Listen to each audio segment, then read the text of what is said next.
Okay, folks, good afternoon. We're back at it here in the final stages of this Constantinian Byzantine project. And we got to do the gooping. And we got to have it dry relatively soon. I'd really like to get these guys done tonight. And yeah. So we got these guys sealed. They're glued in place, kind of. This one is done earlier, and I never did finish it on purpose. So we've got these guys to goop. We got these guys to goop, and then the command stand, which I have to do it in stages. So I had to do something unique here that I've never done before, and that's put the commander on an edge, because the sword ended up being an issue fitting him on there. So anyhow, without further ado, I am going to goop these two stands, and then we'll do the commander.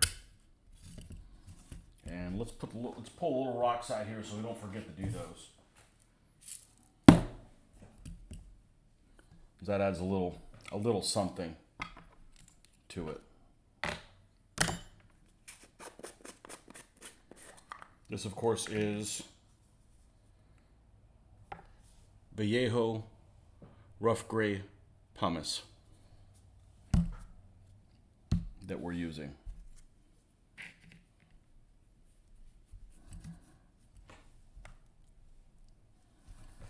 All right. And unfortunately, I got disconnected in my session this morning. The whole neighborhood lost their internet for like 3 hours. So I went ahead and finished these guys off camera because it's kind of urgent to get these guys finished.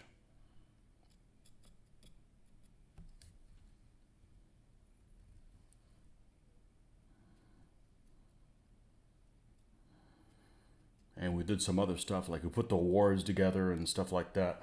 I went through my Huns, that kind of stuff.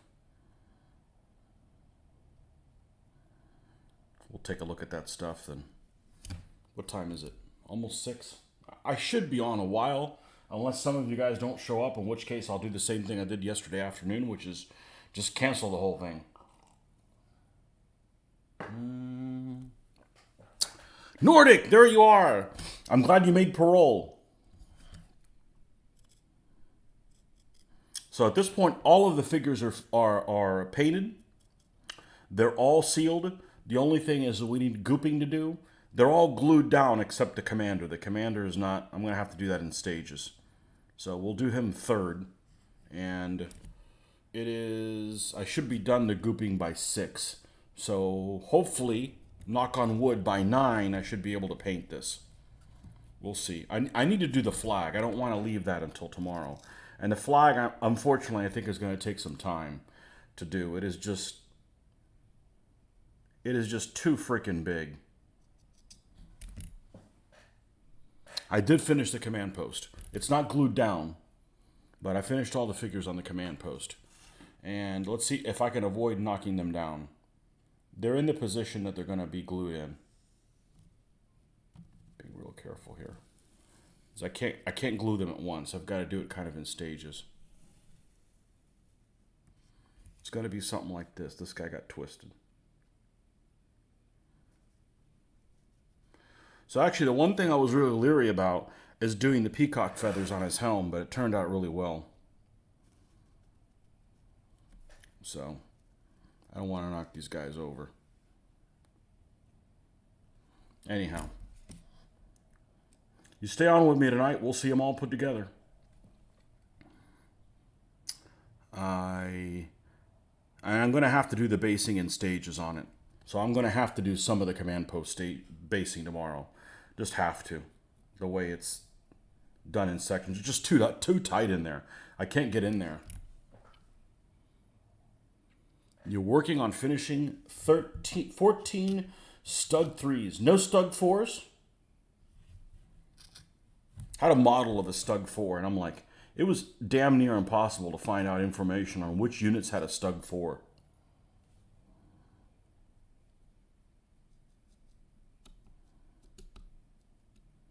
They weren't as common as the Stug 3s.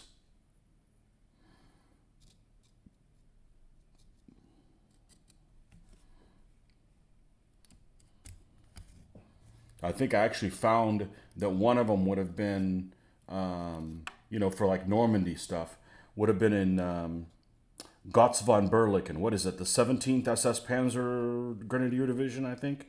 The problem is I don't have any SS troops, nor do I have any plans on painting any, just because, you know, it's not what I'm doing right now. I've never painted any of those smocks. I'd probably take that up as a challenge right now, but I'm not in that mode right now.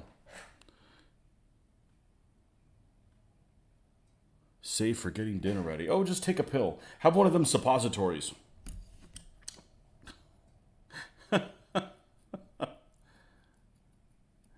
So I've done something with this command stand I've never done before, and that's put the general on the end. I've never, ever put the general on one end. And it's just because his sword just doesn't fit in there any other way. I tinkered with him, and had to do that. So it's the first commander that's not in the middle. Okay, flea market picked up this Doug's few Panzer ones, fortunately other stuff. He has GHQ wise is really bad shape, so I passed. Yeah. I want to say when I first started getting micro armor in the late 80s, there was GHQ stuff that was made before the GHQ stuff we see now. And it was really rough looking. It almost looked like Skytrex or something like that. There was another company at the time that made micro armor, but in 300 scale. And I can't remember who the hell it was.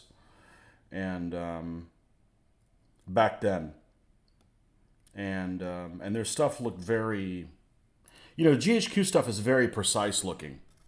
You know, there's no rounded corners when they don't need to be, and this was just kind of sloppy. I remember having some Crusader ones, and they were, I want to say they were old GHQ, and I mean they were very, very rough looking.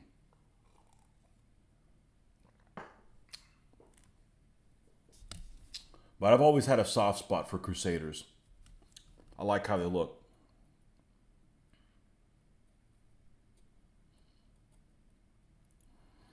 I also like I also like the idea of British tank units using British tanks.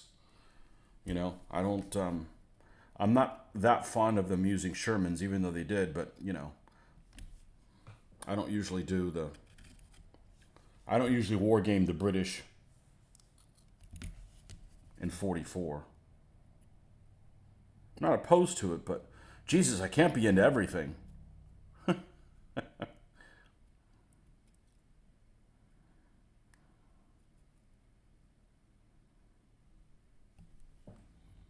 Mr. Blanky, welcome. I don't know if it was Ross and Heroics. I want to say they were labeled GHQ on the bottom of them. But did GHQ when they start, did they have crappier quality vehicles and then they redid them to the modern standard they have now? It sure seemed like that was the case. I bought them already pre-painted. I bought them from somebody that was selling them. I think one of the wargaming people that we had, and they had some wild camo on them. But they were really rustic looking. Because at the time, the only ones you could get in 285th scale were CNC and GHQ. But these were like almost like earlier GHQs. Because they weren't smaller. They weren't 300 scale. So the Ross and Heroics and Ross, or Ross and Heroics, we used to call it Ross and Heroics, although it was probably wrong the whole time. But their vehicles are smaller. I seem to be on a mission from God, yeah.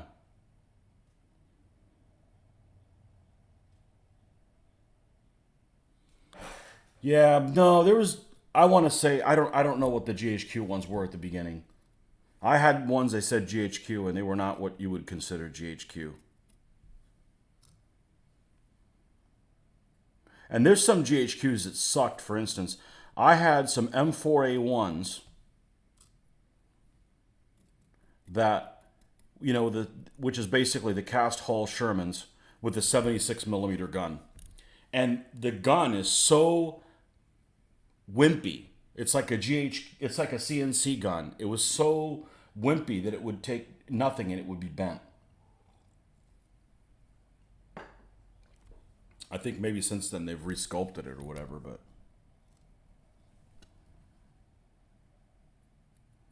I always thought as a kid at the time that they were made big and they had some special machine that reduced them, because, you know, I wouldn't imagine somebody would be able to sculpt them in that size, because, you know, they're precise. They have square corners and shit like that. It's not like you're doing faces or something like that. It's all, you know, straight edge kind of thing. So I just assumed that it was something that was plugged into a drafting program and it would come out and sculpt the damn thing out. I don't know.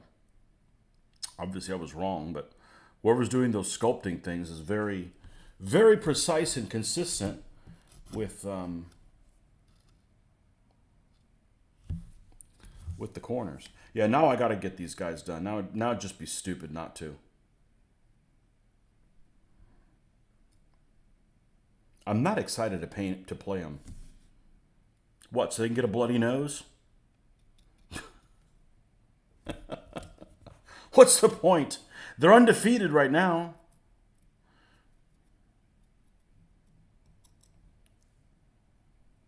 These guys did not do well historically. So, you know, if they go 50-50, I'm already doing better than they did historically.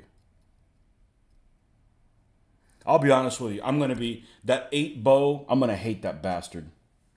I'm going to hate that bastard. I'm going to be like, hide that guy before he costs us 2 deaths. Because the first kill's worth 2. I really don't like that rule. I got units like that in my Burgundian army, and I swear they go and hide in the, when the lights turn on, they go hide like roaches.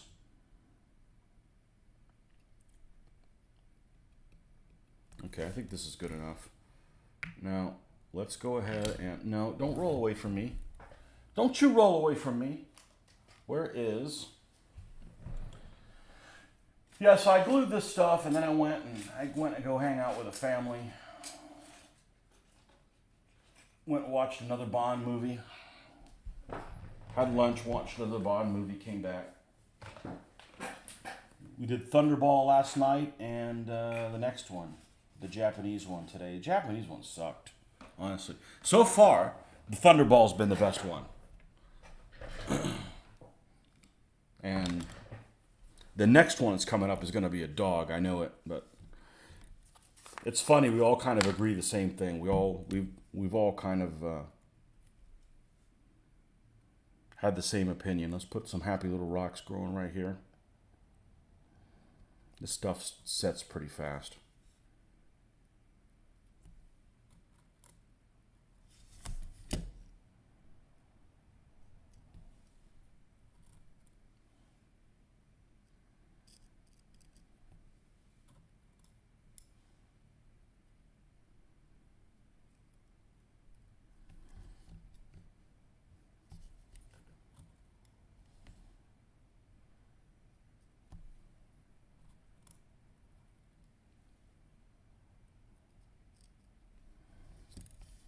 All right, and then we go and just rub your finger on the edge so that nothing sticks out past it. And you can put the stands together. They fit next to each other.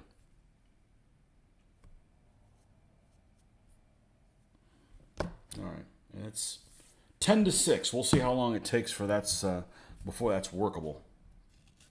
That's the command stand. All that will be based before we end up putting the flag on. Because once the flag's in there, you can't work around that thing. And it's a long-ass flag. You ever use watery brush to smooth down that base material? The problem is it sticks to the brush.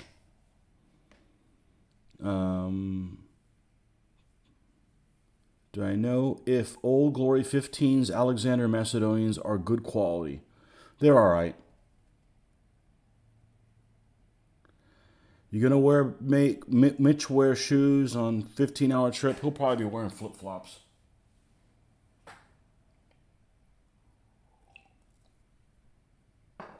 I'm not wearing shoes here, but it's at home. I don't wear shoes in my own home. Like I said, it's not weird that he's not wearing shoes. It's weird that he's not wearing shoes and he's kind of outside, you know. It's kind of like, you know, when you go to your shed, if you have a shed like your lawnmower and stuff is in, do you wear shoes in there? The answer is, yes, you do. Well, he doesn't. So it's not that he doesn't wear shoes out in public. I don't wear shoes in my house. I don't wear shoes on the pool deck. Where else? Beach. That's about it. You know. I don't want to wear shoes in the house. I don't want all the crap that like if it's raining, it was raining. So I don't want my wet shoes freaking leaving footprints all over the house. It's just dirt, you know. Kind of, that's the reason why, you know.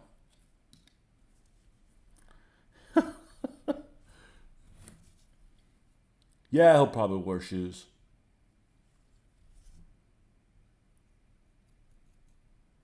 You can meet him at Historicon and find out.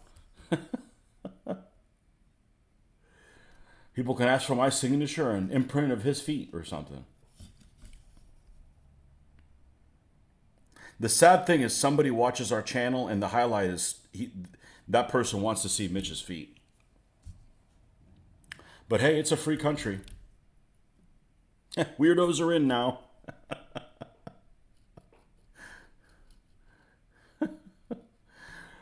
Oh, man.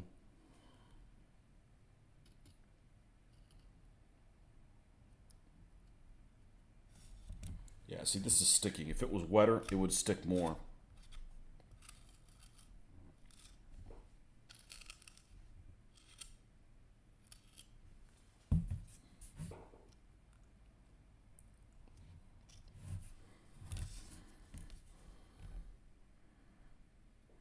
This behaves slightly different than... the problem is you don't want to wet this because if you wet it, then it takes even longer to dry. And if this dried quicker, it'd be even better. And it does dry a little faster than the Liquitex.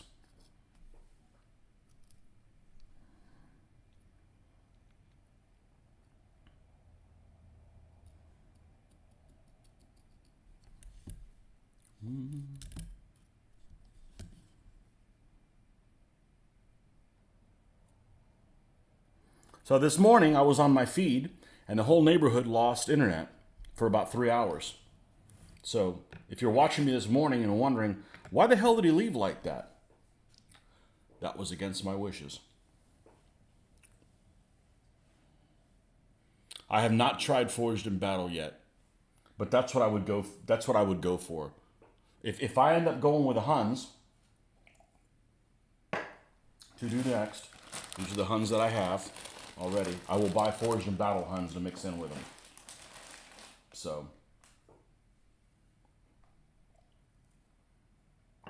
it is likely that the next army I do will have Forged in Battle figures.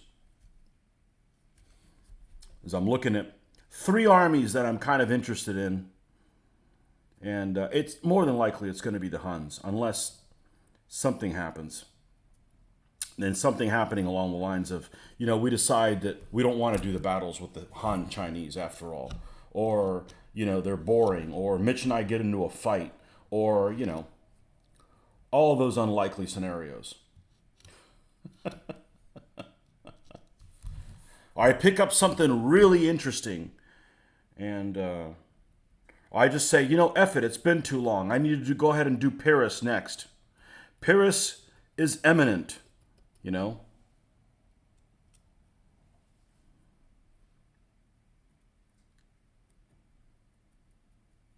Problem with doing Paris is I'm going to be tempted to buy those damn decals from Little Big Man Studios and have to fight with them.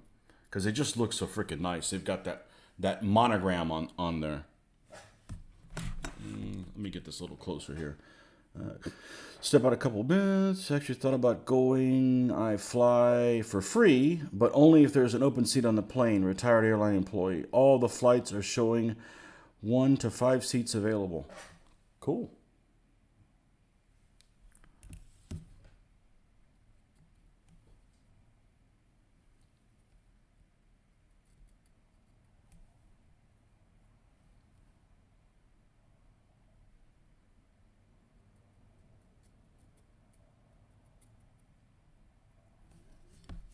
Yeah, this is the one of the East cons that I go to. I don't go to the other two. Cold Wars is too close to our recon.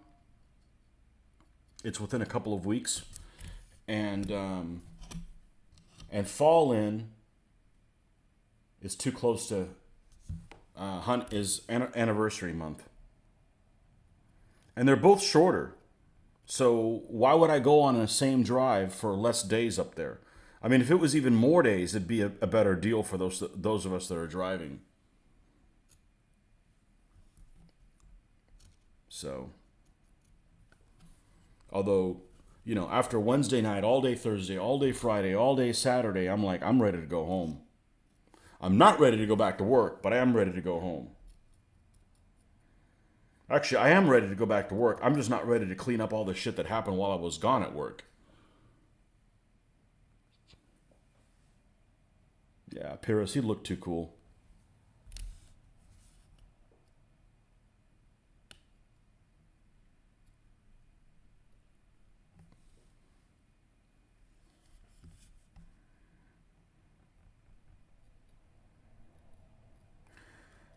So while I couldn't connect to the internet, I did listen to that podcast that somebody recommended that they gave me a shout out on. That was pretty cool.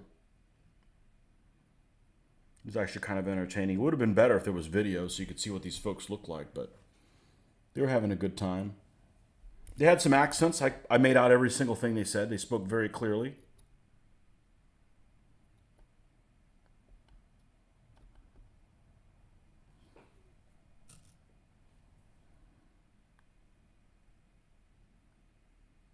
I'm really surprised.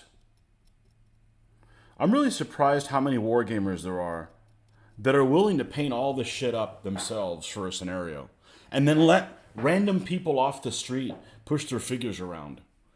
I've just had a bad experience with it. You know, and not with DBA guys. Before the DBA period, I just had a bad experience. That's like I'm doing all the heavy lifting, and then I got to worry about random folks coming in who may or may not be any fun to play with. You know, if I get somebody that I'm playing a DBA with that I absolutely hate, in 50 minutes I'm done with them. You know, it's not like, oh, I gotta soldier on for another 3 hours with them. You know, so it's not that I'm like competitive and that's what I want. Why I want to play a tournament. I just want to move my own figures and nobody else has to touch them, kind of thing. You know. But I did enter a painting contest a long time ago, and one of my figures disappeared back when I was doing 20 millimeter. I had one figure that just up and left, so I don't really want to keep them out of eyesight, you know. Been watching the Open today from St. Andrews. That would be tennis? I don't know. Is there a word game? I guess tennis.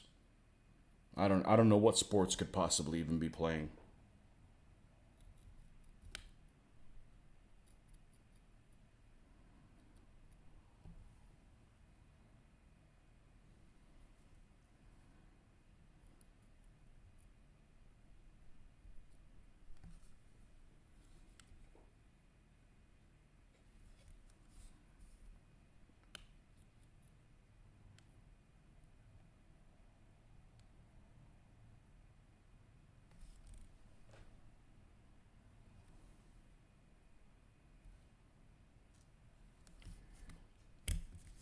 Yeah, these guys will look really good. The problem is that you don't get the full effect until I take photos of them.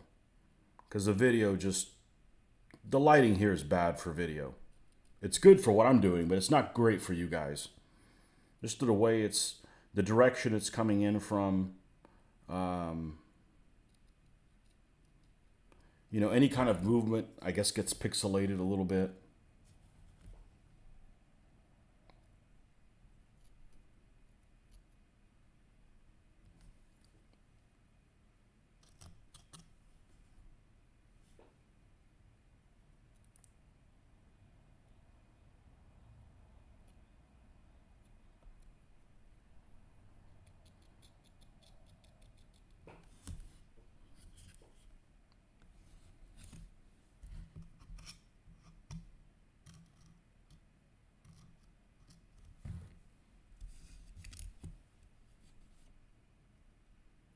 Open is golf.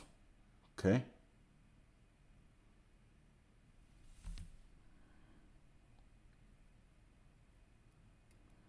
The only sports I ever watched was Formula One.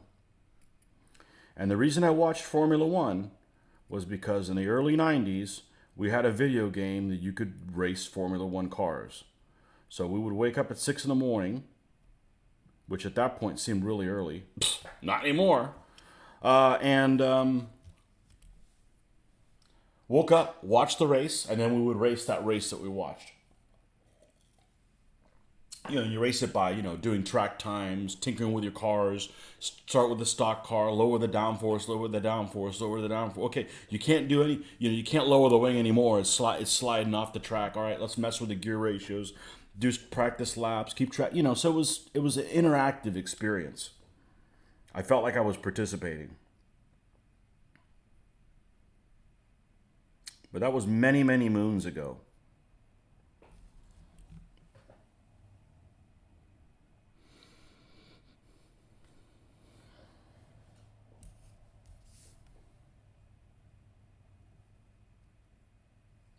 And I used to watch the Olympics, but I don't watch the Olympics anymore. The coverage has gotten worse and worse.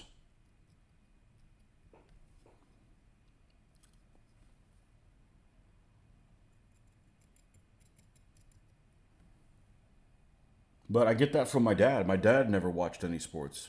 Nothing. So,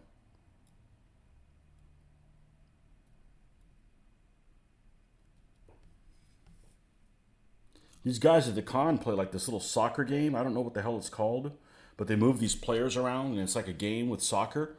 You know, football as you guys over there call it. I actually looked pretty cool, you know?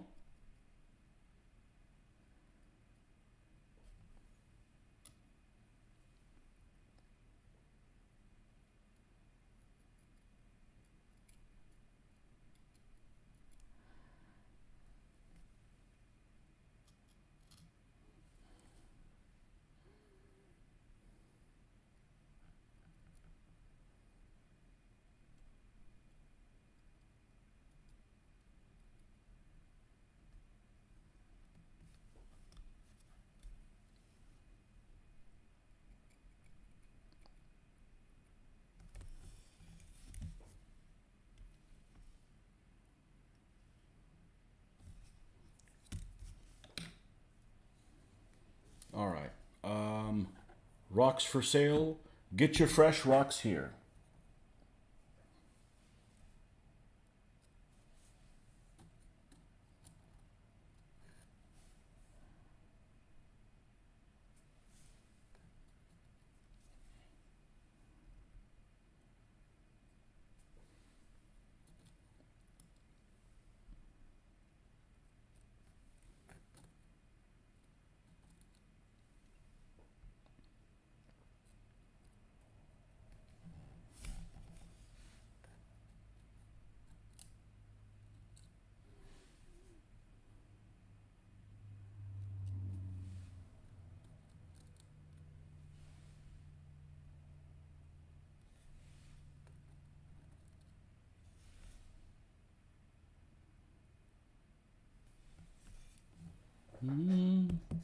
I can drive a golf ball like no one's business, but I can't putt.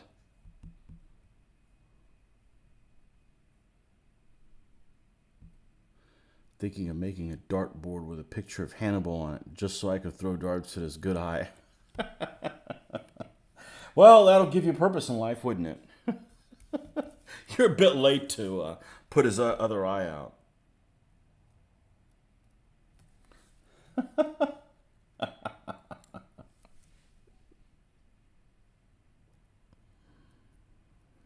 Oh, well.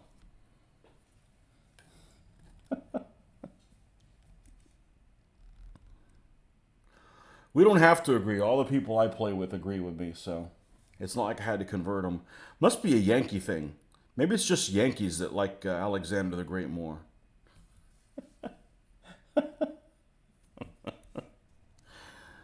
Oh, man.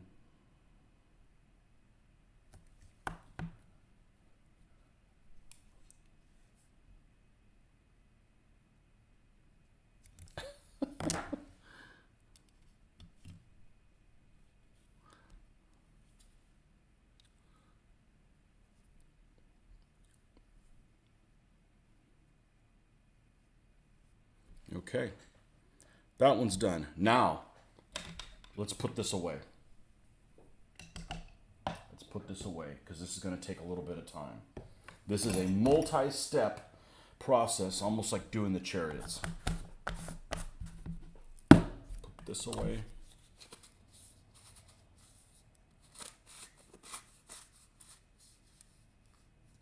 You struck first this time. That's almost like rutabaga. No rutabagas.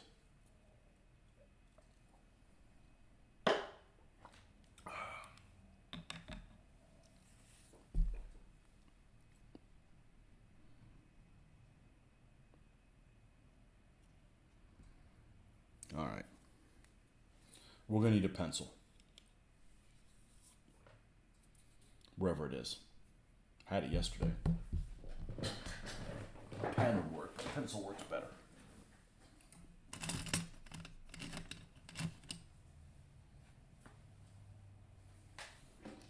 I'm telling you, I don't know how you disorganized people can do anything. Because I'm pretty organized and still shit gets misplaced. And it is damn near infuriating.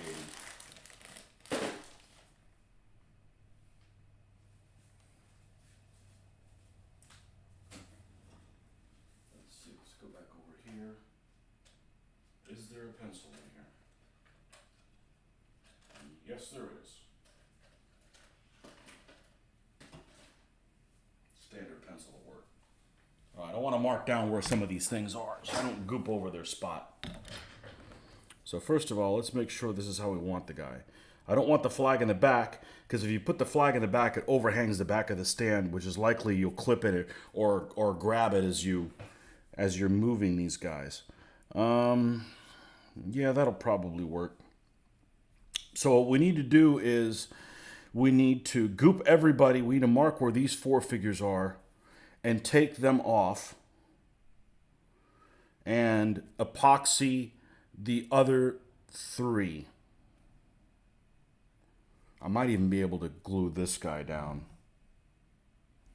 Let's see. Definitely going to glue him and the commander.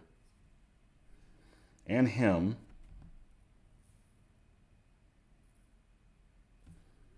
So he's, say there.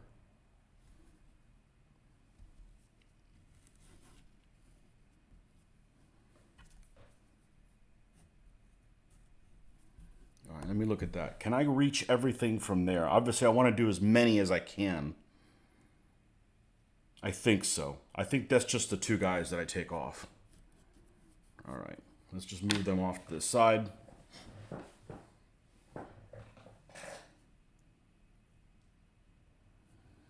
And we will goopify that. Goopify and paint. And then after that's done, then we do the remaining stuff. So I'm going to put goop all the way back here. I'm just avoiding those two spots back there. All right. Not my first rodeo.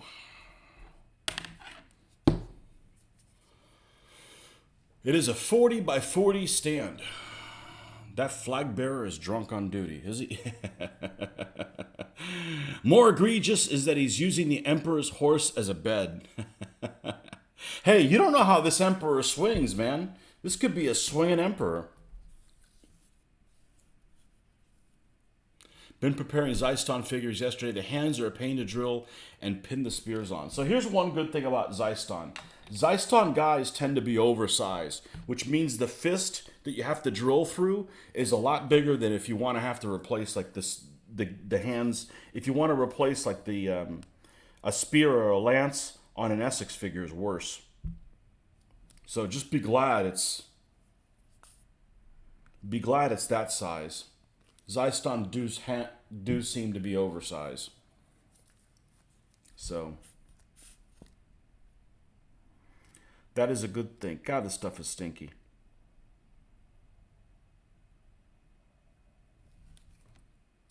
All right. And one thing I found out when I pulled out this 40 by 40 stand for this guy, I'm almost out of 40 by 30s. I've been doing so many 40 by 30s the last year that I'm out of them. So I think I'm going to order a 50 pack from Litgo. Screw the 25s. I'm going through 25s way too fast. Especially if I'm going to do Huns. I mean, shit. The Huns alone, I'm going to need about 14 stands of them. So, all right.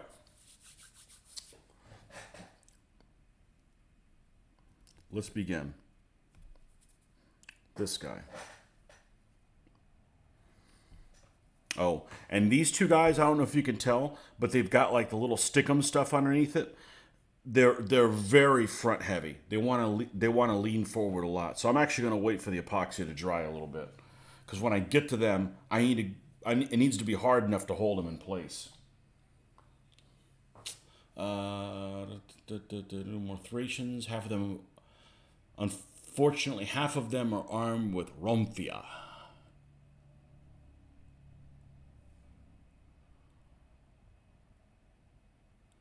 Getting a mix. Did you order them on eBay or something like that? I see how I plan to base my sword and shield miniatures 4mm square.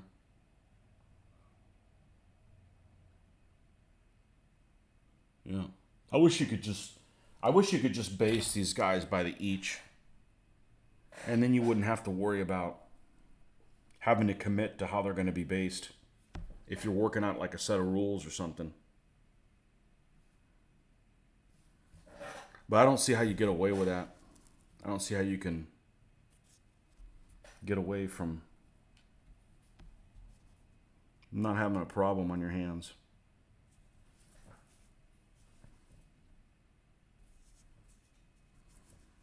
Okay, now we put the Empereur.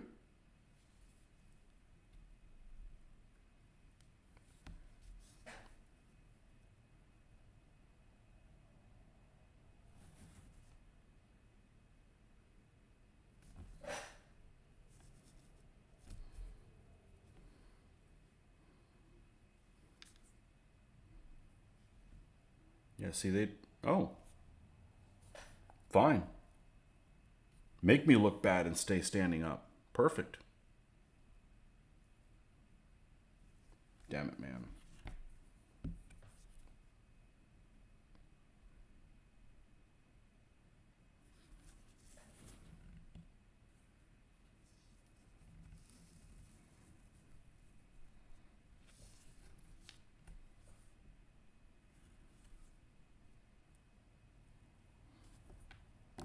Yeah.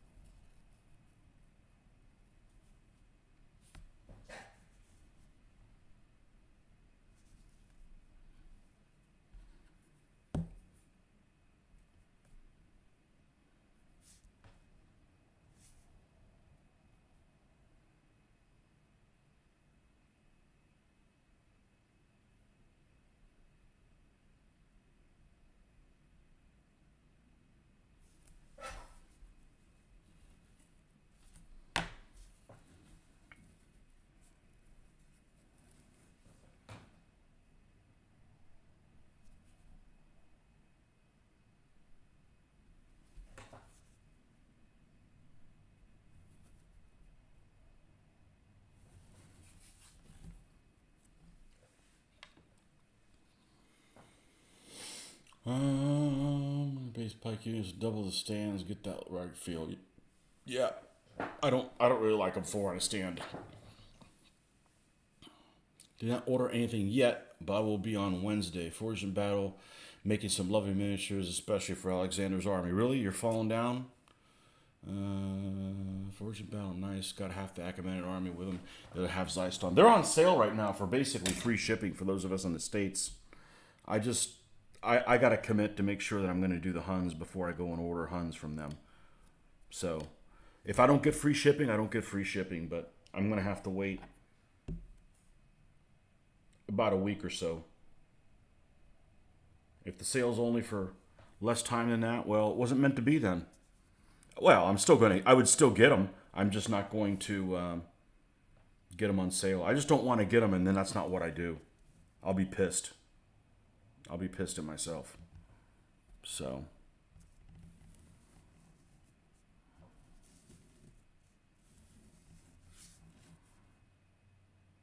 Okay. What else we got on here? Not playing games, gonna base how I want. Like the idea of 120mm frontage by 40mm depth for units. Pike arm troops likely. I like for whatever you're doing, I would want one base to be one unit. I don't want to do like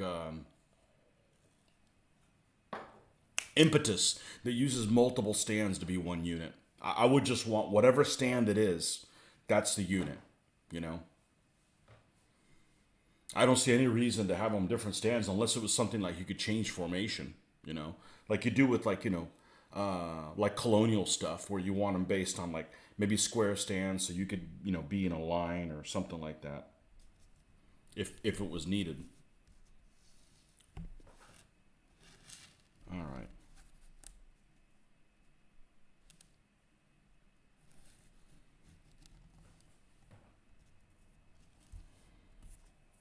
Well, we got these two guys that are going to get added on there. These that I got to wait for the goop to dry. I'm not going to bother painting that first stand until I have it. I guess I could start working on the flag. See if I can manage to screw that thing up.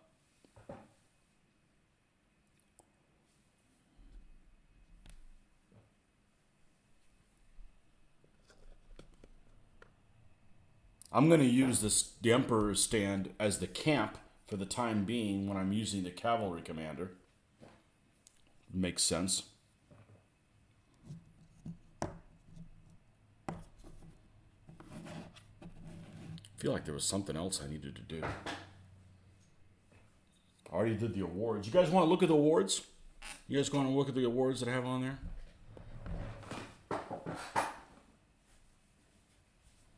Made a list and had to cut all these freaking note things out. This is a pain in the ass. I got to find a better way to do this. You know, this is the score sheets that we use, and they just write down. You know, each one's for each army for the name of the event, player, army number, the year, and what your army consists of, and then your scores there for each one of them. So it's a pain in the ass to cut all these things out. You know, so I ended up watching a podcast or something like that while I did that. All right, so we've got Wimp Wars.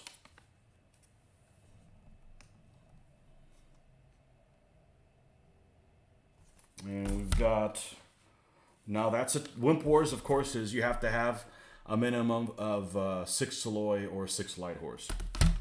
Now that's Italian. And now that's Italian is armies and enemies of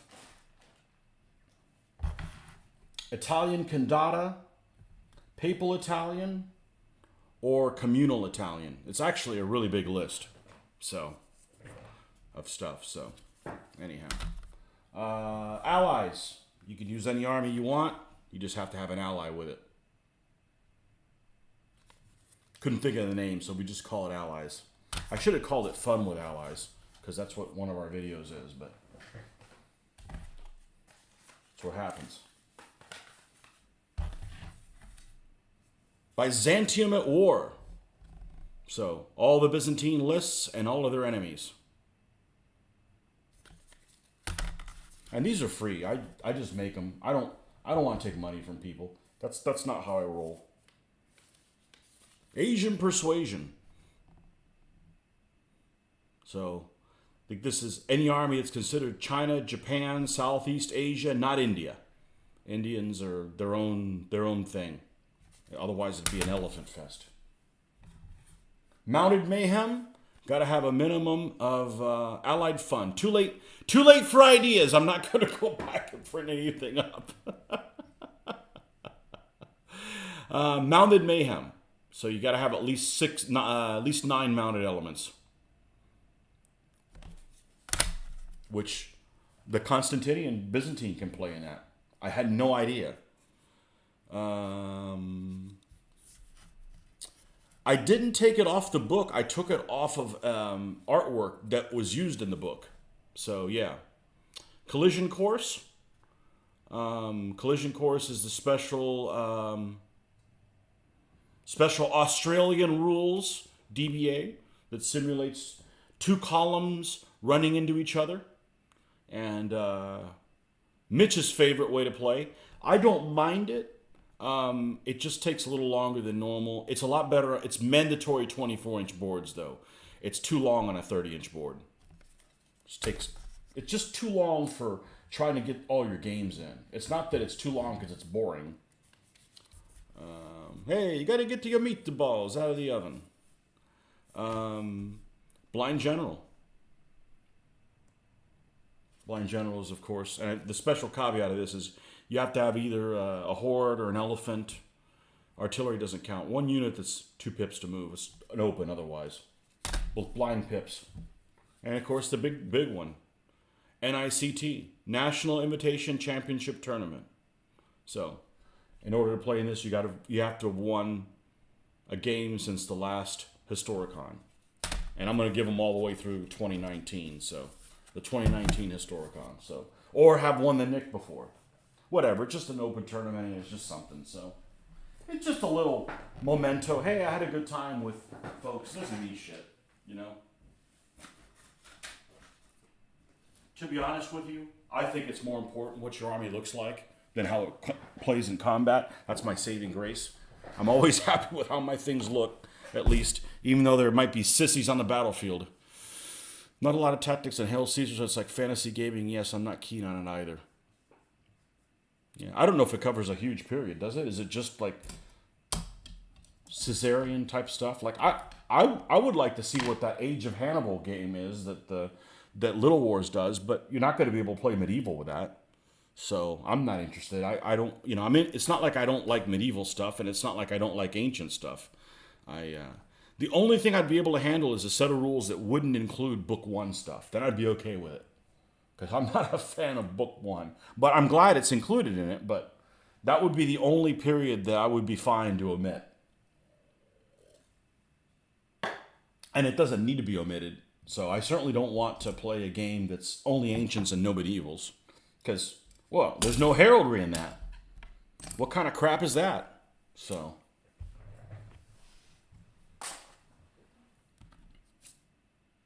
all right. Are these guys stuck enough to goop? Yes. All right. That's where we go next. So I didn't want to keep this open for, what was it, 10 minutes or something like that? Because this stuff can dry out. I don't know what the shelf life. It covers all the same periods as DBA. Well, that's really good. I've never seen anybody play it. Does anybody play Hail Caesar in 15s? Is the basing different?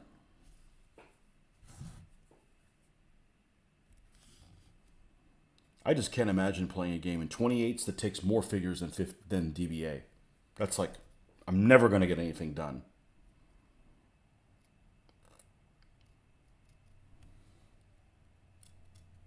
I would never get anything done. All right.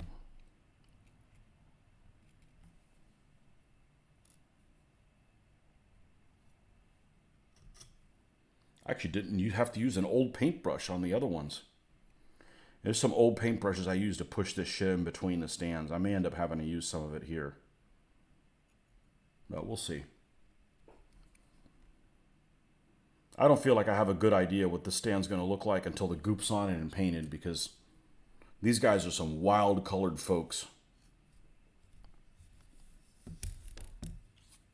So what we're going to do is let's get some of the stuff that's accessible a little easier. And we're going to put a blob of it here.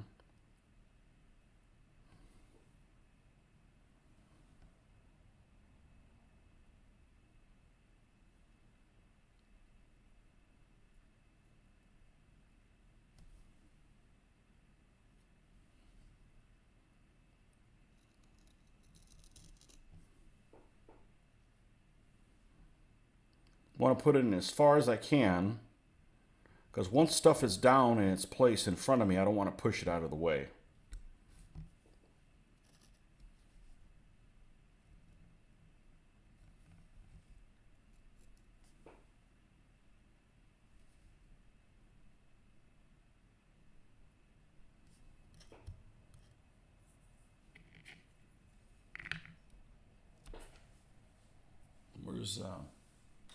Where's my glasses? Let's go ahead and pick one of these out. And there's brushes in here that have seen better days. Like there's one of them. It's damn near hard. This one actually has epoxy on it, so we use it for special missions like this.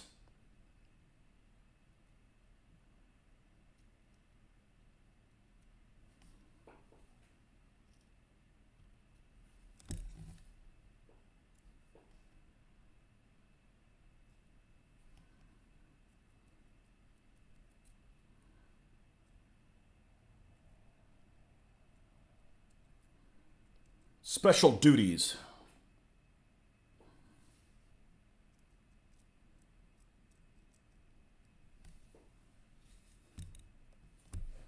Bucket of dice rules, okay? You played in 15 mil and you need a lot of figures, but as you're moving commands, the game played quickly, surprisingly. You got Field of Glory, but I never played a game of it. Yeah.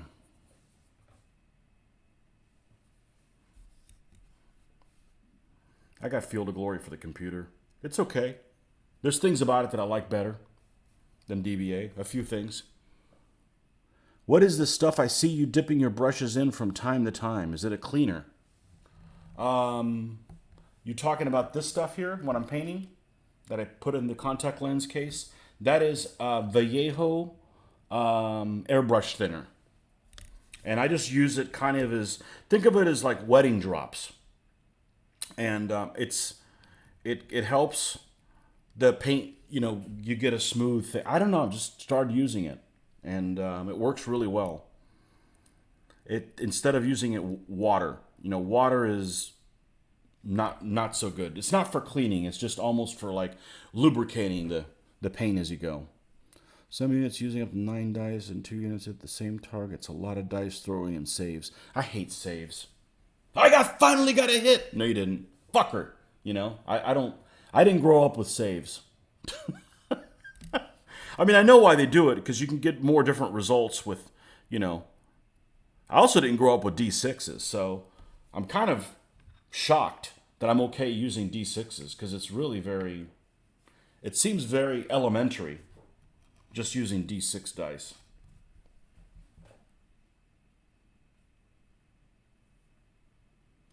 It's a pot of something, screw top. You talking about this stuff here? What I'm doing now? Yeah, this is the ground texture. I thought you meant earlier.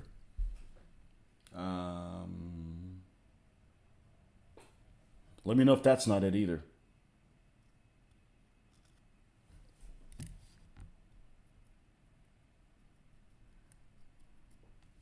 From time to time, that's what I do all the time is the cleaner, the thinner.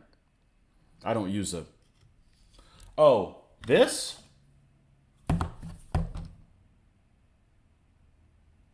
This stuff works pretty well, but it doesn't reshape the brushes.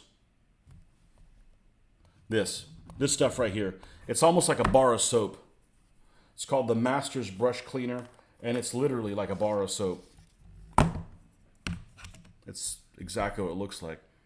Kind of smells like soap too. Lasts a long ass time. It pretty much takes all the paint out. Yeah, I occasionally use it on there. It took me a while to like really get comfortable with it and feel like it was worth a damn. I thought I'd just thrown away $10 when I got it, honestly. But it works pretty well. It doesn't reshape brushes though. Once you get one of those brushes that has one of those 90-degree turns in the tip, you need to just trim it. It won't fix that.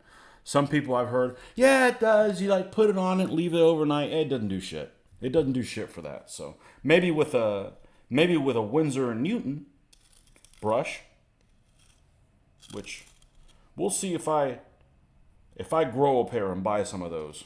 Buy one. I'm not buying some of those. I'm buying one, maybe. That's a lot. That's a lot of money. If that's $20 for a brush that I don't think is going to be that much better. Does it taste like soap? I don't know. I've never had soap. All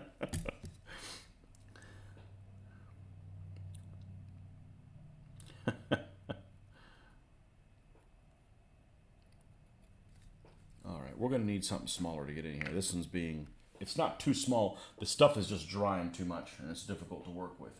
So let's get a candidate.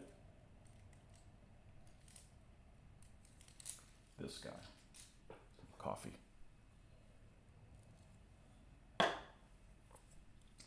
Well, hopefully this takes long enough that by the time I'm done with it, I'm ready to paint the goop on the other ones.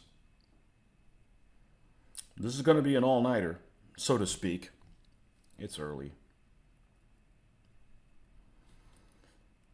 I've got to get this done tonight. I don't want to leave it for tomorrow. As it is, I got to pack and shit. At least I had the foresight to make a list.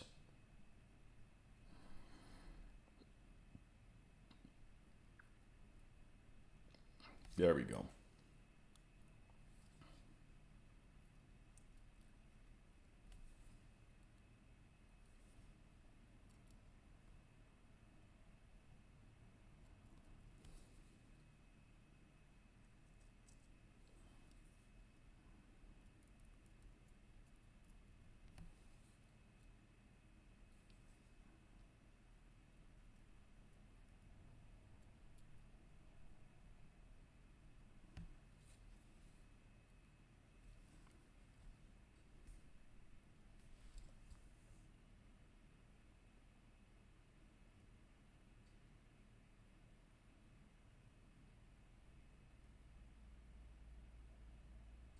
I've never seen it work. I've never seen it work. I've tried.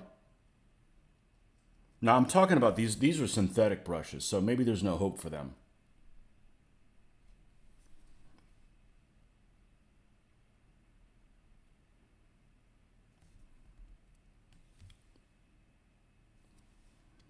That's why I try to take a brush. If I find a brush that's like really detailed, I try not to use it for something that I could use another brush for. Because what ends up happening is there's only certain ones I could use for faces. And there's lots of brushes you could do for, bodies and, folds on a cape and shit like that. So I don't want to kill the little bit of life that a brush has by using it for something that pretty much any other brush will do with.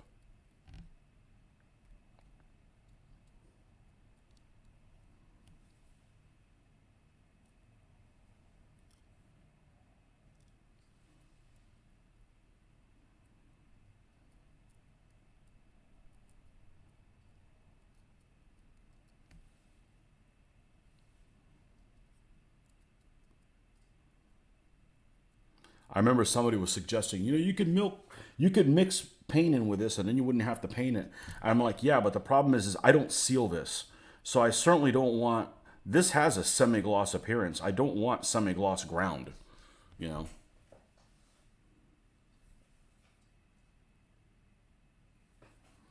don't need that. I don't need semi-gloss ground.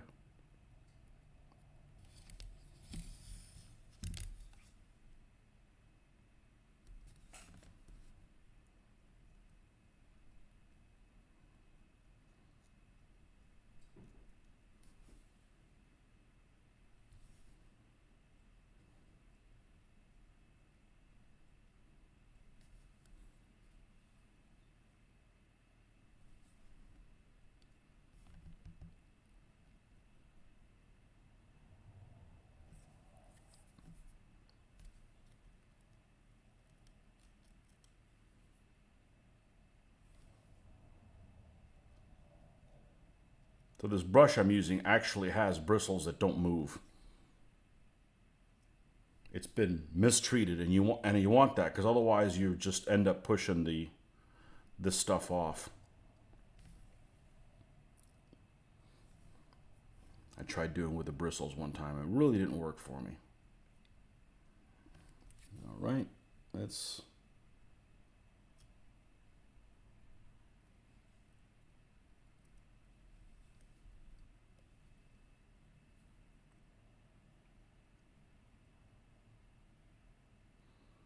There's a professional painter online that does a class on it. She's very good. She's also an American. She's very good despite being American, and has used lots of brands and paints. On the brush cleaning, what's her name? I'll look it up.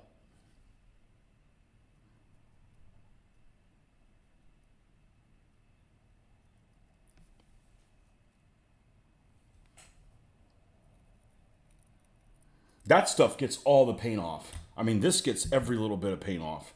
It's actually quite amazing. It's just the shape on the brush. You know, that's the only reason that I'm going through brushes, is they just eventually lose their shape. It's not because they have paint on them. I can get all that out.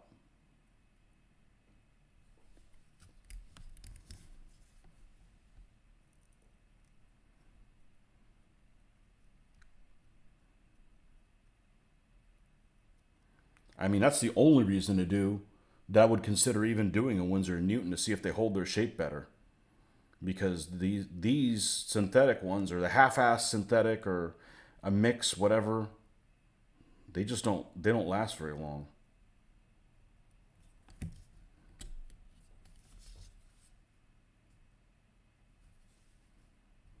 And I'm not doing this stuff with them. These are ones that they're old.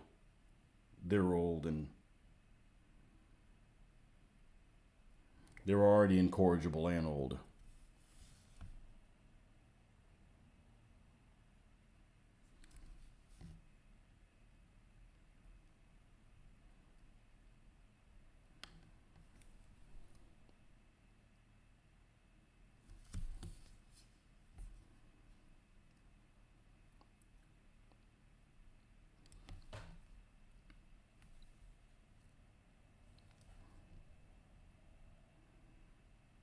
Yeah, I was listening to that podcast that somebody recommended the other day, today, where I got the shout out, and the guy was talking about wet palettes, and he's like, he tried using it, and he's like, it didn't do anything for him. And I'm like, well, that wouldn't work for me. But maybe he's just paying, color triads or something like that. I'm blending every single color. So it helps me tremendously, because it gives me more time to work with it. It saves me paint, and it gives me some working time. So,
Stuff's going to actually dry pretty quick.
And of course, if I get to do Huns,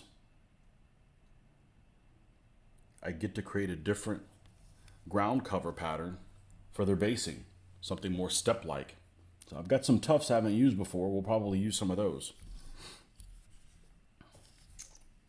Some dry grass and some brighter grass. And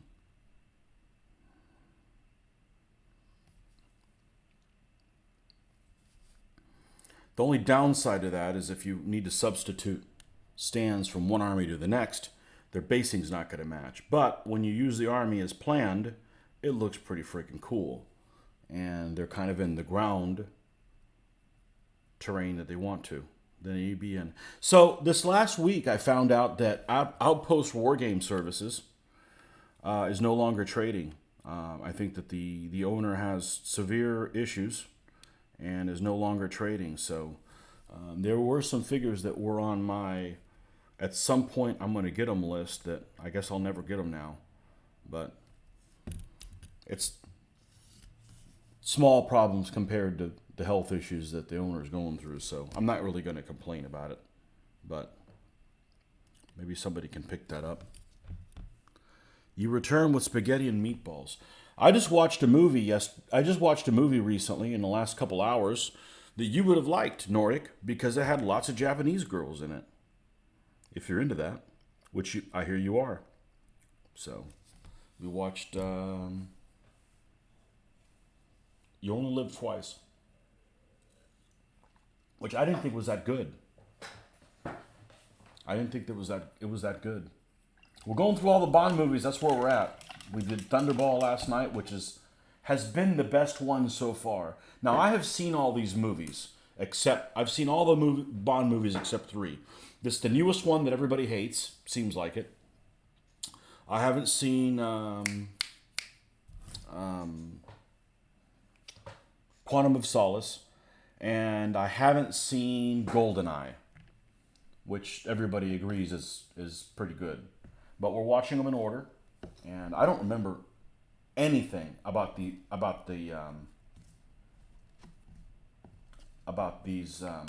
the Connery ones. You know, they were already old movies when I got around to seeing them, so I've seen them, but I think I've seen them only once. So the cool part is, it's like watching new movies I've never seen before.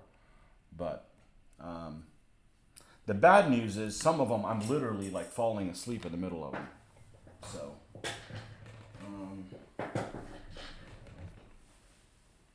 but yeah, the one we just saw is just ate up with Japanese people.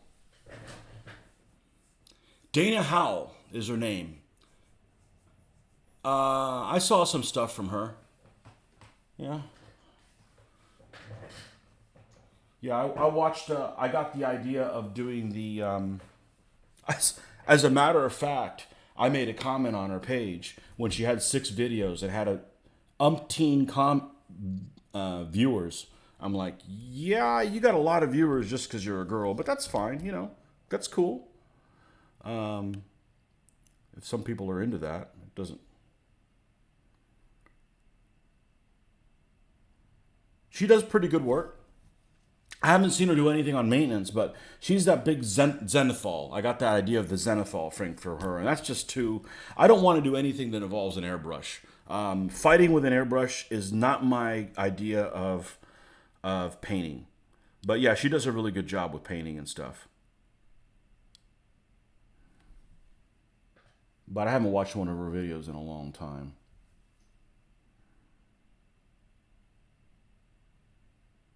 Didn't know she had some maintenance stuff. I'll check it out. Yeah, she's a pretty good painter. I don't care what people do fantasy. Just like fantasy people shouldn't care that I do historical. The problem with fantasy is it doesn't. If I do fantasy, I don't want to read fantasy stuff. You know, and historical stuff helps me learn and participate. You know, to a degree.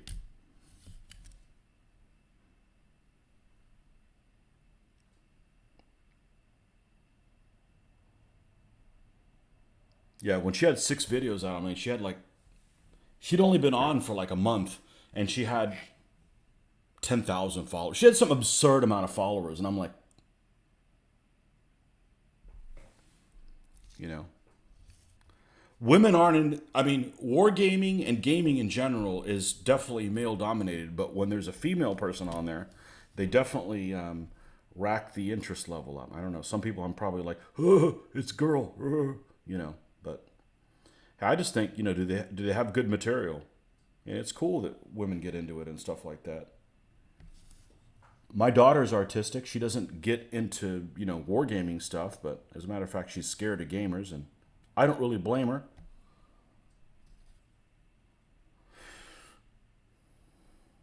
But she does do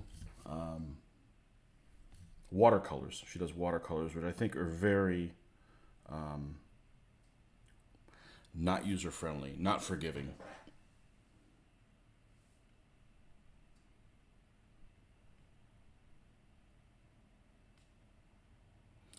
GoldenEye's good. No Time to Die is an abortion, better like the last Star Wars trilogy. It's got to be better than the last Star Wars trilogy.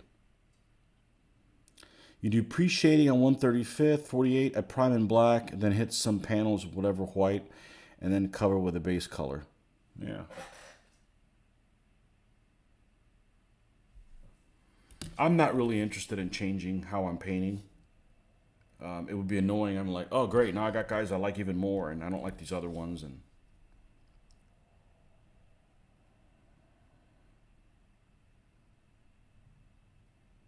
that's just going to make my painting take even longer. I'm not looking for ways of making my painting take even longer either. I'm good. I'm good where I'm at. But I'll check out the maintenance stuff, see what she has on there. And I tried an airbrush for a little while. I don't want to spend the kind of money I would have to spend to do an airbrush. And the biggest thing is where would I have to airbrush? In the garage. Where do I live? Florida. What's the temperature in the garage right now? Over 100 freaking degrees. I don't want to be there, you know?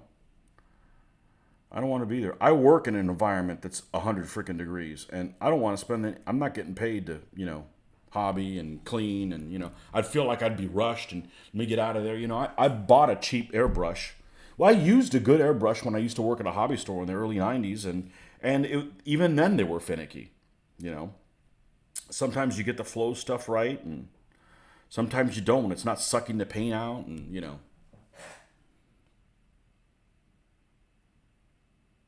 Okay, I'll check it out. I think I'm still subscribed to her. I don't know.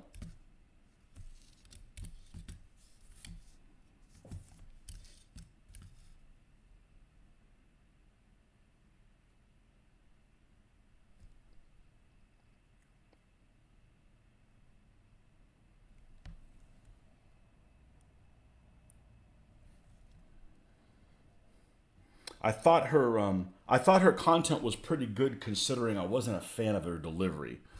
But that's okay, you know. It's a little low energy for me. Like the guy who's a lot of energy, I don't know if he's still putting out videos, is a terrain tutor. Man, that guy must be doing a couple lines of coke before he goes on. But he's all over the place, and he keeps you freaking engaged, you know. haven't watched him in a while either. But, you know, it's like if you listen to a podcast, you know, do you want to listen to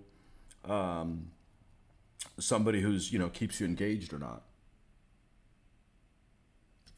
So I know lots of podcasts that are just real low energy, and I have trouble just being excited about whatever it is that they're telling me about, you know?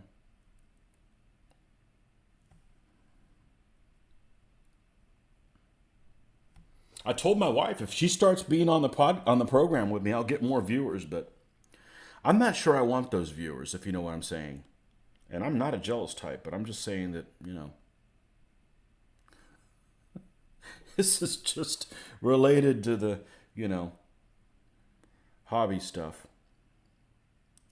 Get my daughter on here. I know that there's people definitely that definitely do programming on the internet, and they specifically bait their children, daughters in particular, to be on there with them just to get viewers.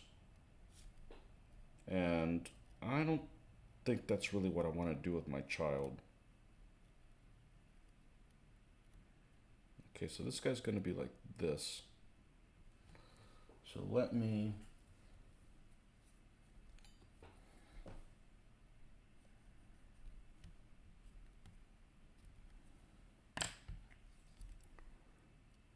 I'd rather go short of it and then build it up than have to cut some of this off. It's just a pain in the ass to do that.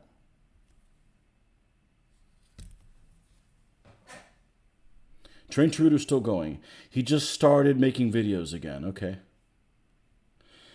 Canadian girl, Sword and Steel, who paints miniatures, but she's mostly does Warhammer. Yep, I used to watch those two girls. The one girl was like, she was on the happy pills. And I think they shifted down to just one girl because of COVID or something like that. But I think that's scummy to bait viewers with their children. It says a lot about the person doing it. It isn't good. Yeah. I like Mel. You know? He's got a lot of freaking energy. And I'm kidding about, you know, coke. I assume people don't do drugs. I've never been around folks that do drugs. So, you know, but he's got a lot of energy. I get all my energy from coffee, so you know, naturally caffeinated. Ooh, where's this guy gonna fit in here? Like that. Maybe.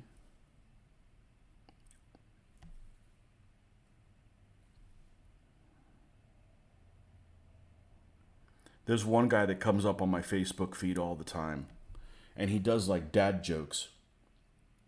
And they're not funny.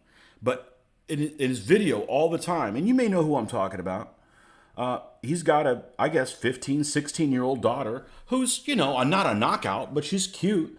But the whole video is him telling a joke to his daughter, who's just sit there like, you know, with an expression. And you know the whole reason to do that is to get people to like click on it because, you know, they're into the daughter, which is okay if you're 15 or 16 years old. But, you know, I've had a 15 or 16-year-old daughter, and, you know, I don't want, you know, dirty folks looking at her. I wouldn't want to bait my child. I don't want my child on there. It's just, there's too many weirdos out there.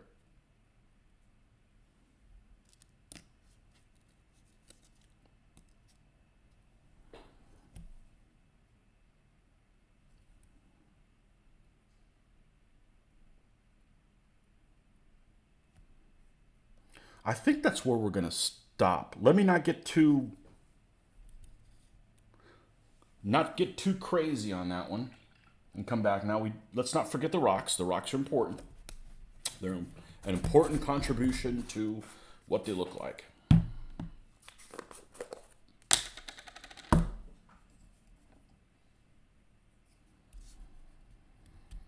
But there's people that I've watched that I don't watch anymore. There's who's the guy with a really heavy English accent that does terrain and stuff? I forget. Somebody recommended to me. I'm like, I can't understand half of what he's saying. I can't remember what his name is. I haven't watched him in a long time.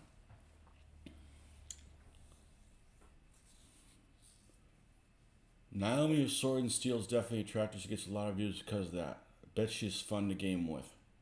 She's not my type, but that's okay. Great looking command base.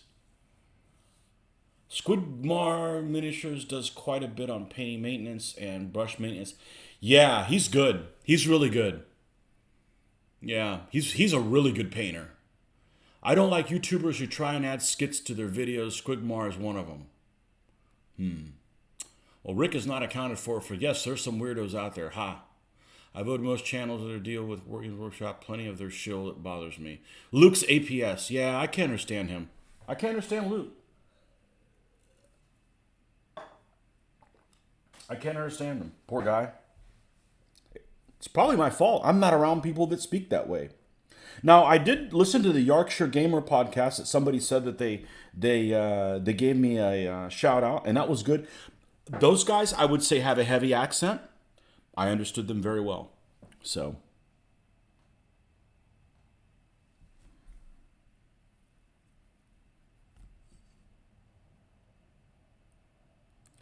I don't mind listening to channels or watching channels that have Games Workshop stuff, but there's a lot of channels that do only Games Workshop stuff and are kind of, and I'm obviously not that way. I mix everybody's miniatures,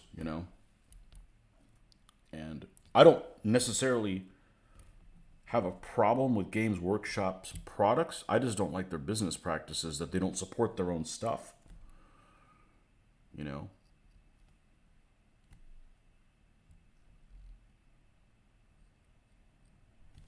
I mean, they come up with cool stuff. They have brilliant people put things on White Dwarf, I didn't call it Red Dwarf that time. Which makes sense, because I've never seen Red Dwarf. Hey, I can't watch everything. I can't even finish watching The Boys.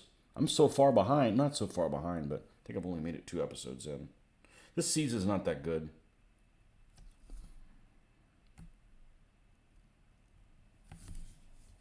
Although the episode with Butcher in the parking garage was pretty funny. I laughed out loud with that.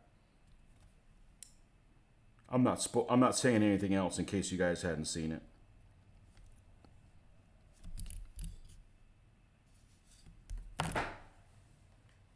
You guys fans of The Boys? You have an ear for the UK accents because I watch a lot of their television. It's not the accents, it's they omit words as they talk. That Uncle Adam channel bothers me. He tries to come off as informed and authoritative, and it just reeks of idiocy. I'm going to have to watch who that guy is. I'll probably agree with you. I don't know. Never heard of him. Uncle Adam. That's like, or is it that Uncle Atom? Uncle Adam.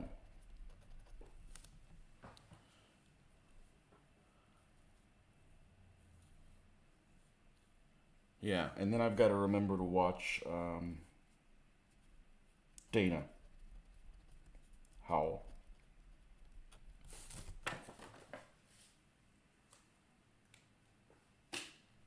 I don't know that there's a single YouTube channel that I watch because a certain female that I find attractive is on it. I'm just not into that programming. I mean, maybe if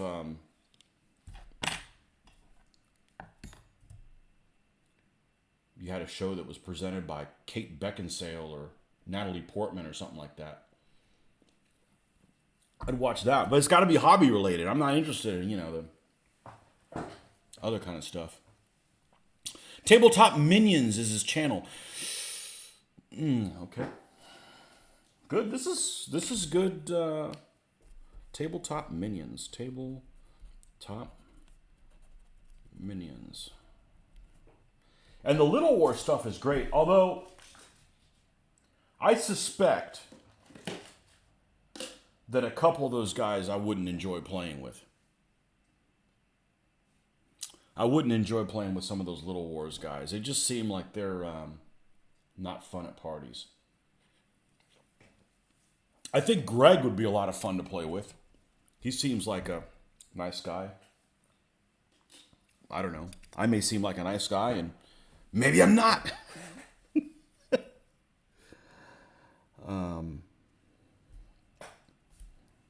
Okay.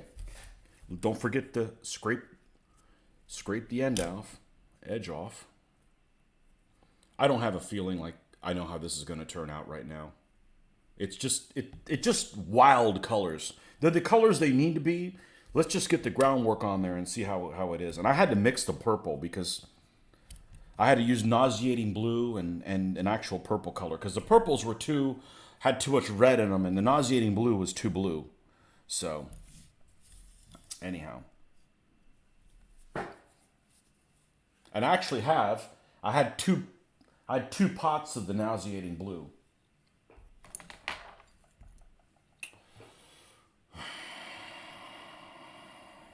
Yeah. Used to watch Black Magic Craft. Stop watching his channels. I feel little wars TV guys could drive me up a wall. Several have egos. Well, who knows how they are in real life, you know?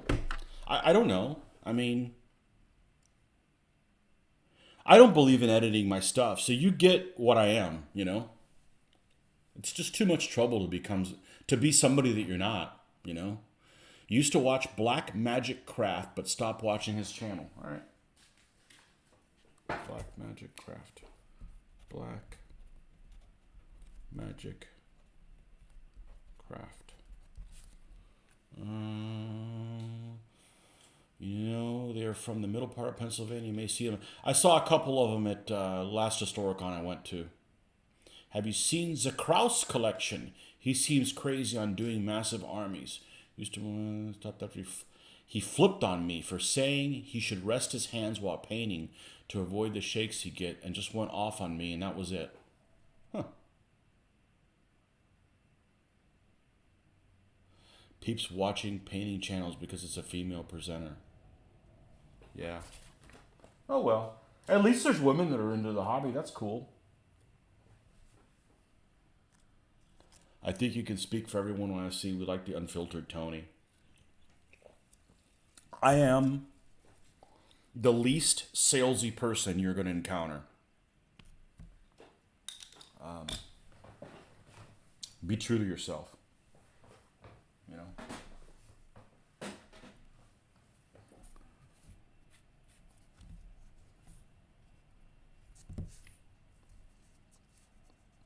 So, I really do think Hannibal is better than Alexander. Oh, man, whatever. Alexander can be number 2. Whatever. Doesn't matter. You get it? Number 2? All right. So Mitch has got another Alexander army coming. So I'm never going to paint him. You know? I think I could do it it would look awesome. If I painted Alexander's army, it would look freaking great. You know? Especially the Hypaspist. Those guys would be fun to paint. I love pikemen look cool. Pikemen is a cool troop type. They just look like the business when you paint them up.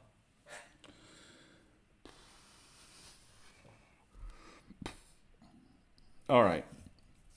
What can I do? I can start getting myself into trouble with the flag. Let's pull the flag out. I'm going to regret doing this. But I do need to multitask things up. Okay, so let's grab a cork. Let's grab a cork that... And do I have an extra needle here? Yes. Let's go ahead for good measure and take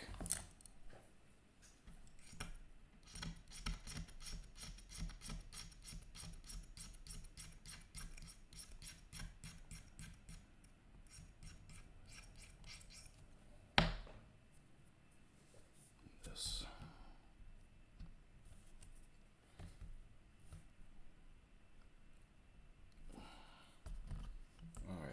This is thicker than the lance that is going to go on the commander, that the flag is going to go on. So I'm going to wrap it around this, and then I just have to slide it down on the lance and glue it in place. That's how I roll. I should do a Bactrian Greek army. I can't, because Randy, that plays with us, is building that army. I reckon you should paint your own Macedonian army. Mitch's will be hodgepodge bits in comparison. I should do Pyrrhus. My boy Pyrrhus. Where's the general? You on the road? Here's one of them. And the other one is here. You know the nice thing about having two generals? When I do the scenario for Manzikert, this can be the guy that frickin' double-crossed him and left. I don't remember what that guy's name is. He was from one of the other ruling families. And he was like, I'm going to leave. And he basically let him out to dry. Left him out to dry. The emperor. And then he got captured. Kind of a dick move. But what am I looking for? Oh, the flags. The flags. The flags are here.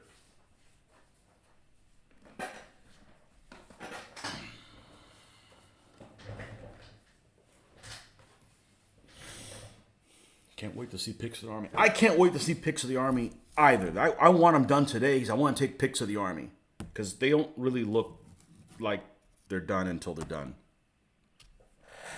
Okay. So, here are the flags. Here are the flags that I took artwork off of There's like a Wikipedia that has like drawings. I don't even know what it's called. Wikipedia Commons or whatever. And I put this into Sketchbook on my computer, which is not difficult to use. I learned how to use it just by tinkering with it. And just shaded this stuff as I basically did an electronic version of how I normally paint. See if I can get. And that's what I did here. So my concern is all those little flaps. So what I'm planning on doing is cutting it flush, folding it over, gluing it, and then tomorrow or some other day come out and then cut the things out. And of course I'll have to paint the edges because they'll be white showing, but that's easy to do. Just sketchbook. And then I put them in an Excel spreadsheet. And I use Excel because I paste them on there because then I've got like the little graph paper things and I can kind of gauge how tall they are. So like, for instance, whatever standard thing, this is like 4 columns tall. This is 3 and this one's 2. So I just did a variety. Sketchbook is a free app. It is. It's made by Autodesk and it is super powerful and you don't need to use it for all that stuff. But my laptop is it can fold over and come back. I forget what the hell this thing is called. Workbook 2 or something like that. But I'm glad I got it because I use that part of it quite a bit. I'm going to take these Eastern Frank flags off, which that's what I had before. I made some flags for Joe. And I just threw them on there so they're the same height as Joe's flags. I just used them as a guide. And we're definitely going to need to use a new X-Acto knife blade for this. Because you don't want to cut this stuff out with a dull blade or you'll get a shitty cut. But Sketchbook is free. So I have no idea how they make their money, but that's not my problem. That's their problem. Let's get this to a more manageable size.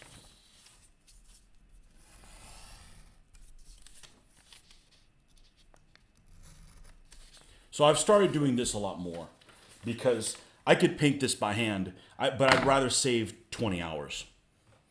If I painted in Sketchbook, I did it one day before work. So it took me maybe 45 minutes to shade this.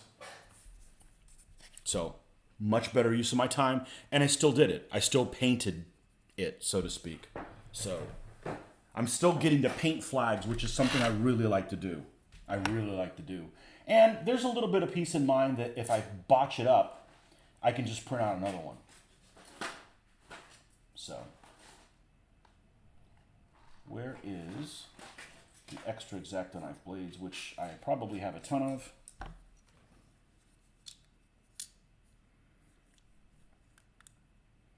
Yeah, so all I do is, this is in 2 different colors. All it is was white, red, and blue.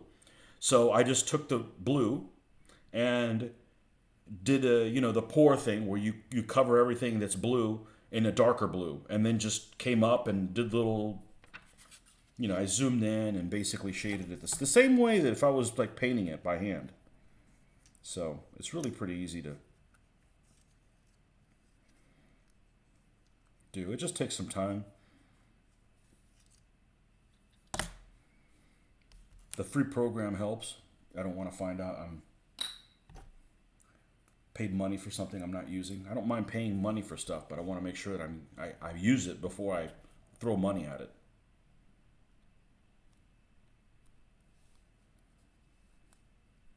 All right. I'm going to have to jack this up. I need to get up above it.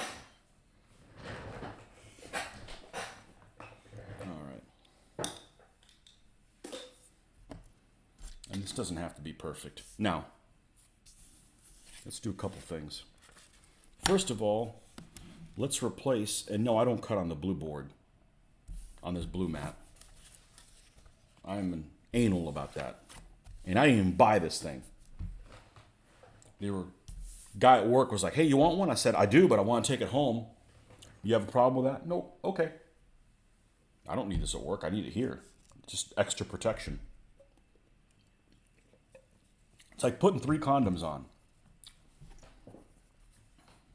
I imagine. Oh, this is already dryish? Excellent.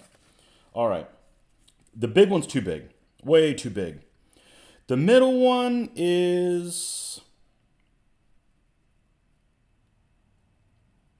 probably too big as well. Let's just cut the middle one and the small one out and just see what happens.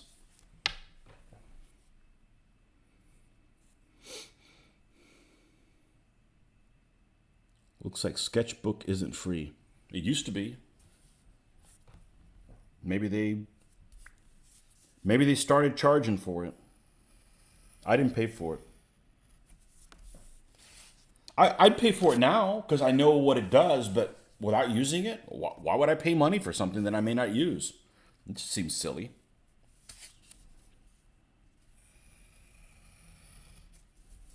All right. Let's do the small one first.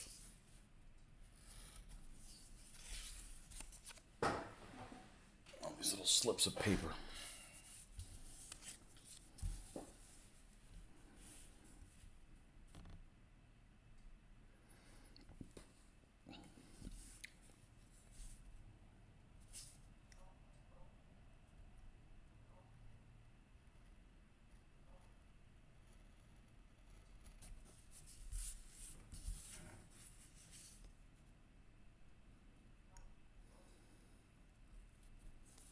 And if these tails don't work, then F it. I'll cut it right there and lose the tails. Because these tails look real frail. I've done stuff with tails before and it's a pain in the ass. It really is. But what worked for me is you glue it together. It's a mirror image. It's literally the same image flipped. So it should be the same thickness. The French flags are gorgeous for AWI. Yeah.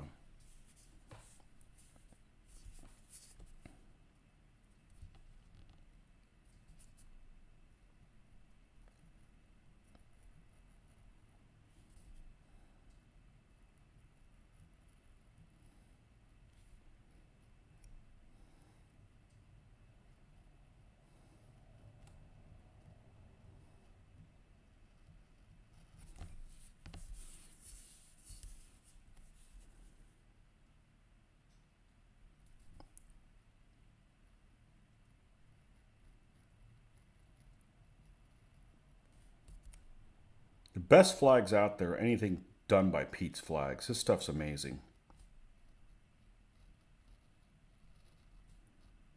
But he doesn't do every period.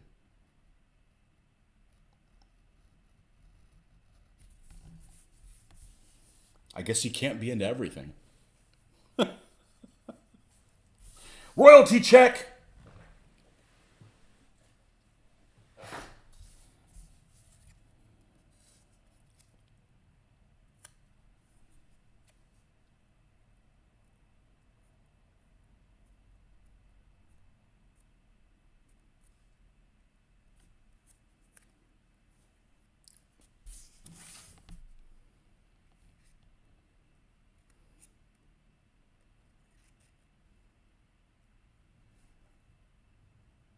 I think this is going to be the right size.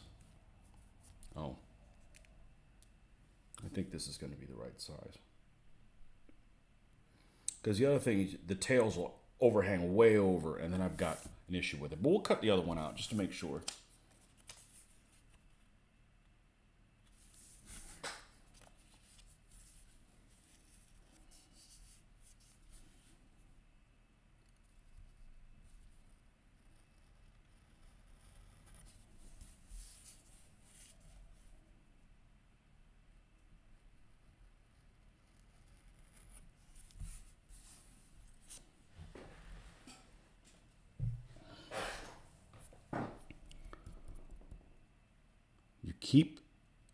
You're keeping a running tally.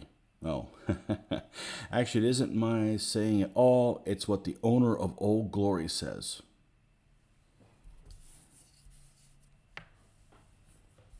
I'm telling them. Now you gotta pay the piper.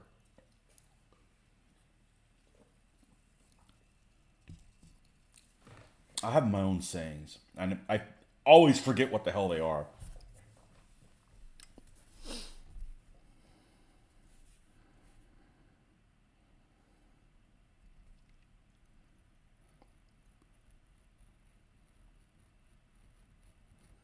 You know do you know the owner of Old Glory, huh? The Russ guy, right?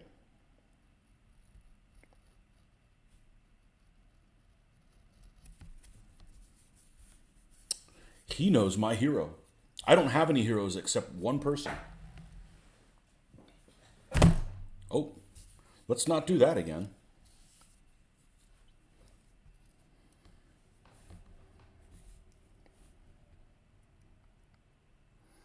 You know, I'd probably have other heroes if I painted other scales. Because there's folks that do awesome stuff in like 28s. I just don't do 28s.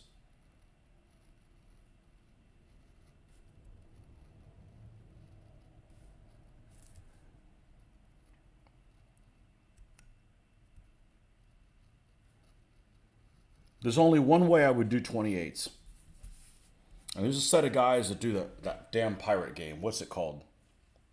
That pirate skirmish game that the guys in Miami do.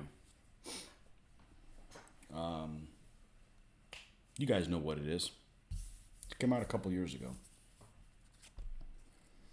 And they just came out with some rules for Victorian stuff.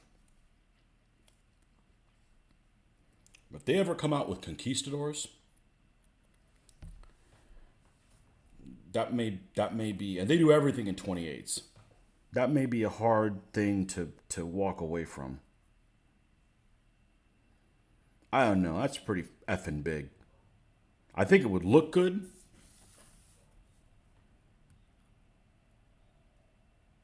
I may just glue it anyways and just see what it looks like, you know? See what it looks like. Yeah, you met him a few times. His name is Russ. He's huge in the Napoleonic era. Yeah. Nah. What's it called? I'll tell you what it is right now. Let me minimize this.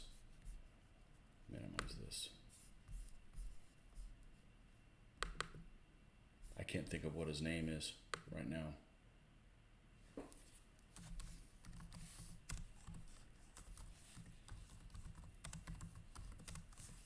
Pirate Skirmish Game 28mm.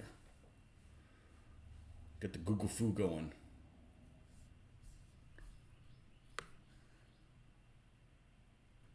Firelock Games. Firelock's the name of the company. Anyways, I know the guy that pushes that, and he keeps saying, I might come up with conquistadors. If he does, yeah, Blood and Plunder. If they do, you see the flags that the League of Augsburg have done. Some of them are done in silk. I saw some of them as well. It's incredible. Incredible. That guy there that paints those the sailing ships, that guy paints like a wet dream. Berry stuff. That's amazing. I showed that to my family the other day. Like, your stuff looks better. No, it doesn't. I'm not saying that I couldn't do a pretty good job, but I like seeing stuff like that because I'm like, all right, we got to kick this up a notch, right? Not like, oh, I'll never paint that good. Nope. I don't feel that way about painting stuff. Now, I may, see somebody break some world record. I'm like, I'll never be that fast. Well, no shit. I don't have that skill set. All right, let's check and see how these things are doing. Oh, that's the old one. Of course, that one's going to be dry. How are we doing here? Let's do a check here. Shit, this stuff dries so freaking quick. All right, let's give it a little time. Let's wrap these 2 flags around. By the time we're done with the 2 flags being wrapped around, we should be ready to roll on that. And I'm going to go ahead and make another flag post. Of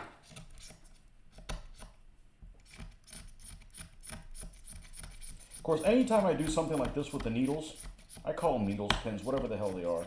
Well, they have a hole. They have a hole for stuff to go through it, so I guess technically they're needles. The bottom of them's already been filed down, so I can't accidentally prick myself and draw blood.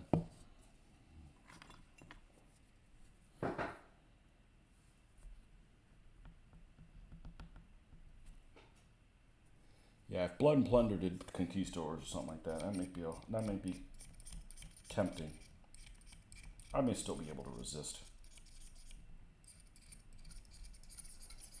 If we go to Mexico over the holiday season, I'll be building a 15mm America's Army for sure. Got all the Spanish already. Those figures that are done by Tin Soldier. They're almost 20 mil in size. They're big.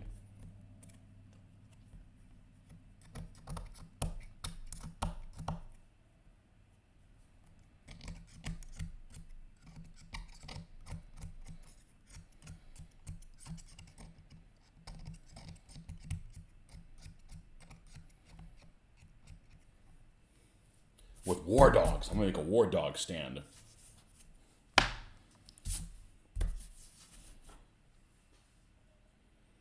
We got 2 guys that have Aztecs, so we could do like a Tumba or something like that. I do have Conquistadors in 15 mil. They're just big 15s. Oh, because they're awesome. They're beautiful figures. And they almost look like they're sculpted by my hero. They don't look like the rest of Tin Soldier stuff.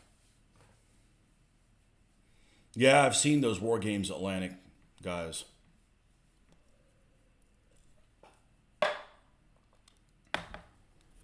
I've seen those guys. Somebody did a...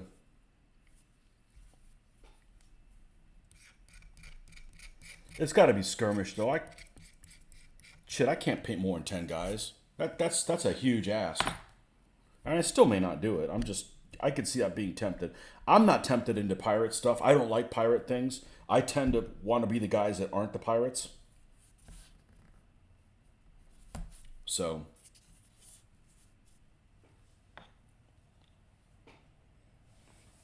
Watched a show on 6mm figures from Sheffield. It was surprising the amount of people that were there and playing 6mm armies. Yeah, I watched the stuff from... Is that what the Joy of Six thing was? Was it in Sheffield? Some of those train boards are gorgeous.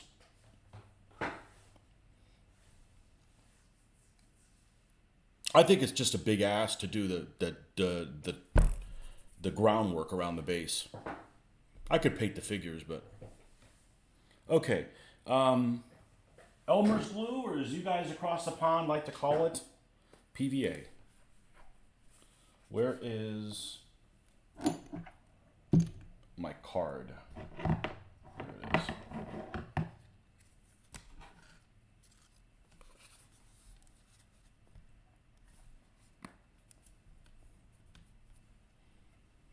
Curacao Miniatures has a Spanish colonial line. They look good.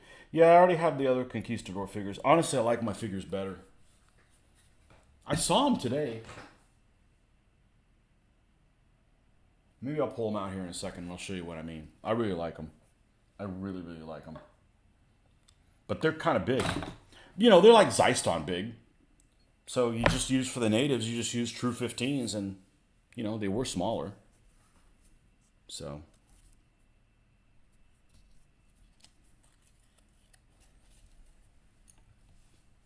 The problem is I don't like playing Spanish armies because there's too much pressure to win. I don't like playing my people. I'd much rather play the Turks, and if I don't win, who cares? It's just the Turks. Not that I'm not trying to win with any army, but...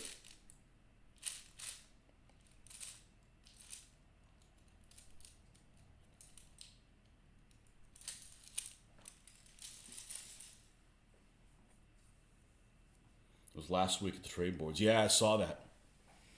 I saw the... One of the guys was telling me about that the other day, and I'm like, I watched it. Was it this morning? It was this morning or yesterday. I was taking a break.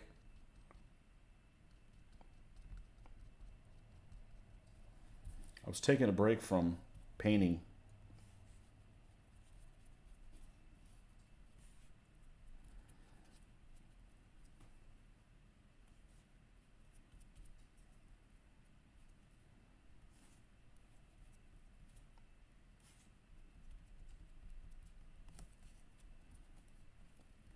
I don't do both sides. I think both sides is stressful. This actually is more stressful than my normal painting because this isn't forgivable. Like if I screw up doing heraldry, not that it really happens very often, I can fix it. This, slightly a bitch to fix.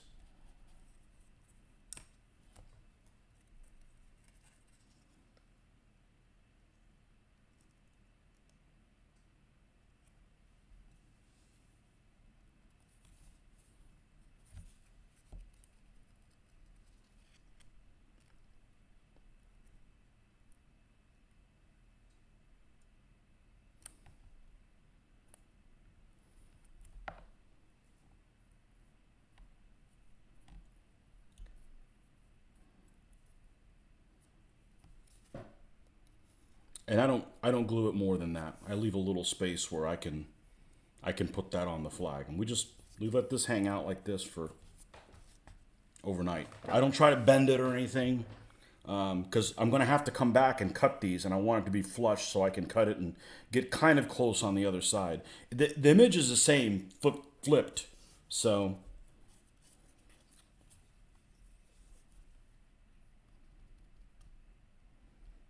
I've done these many times.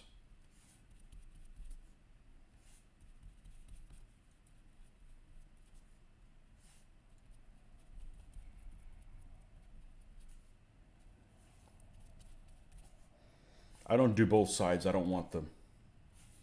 It doesn't need to be that extra sticky. I'll do both sides when I'm doing the final part, but this part I don't. All right, so we just stop short.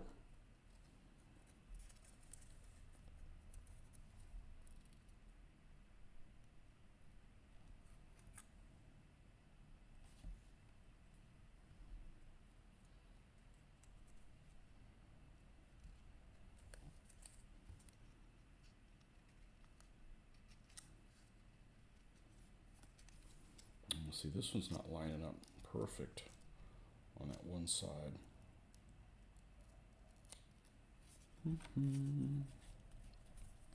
Hey, if I fuck this one up, guess what? We'll use the smaller size.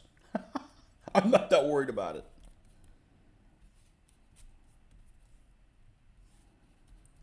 Jesus, I can't be good at everything.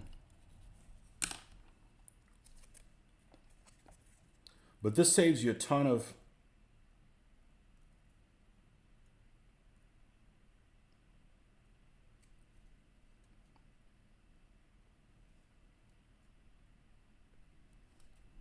ton of work doing it this way.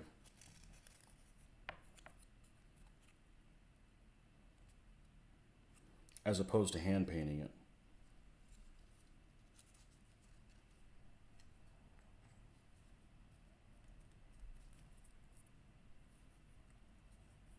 That's close enough. I'll come in and actually the last time I painted the edge, I found a new way to do it that was I watered down a little paint, almost like watercolors, and I was able to get the edge all the way up to the other color, and it worked really, really well. So, all right, we'll let these things glue overnight. And I think it's this. I'm gonna go with a small one, just because the other one is just so obtrusive with the tails going, you know, like a whole stand back.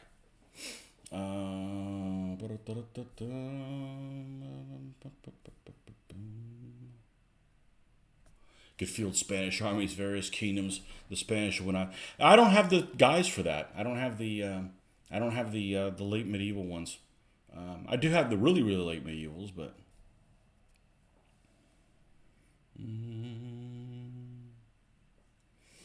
Let's see if I can find a little bit more drying time. Let me see if I can find those conquistadors. I'll show you guys.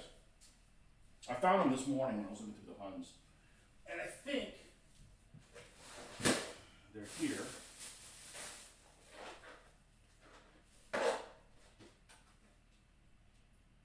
Yep, found them. Now there's only one gripe I have about them. And the gripe is that there's no commander. And I don't want to buy a commander for somebody else because these are kind of big figures. So I'll figure out something to do when the time comes. Hey, I got to paint the rest of the army before I got to worry about that, right? Are we zoomed? Are we zoomed in? Is that what's going on here? Dun, dun, dun, dun. I've had these for freaking 20 years, probably, these figures. Maybe longer. All right, we need maybe 30 more minutes.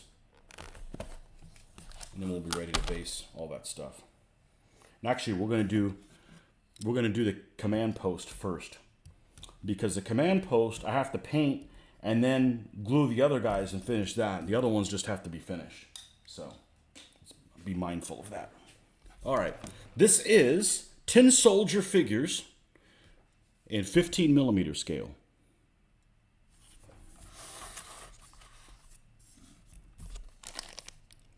We've got some war dogs.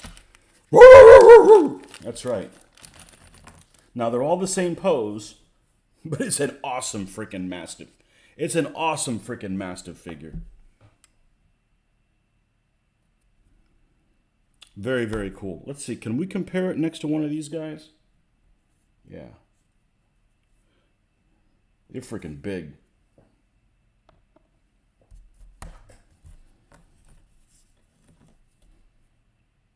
Really cute. So I'd probably make one stand that's a warband stand. I think it's a solid warband. You'd think it'd be a fast warband, but it isn't. So 4 guys and a handler on there. All right. Let's just go right to the meat and potatoes. No, it's pikemen. Here's the command. Okay, look at these guys. They have separate shields.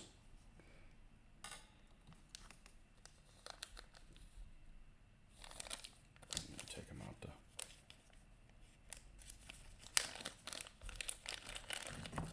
Let me put my glasses on so I can see what's on the screen.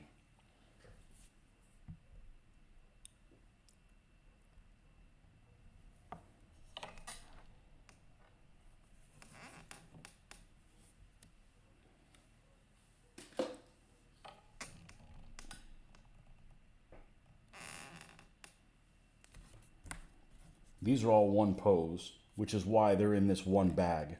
I split them up by... Well, they're one pose, but this guy has a cabacete, and this guy has a morion.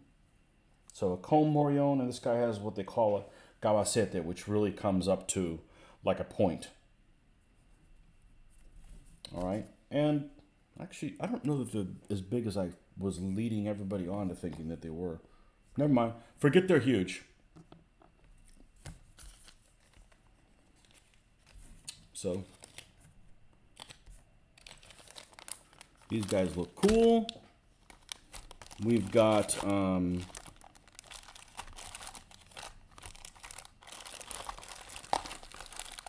Arquebusiers. which they have one stand that is shooters, and it's mixed arquebusiers and crossbowmen. We have a cabacete. This guy has a bourgeonet, helmet-wise. Another, I mean,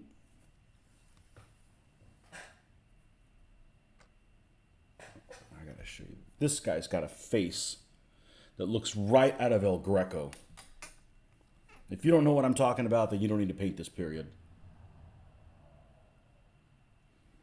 Freaking awesome figure. Awesome, awesome figure.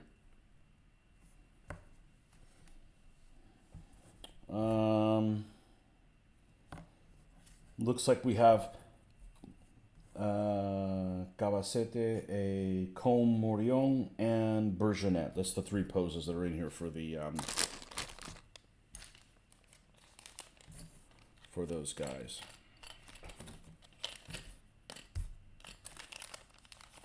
We have a happy little cannon with part of a cannon crew. Little, I won't take it out. Little boomba.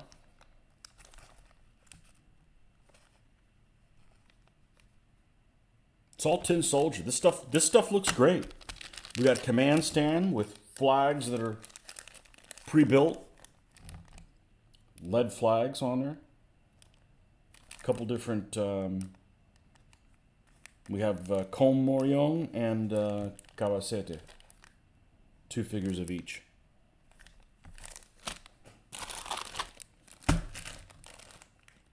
Pikemen,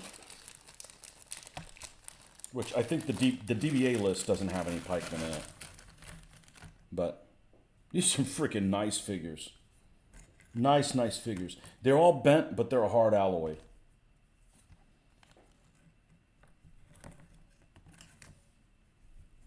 Basically, they all have helmets, which is probably not accurate, but they look a hell of a lot better with helmets. Because sometimes the early conquistadors have these silly little Italian-looking hats. I like my guys with helmets because they look badass.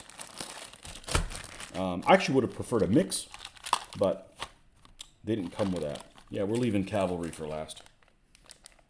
We have separate crossbows, crossbowmen. Some of these guys have like padded armor too. Here is some Gladiator Halberdiers that I bought a long ass time ago, and they're actually really good casting. The problem is there's no use for Halberdiers in any freaking army. So this might be like a guide I put on the command stand, but they're actually Gladiator Halberdiers that I bought a long time ago, probably at Emperor's Outpost around 1994 or something like that. Never done a damn thing with them. We got more. Oh, we've got these guys with muskets. Yeah, this now we're getting in a later period. You know, they've got the stands for the muskets. That's how normally you tell them apart. All right, let's get into the cavalry. And this cavalry definitely looks like something you do not want to stand in front of when they come a-running.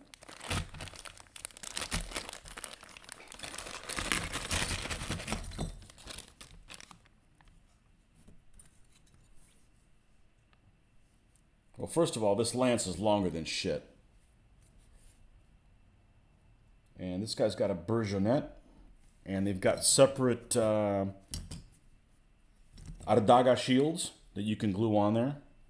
And there's separate shields for the conquistador guy, for the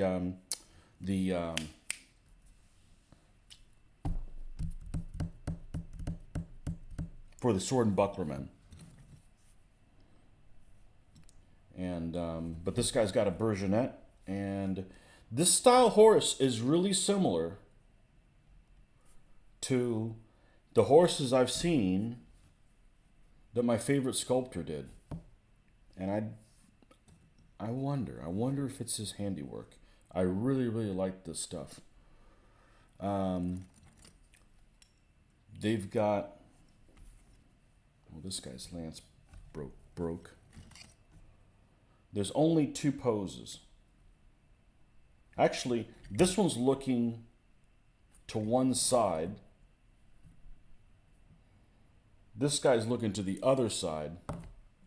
And then you got this armored dude, which looks freaking badass as shit. Well, he's only half armored. He only has the top. But he's in a charging pose, which means that lance is out here sticking out in the next week. But I really, really like these figures. Really like these. He's got an armette that's pushed up. Awesome looking figures. Those guys, those horses are as big as some of the Khorasan horses. Joe has an army of Serbs from Khorasan, and the freaking horses are massive. And I don't know where the hell my glasses are. Oh, here they are. So yeah, this is the Conquistador. I had these guys for many, many years.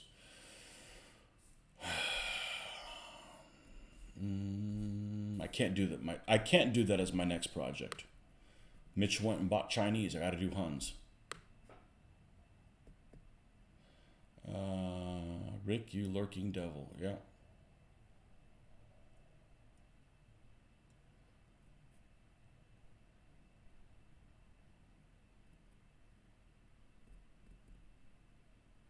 I'm not doing Spanish Renaissance. I can't. That's a long ways away. I did watch the Yorkshire Gamer had a playthrough on Furioso. What, I don't remember what he called it. I would call it Furioso. I don't know the Italian pronunciation. I know the Spanish pronunciation, and we kicked some ass over there, so I'm going to call it from my people. Irregular Wars, excellent set of rules, Renaissance. My gosh, that guy's wielding a telephone pole. Yes.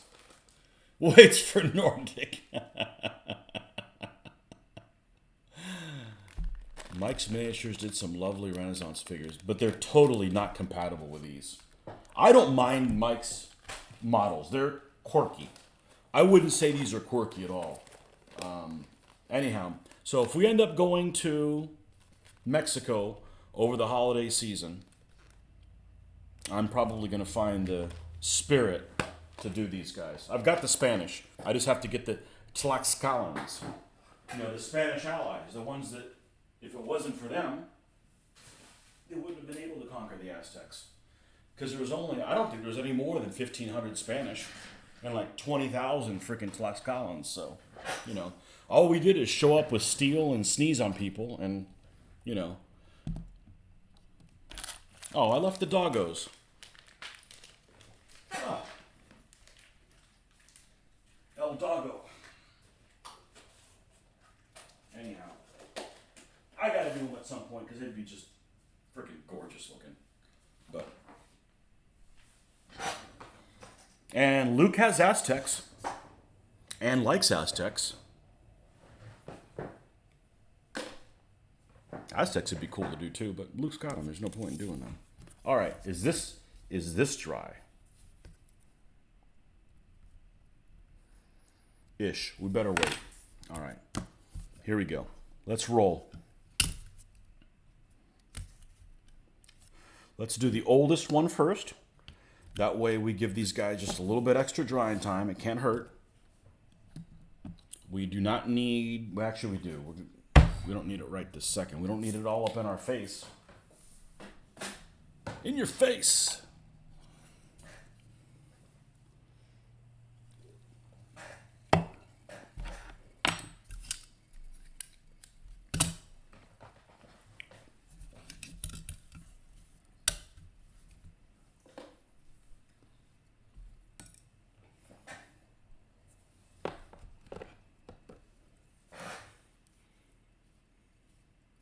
The Spanish way.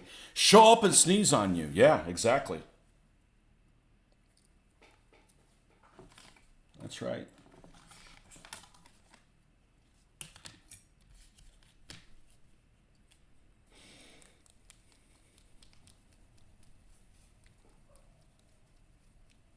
That's why you sink every Spanish ship just in case, Anthony. All you got to do is just say your Hail Marys will leave you the hell alone. You want to get all uppity and, I don't want to do that. Well,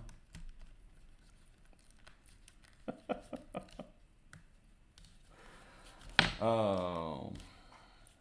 My people were badass. We just didn't know how to spend money. We were really bad at that.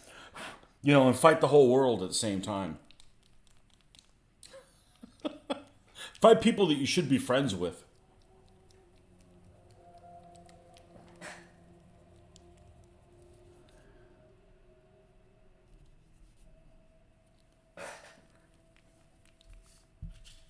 Oh, I hear a mixing ball in there.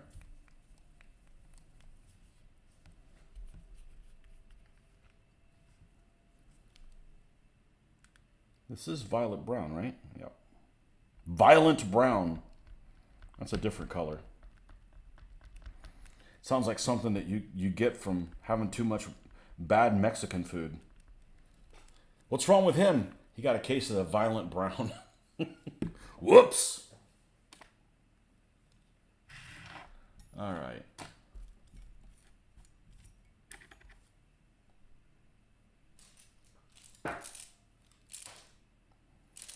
And of course I put all my brushes away. We're going to need to get one that's fairly decent to get in between the horse's legs.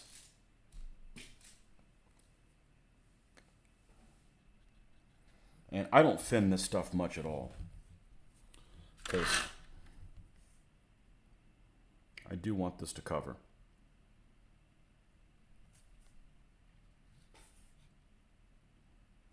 When I was first painting this color as the ground color, I'm like, I don't like this recommendation. This looks like it's not going to be dark enough. Like it's not going to look good. And I was pleasantly wrong.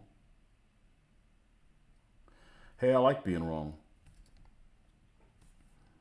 Comes in handy when you expect problems and oh look, no problems. Perfect. Awesome.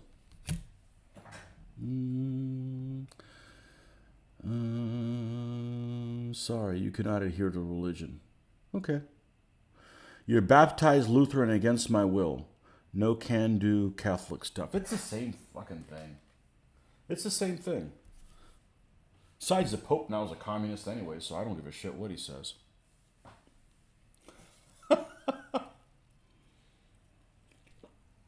The violent browns.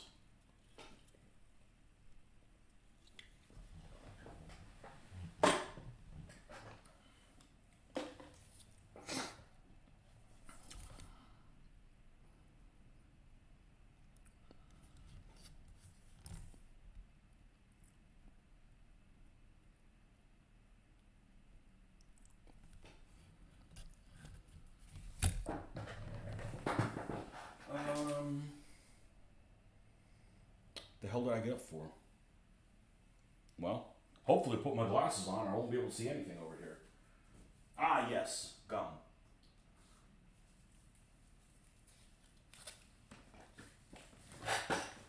The French had to cancel their 14th of July Bastille Day fireworks due to 40 to 46 degrees of heat and risking setting the country on fire.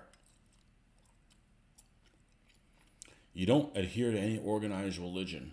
Not my thing, to be honest. Makes sense to me.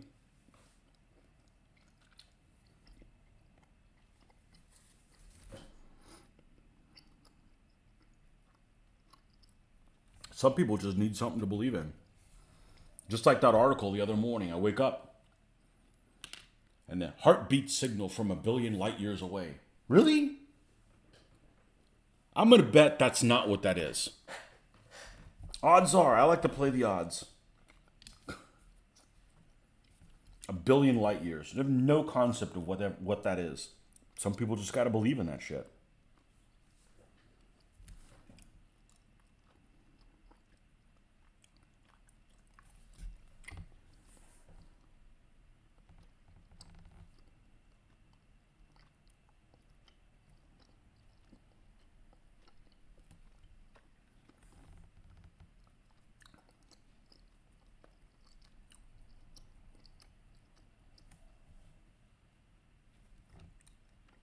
I guess I am thinning this down a little bit just to get it to work around the legs and such. This is the longest stage. This is the stage it takes the longest. It's just getting the basic color around the bottom of the horse. It shouldn't take that long. I'm only doing 1, 2, 3, 4 stands. Well, it still takes a while, but it's not like I'm doing the whole army. That would be bad. That would have been bad to just leave it until now.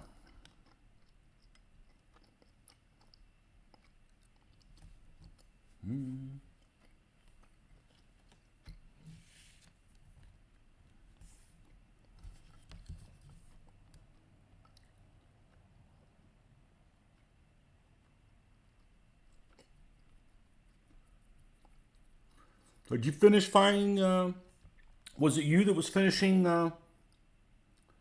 Stranger Things? Did you finally finish watching the last episode of it?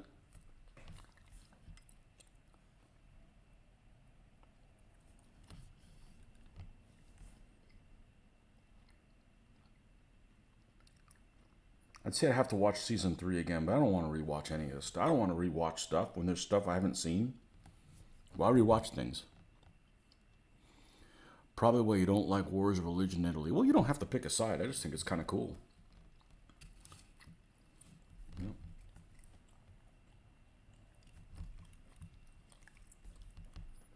Well, we were fighting in Italy. Your folks were nailing things to doors.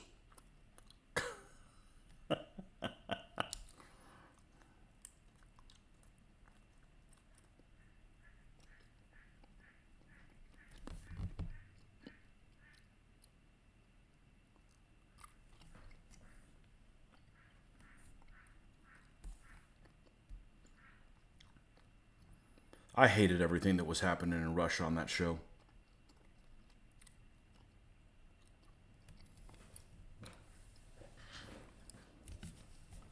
You know, every character over there sucked.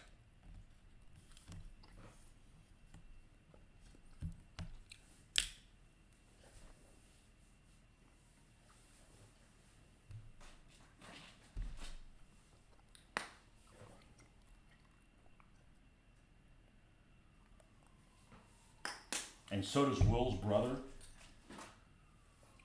Will's not much better. Pretty much the only interesting stuff happened in Indiana. But I know why they did it. They did it to kind of, you know, go in different directions and stuff. But I'm not one for calling predictable endings when they happen. But I kind of, before the season finished, I kind of called how it was going to end. And I was right for once. I usually don't worry about that kind of stuff, but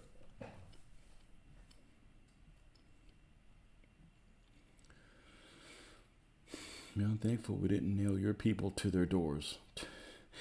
Religion's a no-go in Glasgow. They still have a vendetta going back to the 16th century and 2 soccer teams that have religious connections. Really? Anything involving Russia sucks. That's not true. The Eastern Front's awesome. That is one country and part of the world I would not shed a tear over if it vanished. That's been on the show, man. It was just wasn't interesting. Season 3, the Russians that they cast were silly. They weren't even believable. And this seems super hokey.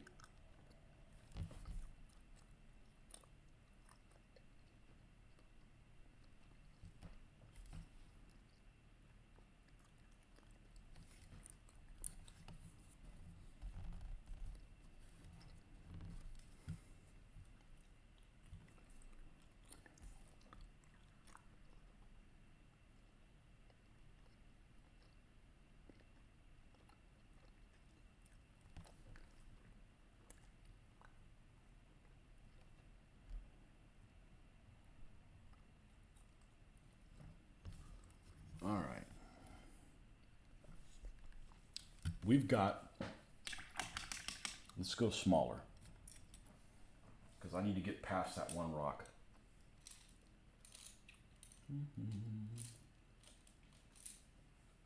Uh-huh.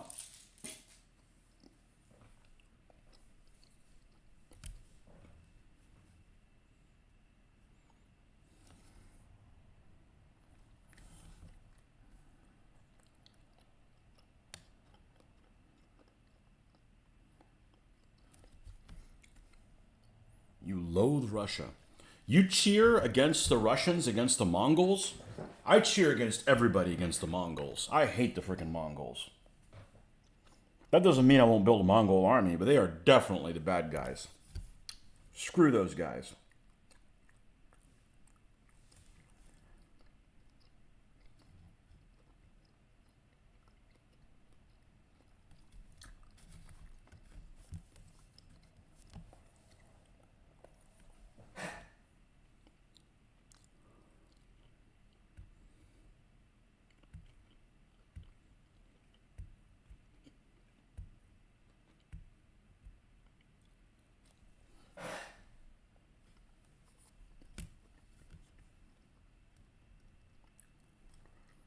I haven't played a role-playing game since 1985.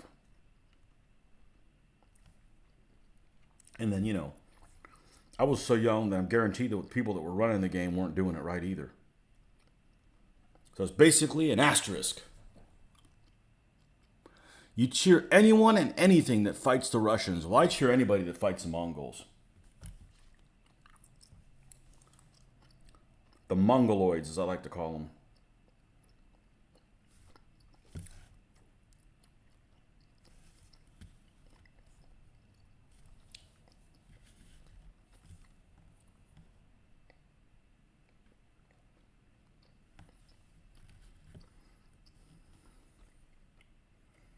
They're almost as bad as those damn Numidians. Those lucky freaking Numidians. I tell you.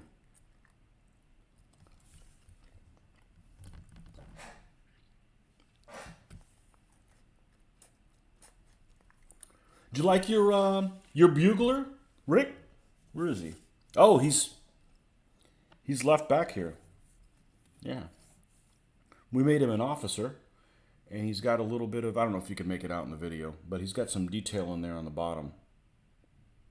He's a pretty cool figure, especially since his cape turned out really well. Especially because it's a gladiator figure, and then they tend to be, by that sculptor, they tend to be pretty rough looking. But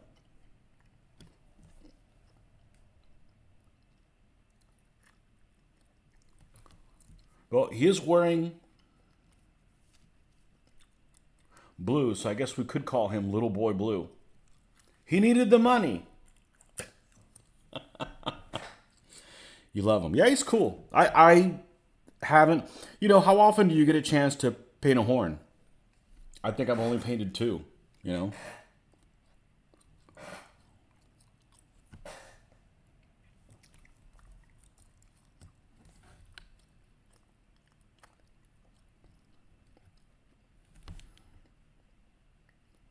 Anytime you get to paint something that's different like that, always cool. Camel drummers, you know, like Bactrian camels with guys with a couple kettle drums on there. That kind of stuff's cool. He's a miniature figure and you like every miniature figure, huh? UK has 30,000 Ukrainians getting military training and new equipment so they could go back to reinforce their country.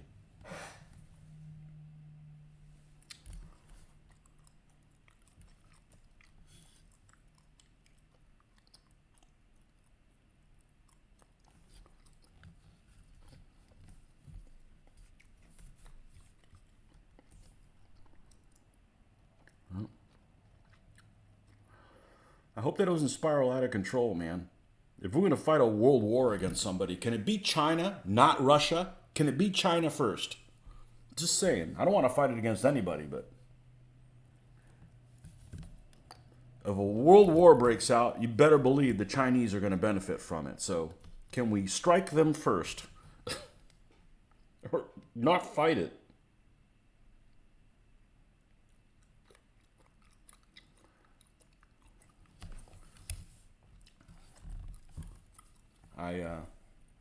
We were just watching You Only Live Twice, and my brother thought that the plot of that seemed really similar to what was going on now. You need to get in a freaking war with Russia.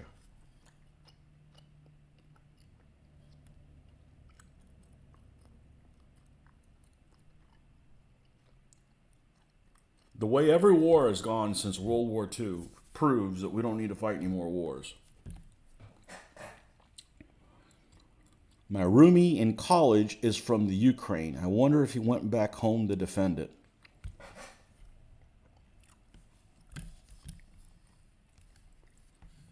I don't know.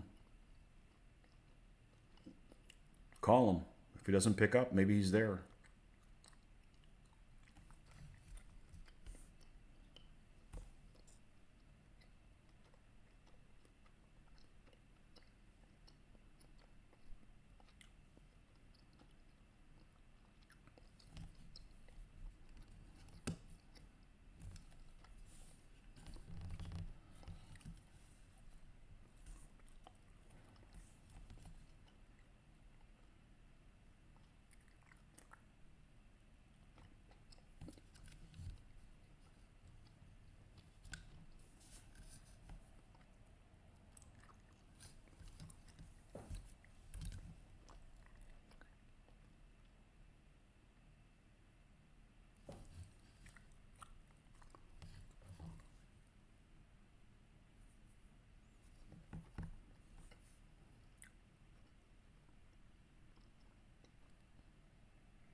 Let's see.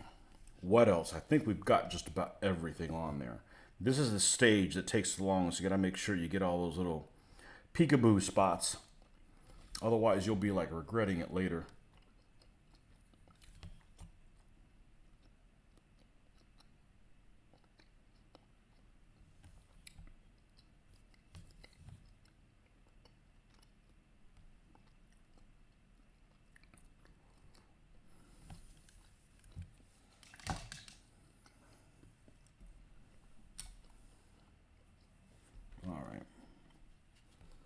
Let's do the edge.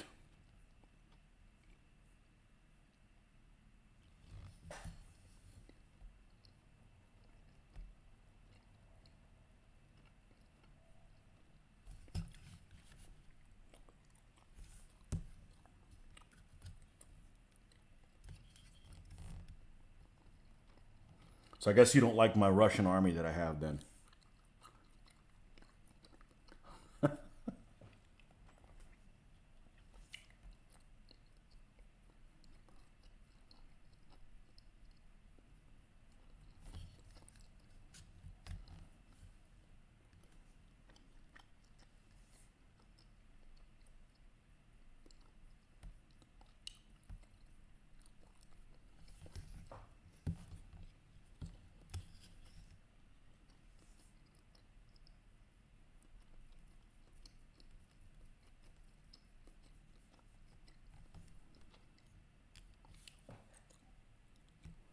All right. General, not next. This guy.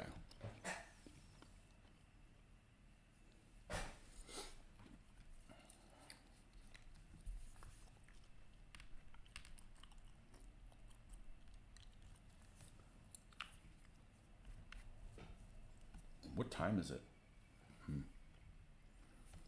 Not that it matters. We're powering through and finishing these guys tonight.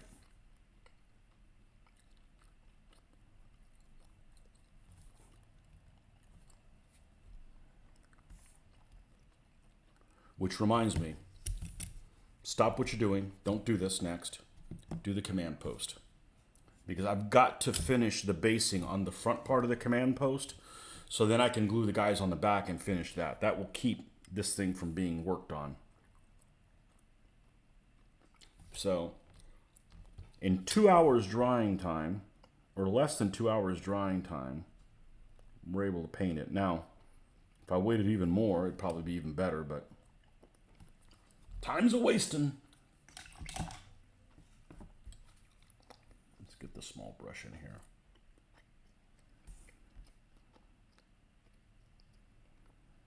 Time's a wasting. Man, I feel like I haven't stopped all week. Well, I have, but not really. I'm like ready to go to work tomorrow and like take a break.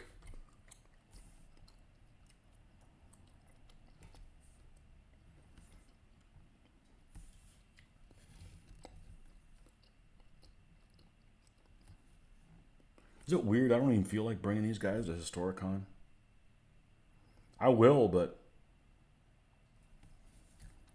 I don't really want to bust my ass and they turn out, you know, 3 and 9 or something like that. That's not very satisfactory. I'll have to make fun about putting them on eBay for 99 cents shipped, you know.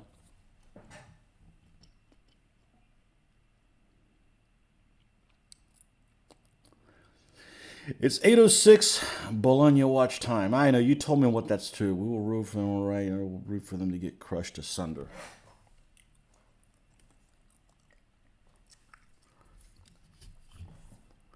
You know, at least the Russians, when they rape you, they'll let you pick the hole. Mongols won't.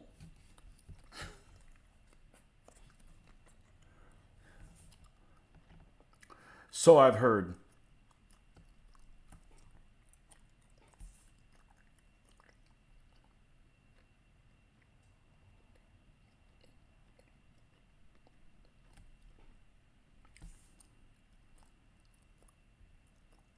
And yeah, I'll do them sometime, but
look, I got a lot of websites now to check out based on you guys' recommendations, so that'll be cool.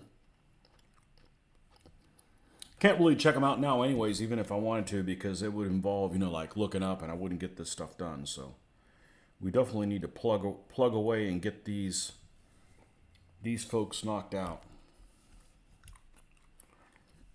But regardless, whatever stage I'm at, I won't do this past 10 o'clock. That's just extreme.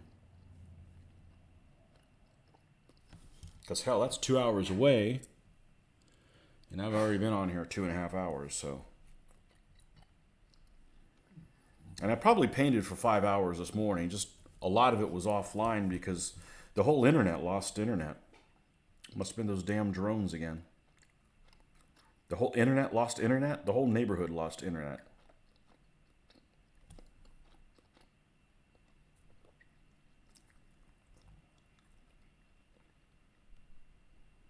which honestly wasn't that big a deal. So I just watched stuff on my phone. And did a pretty good job of not being distracted by it.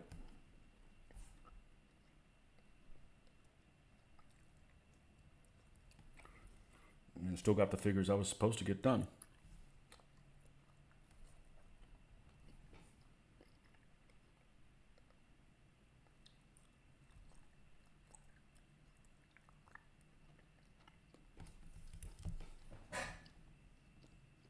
"1:05 a.m. in the UK just now." Man, you got to work in the morning?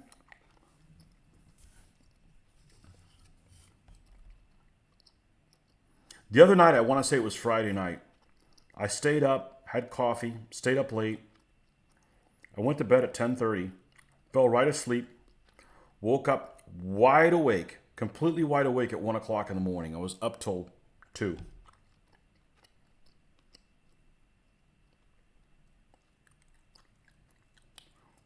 You know, I usually don't go to bed until I'm like tired enough to go to bed.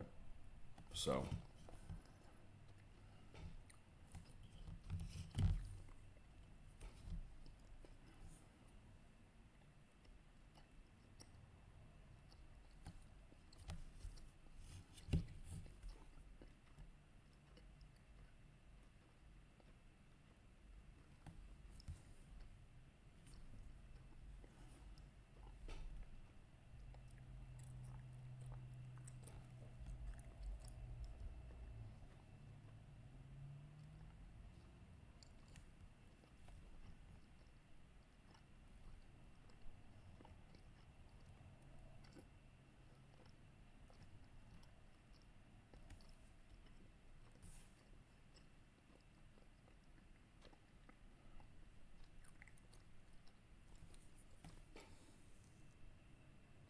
You're painting camouflage on the stugs. Stuggy, stuggy, stuggy.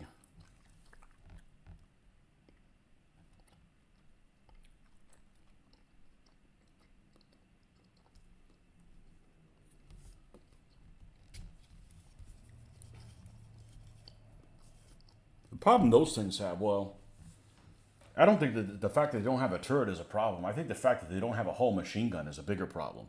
So they got to go crew exposed to fire a machine gun at the, infantry or whatever. But, if you keep your own guys nearby, it's just a mobile anti-tank gun, and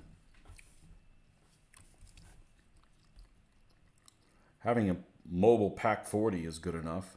Rarely do you encounter things that you need something more than that. It's not like you're encountering JS2s or something like that every day. Pretty much can handle every Allied tank except maybe Churchill's to the front. So, "You're on holidays, not going anywhere. We'll take family for odd days out. My wife wants to go up north for a few days." And you live where in the UK? You guys just hop on a train, right? Well, it's not that undesirables ride a train. It's that, normal okay people ride too. So it can, it'd be okay. I don't want to bring my family on a trip where everybody that's on there seems like they're on their way to donate plasma, if you know what I'm saying. I've got the jitters.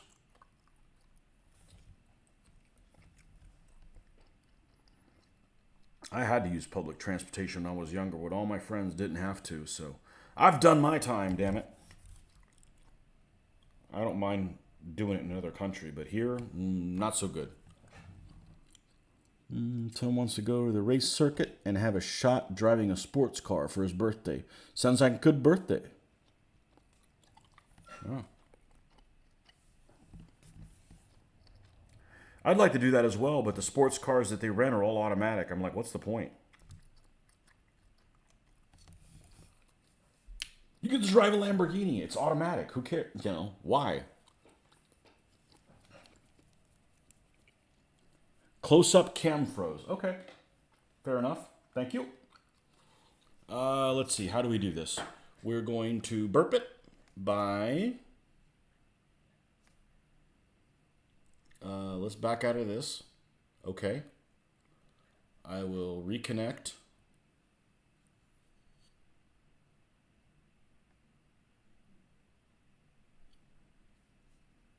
I'm going to take a small pause, very small pause. I'm going to connect again and launch this, and it should pick it up. And it did. Excellent. Good. It's good to have those kind of problems from time to time because you can solve them. Thanks for the heads up. You're in the central area between Glasgow and Edinburgh where you're technically in the borders, and you want to go up north? You're already like almost all the way up there. Okay, cool. All right. I will be back in... I cut myself off. I'll be back in 5 minutes.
Maybe it was less than 5 minutes.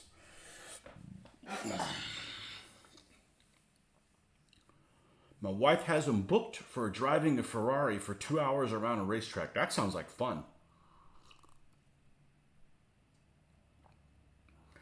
You'd rather drive a vintage Shelby GT350 or a tank?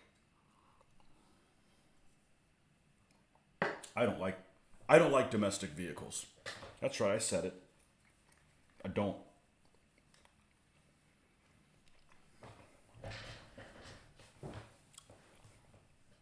And I'm a fan of handling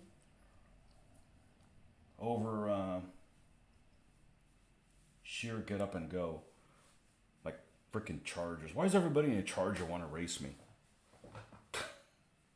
Like, let's add a turn in there, dude. You'll end up in the trees and I won't.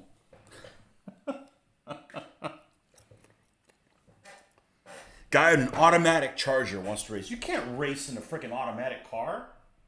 That's the thing that sucks about this country. I think one of the shittiest things about this country is people here do not know what to do with that third pedal. They just absolutely don't want to know. I want to do a tank thing in Vegas where you drive a tank over old cars and stuff. I want to visually inspect that the tank is empty. In the car that you're going to run over. I got a bad feeling about that. Kaboom!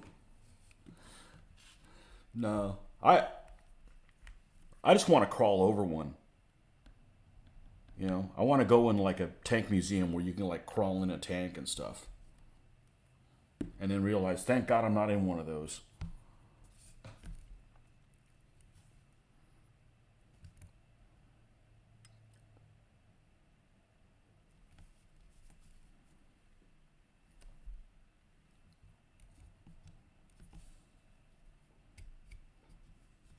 Like they got a place here you could drive a 911 for, you know.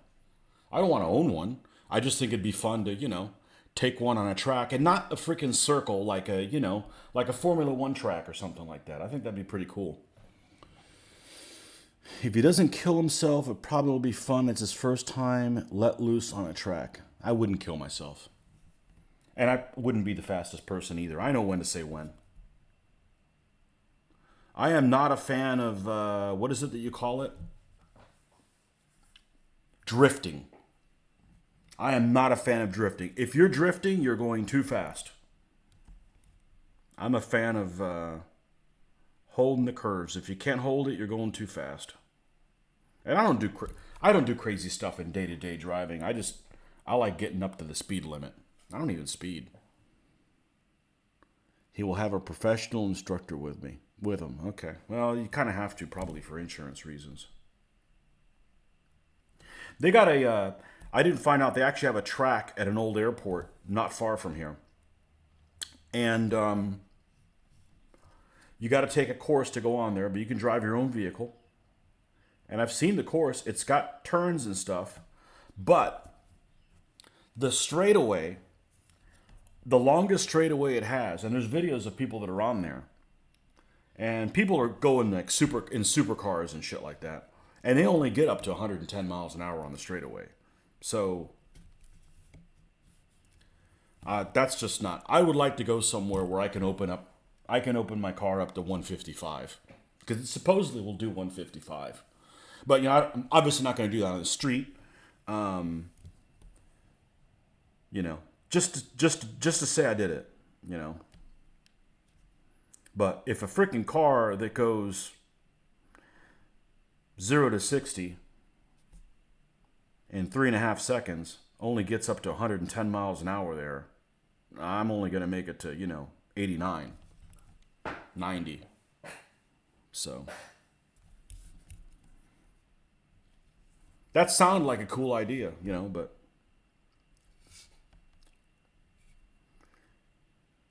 and you know, I don't want to compete against other people. It's not exactly, you know, I just want to open it up somewhere safe. So if I don't get a chance to do it, I don't get a chance to do it. My first car, I hit 109 and it's governed at 109, and when it hit, the sound that came from it, I thought it was done. I thought the car was done. I do not want to hear that sound again. It's really, really bad. It makes grinding gears sound like a lullaby. That's how bad that sound was.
Yeah, if you want to do stupid stuff in a car, that's what freaking Xbox is for. That's what Forza is for.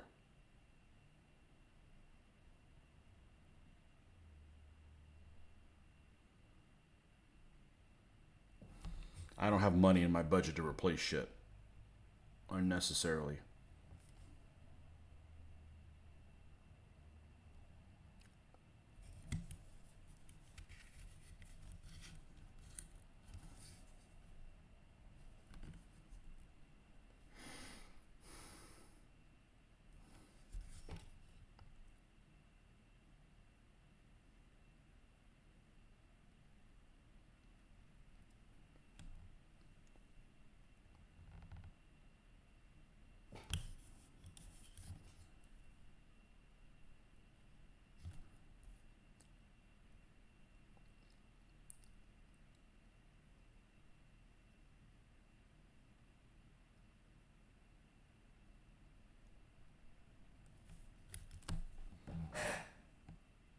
You want to get the latest Forza? It has the new Bronco in it. You mean the one that has the one that's in Mexico? That's the Horizon. I don't know. My car's in there.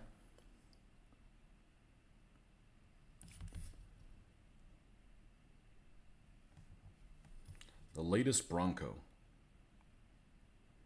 Yeah, some of those Jeeps and stuff are kind of fun to drive in there. Unfortunately, some of those driving games are harder to play than a real car, just because you're playing with a stick. You're just like tapping it the whole time.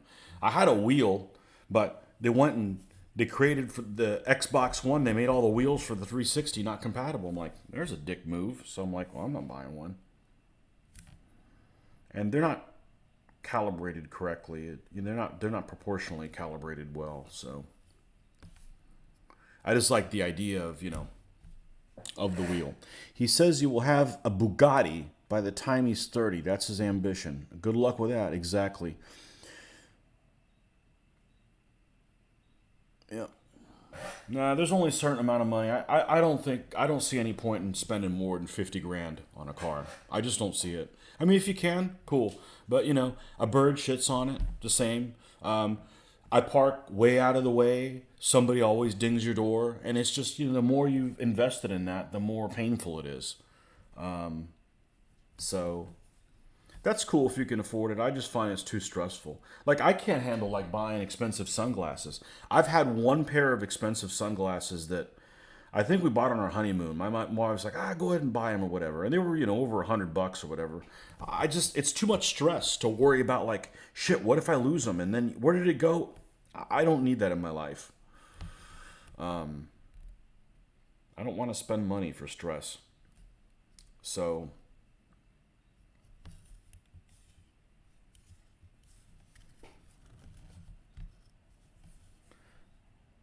and with the cars, who knows where cars are going to be? Who knows where cars are going to be? And every year it gets weirder and weirder. I mean, we're living in the twilight zone. Now people are like prepaying for cars. No, I don't know how you guys do it in Europe, but you don't prepay for a freaking car. I'm fine if they go to MSRP. Like, okay, this is how much the car is, because that whole haggling thing is a bunch of horse shit, anyways. But prepaying for a vehicle, you got to buy it and then test drive. No, it doesn't work that way. I'll just keep the car I have then.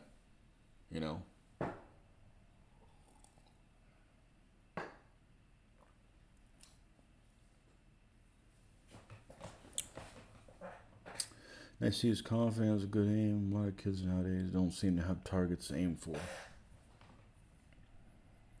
Yeah.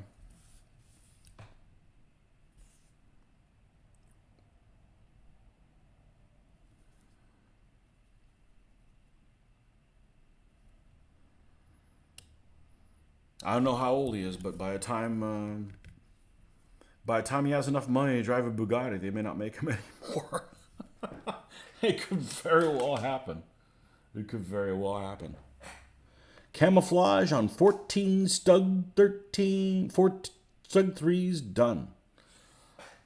You ever done an ambush scheme?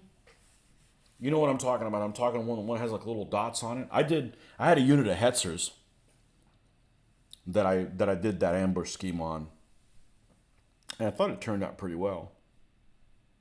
I probably wouldn't like it now. I'd probably be like, it looks like ass, you know, or something. But those are the last things I washed. I would like paint them, and then I would give them like a thin down like sand wash, so it would get like in the little cracks and stuff. And I thought at the time it looked pretty good, but you know, it was pre-internet. I couldn't see other people's things that they had discovered and passed on to me either. So, you know, you're kind of trying to discover everything by yourself.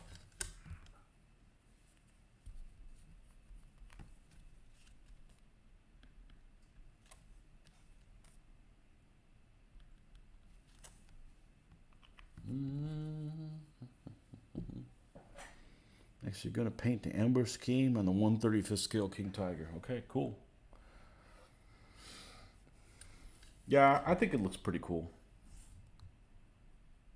Even though I prefer my German tanks gray, but it depends what tanks you're painting. You're not going to paint some tanks in gray. Well, I guess you could, but you know where I'm going with that. So I'll have to find that link where I saw that there was two different colors of the dark yellow. I forgot where it was, but it surprised the hell out of me too. And I just saw that, I want to say, in the last year. I didn't know about it. I'm not talking about the Africa color. I'm talking about in Europe, there was two. There was like an earlier one. There's the one you're used to, and it started coming out around the time of Kursk. And there was one before. So supposedly that went into effect in February. So between February and July, there was another one that was used, and it was not as nice looking. It was more yellow-like, instead of more middle stone. So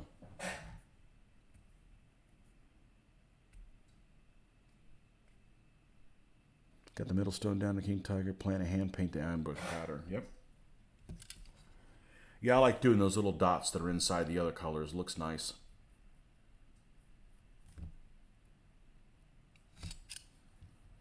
There's some 1/35th scale modelers that'll pretty much put anybody to shame. It's really,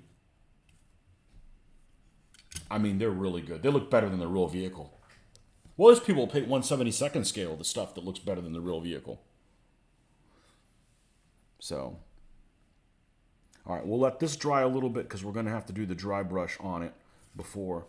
Now we're starting to get a little better idea of what this may look like. Although you guys aren't seeing the real color because the internet screws with it. All right. Small brush.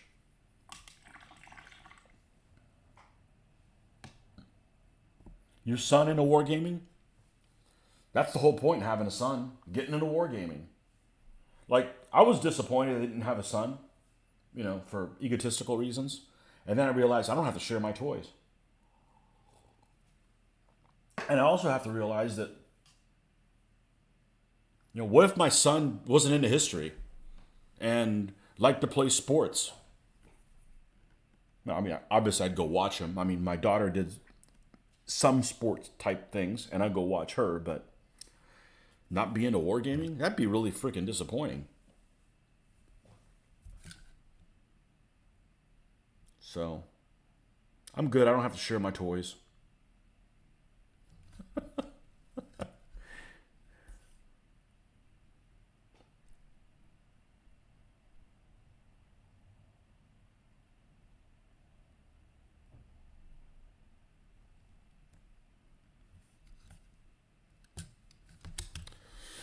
Joman's only ever made 400 King Tigers, but I've seen loads of games where there are a lot of King Tigers on the board. Yeah.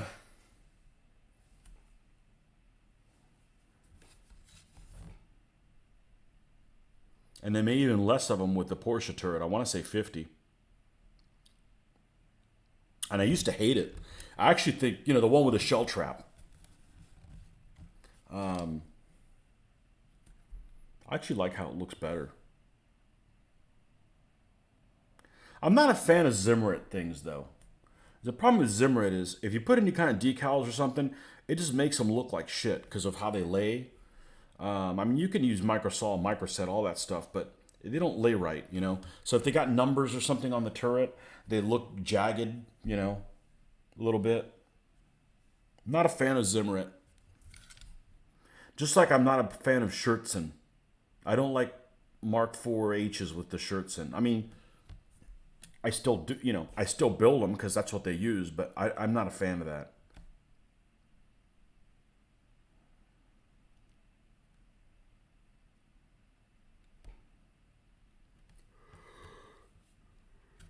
And everybody builds German stuff because German stuff was wicked cool looking, and they fought everywhere and had all kinds of different paint schemes.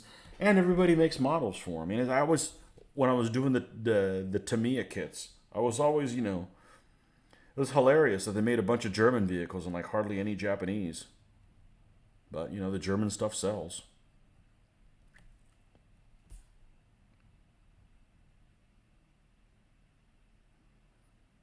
I guess you're not going to build any Russian tanks?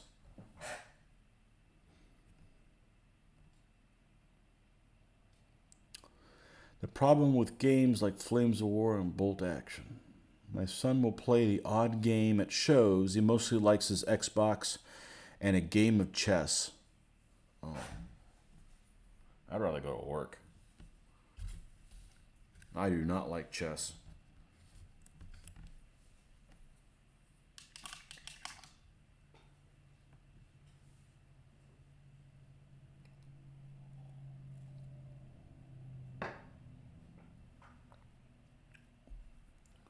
There's another bait and switch thing. There's all kinds of freaking chess channels and shit like that. And a lot of them are real popular because they got girls playing chess that are attractive. I mean, I guess if that works for you, you know. But man, I'd rather go to work than play chess. I don't have the mind for it. I just don't like the idea that both sides start off the same. So that alone, if it's a war game, I don't want to play that, you know. And no dice. You don't like the Schertzen either. That's right. However, I've seen some new photo etched Schertzen that look good. Yeah. Yeah, like I prefer the look of a Panzer IV G or an F2 without Schertzen than an H.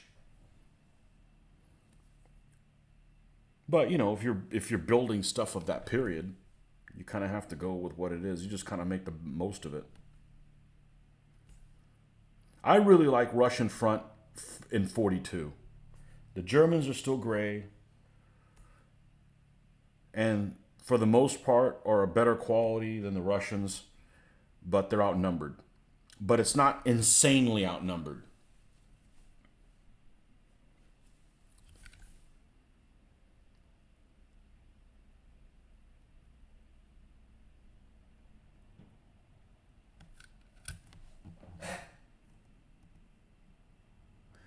I like that he is problem solving and picking up tactics.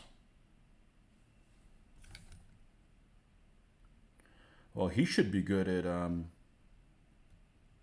strategy. I'm not a strategy guy.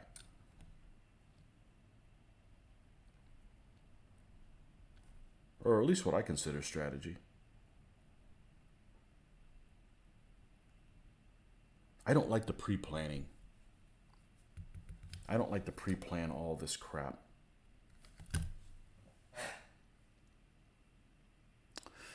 You prefer the German Dunkelgrau over the Mittelstone, yeah? Me too. But I don't like Panzer IIIs and Panzer IVs without the turret bustle. It looks like a bald baby. Is there any other kind? It just doesn't look right. And I don't like the Polish markings where they just used a white cross. Even though the Polish vehicles are pretty cool.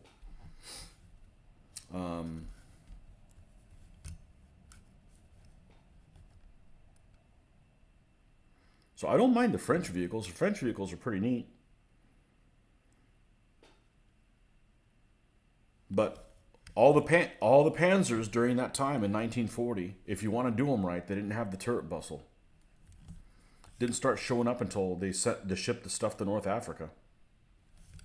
And it just doesn't look right. Even though it's just a compartment. I mean, it's got no freaking armor on it. You know?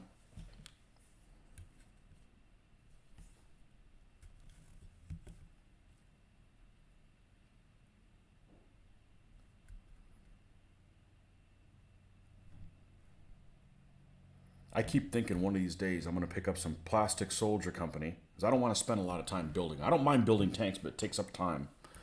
I just want to paint them and paint up some of their, and get some half tracks or something like that and paint them up in 20 mil, of course. I know you'd like to see me do that. The problem is it pulls me off task. I'd like to see me do that.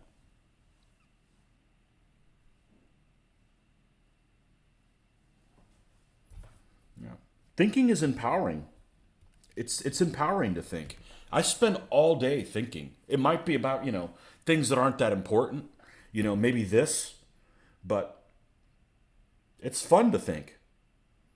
That's why I don't understand drugs. I want to be thinking. You know?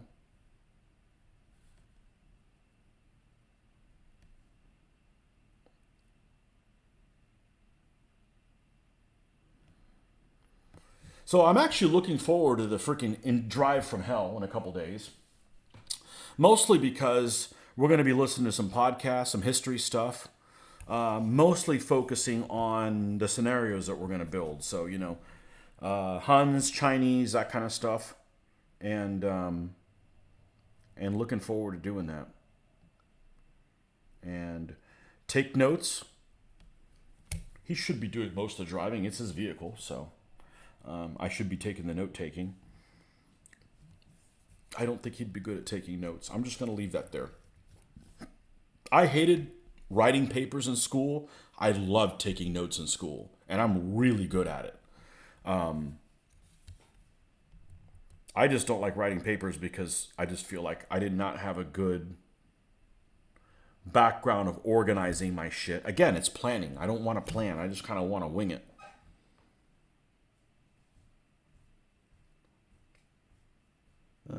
You got KV-1s. Early Germans ain't so good against them. You're right. I love that story. That KV-1 that ends up holding up the whole advance of one of the Panzergruppers for a couple days.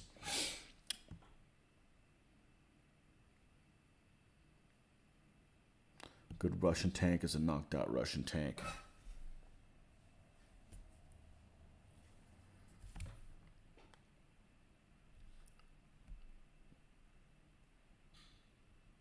No, I like the German-Russian conflict. It's like which bad guy you want to be.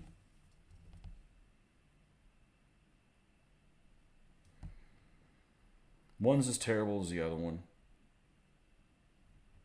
One side was just pickier who they killed. My dad was a teenager during the Second World War. Of course, he didn't live in a country that participated, thankfully, but at the time. But he never could understand why the Allies made a deal with the Russians. It never made any sense. It doesn't make any sense to me either, because they helped the Finns when they went and jumped on the freaking Finns. The Allies helped the Finns. So he used to say, the Russians had to fight the Germans anyways. So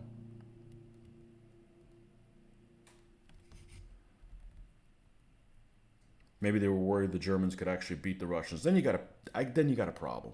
You got a problem. Like they beat them in the First War. But maybe that was the secret. They beat them in the First War and didn't win. So if you don't beat them, maybe they'll win the second one, huh?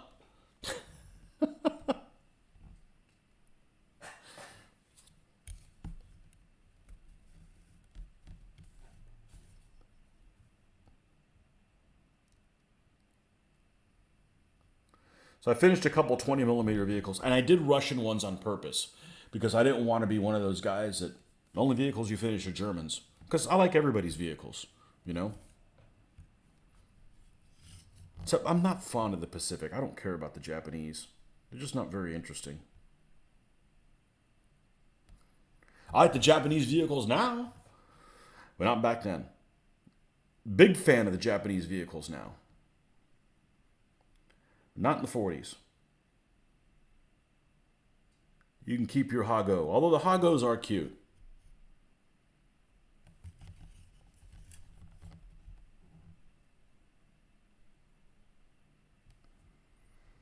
I got some Japanese troops. I got like 3 squads worth of them.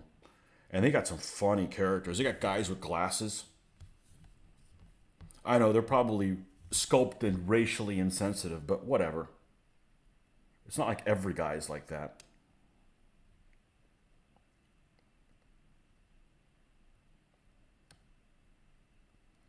Racially insensitive sculpting. Is that a thing? Your grandfather on your mother's side was in charge of an anti-aircraft battery in Helensburgh. Or is that Helensborough? During World War II, he never had a good word about the Germans. Hated them. I get it. If I'm in a war, I don't like the other guys. I mean, it makes sense to me. I get it. When I used to work at the hobby store, I would encounter a lot of veterans. This was in the early 90s. I would encounter a lot of World War II veterans. And they had vastly different opinions about the enemy. And it was completely based on whatever shit they had to go through in the war. So there was a pilot of a B-17, and he would come visit. He was always wanted to build models. And I remember because he drove a Cadillac, and he had these little things on a Cadillac.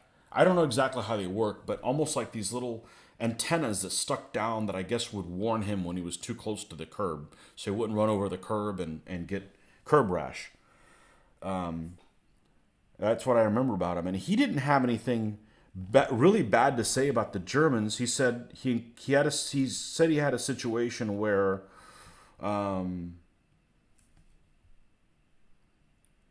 they kind of fought honorably or something like that. Anyways, he was kind of... So he didn't really have anything bad to say about him. There's another guy that encountered that fought the Japanese, and he did not want to encounter a Japanese person on his own time. I could see that. I mean, I get it, you know.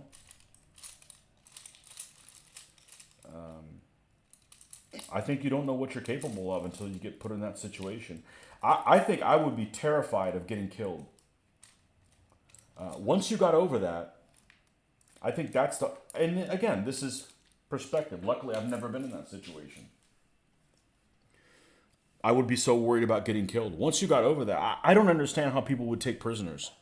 I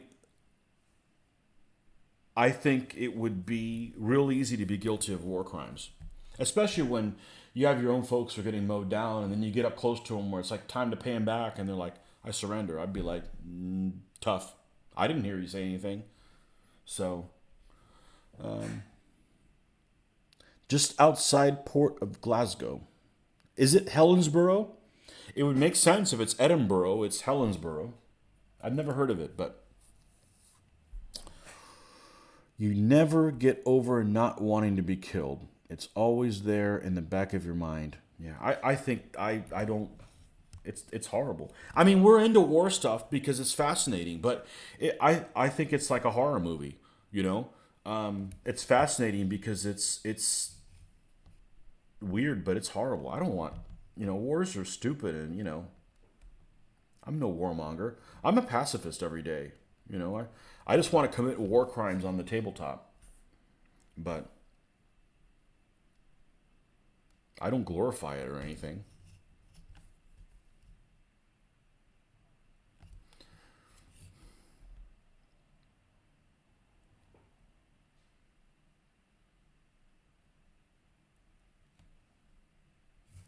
But I understand why people would not want to game a conflict that's too close to their something they participated in or that's going on right now. So, fortunately, I'm not really interested in doing anything modern, so...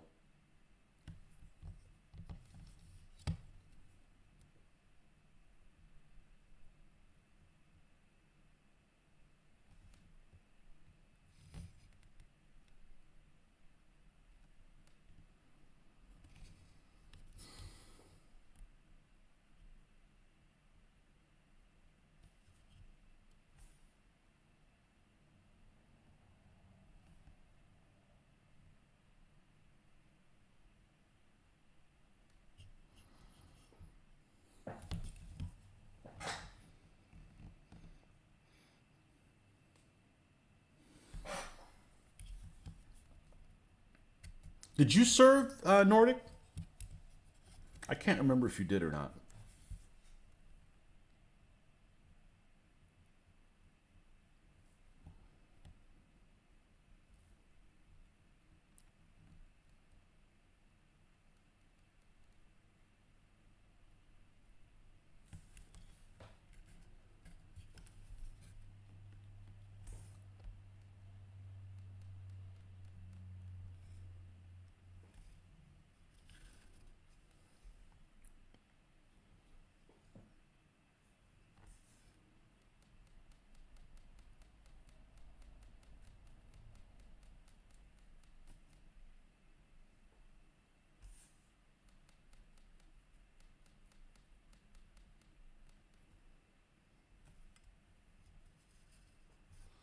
Did not. You destroyed your knee just before your 18th birthday, so I couldn't pass a military physical. Helensburgh is outside Port Glasgow once a year in Clyde shipyards and was heavily bombed by the Germans.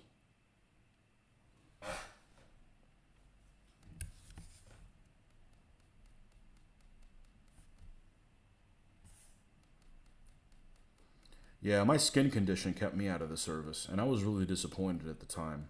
But I think it worked out for the best, because I don't think that would have been a good fit for me.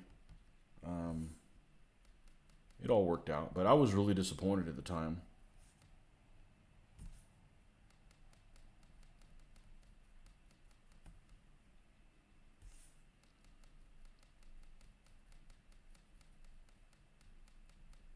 I think it wouldn't have been a good fit for me because of the bureaucracy involved, not necessarily the people. I went to the processing station probably 4 or 5 times and met some great folks every time I went. People that I felt like I've known my whole life. So that part isn't the issue. I just don't like bureaucracy. You know, I had several commissions from the Marine Corps, couldn't pass a physical.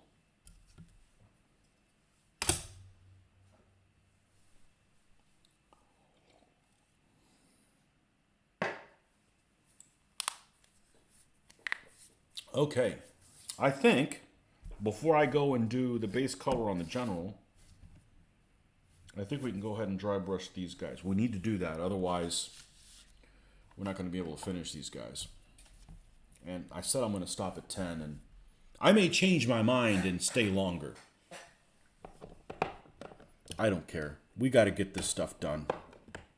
And you know, I don't even care about getting these guys done to play them at Historicon. I just want to get them done so I can post pictures of them. You know? That's what I want to do. I'm not excited. I'm not that excited to play games anymore. I play so much that's like, doesn't mean I don't want to play. It's just another day, you know? It's better that way. And where's Mr. Dark Sand? That one's buff, so I bet this one's Dark Sand. Yes, it is. They're damn near the same color. But if I confuse one for the other, I bet it'll look different and piss me off. I'm painting along with you tonight, Tony, so the longer you paint, the longer I paint. All right. That's going to work. Teamwork. Excellent. Can't wait to see those glorious pics.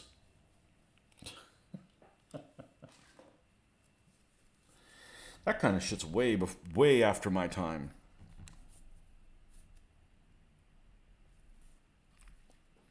All that newfangled stuff that they have now, Tinder and things like that. What the heck?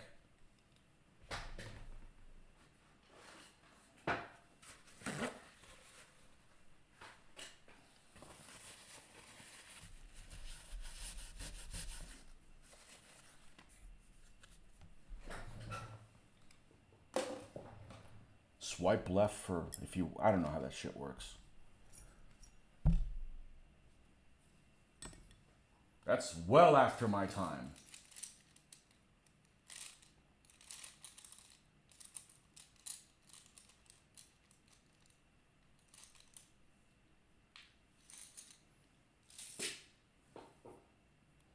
We'll use this little guy right here.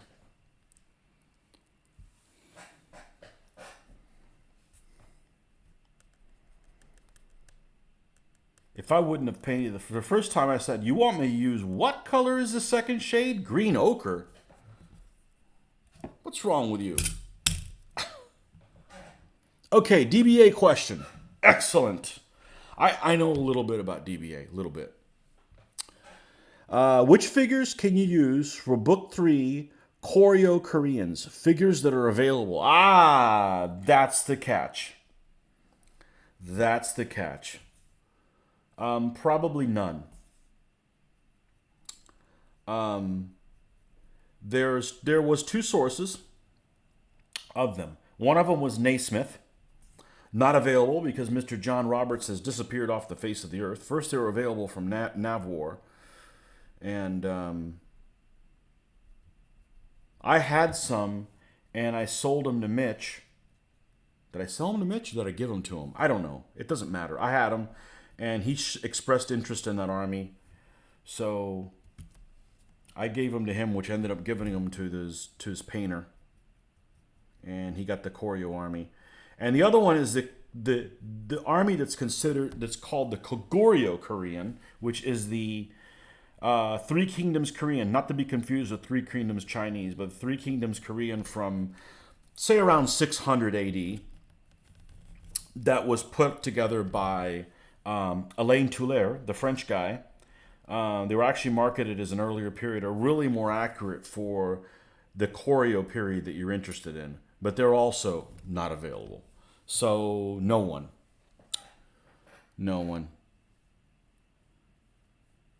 Hey, is Kevin in here? He better start telling his end of the stream joke now. We only have hours left. He's pulling a Rick and lurking most likely. Yeah, I saw him a little bit earlier. He's having internet issues though, because he was like, "Oh, you didn't read earlier," and then we're like, "Yeah, we did. This is all you said." So he's over in Arizona. I think he's using Del Taco internet, and it's not working real well for him.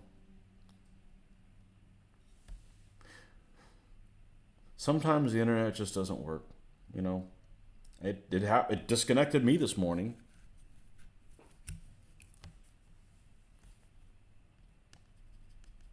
So unfortunately, nobody makes Choreos.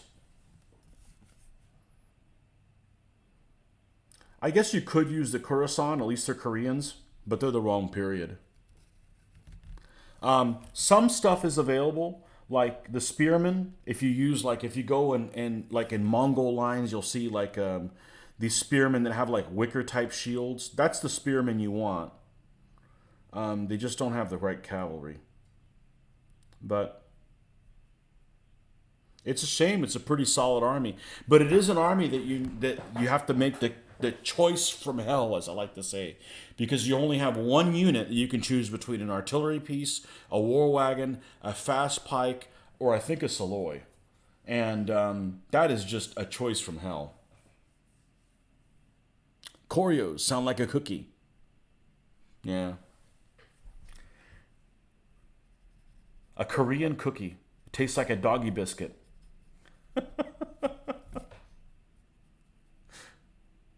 I had the army. I don't remember if I don't think I sold the figures. I'm not into selling shit. You know, maybe I traded him something. I don't know what it was. But I had him and I wasn't going to get around to painting him.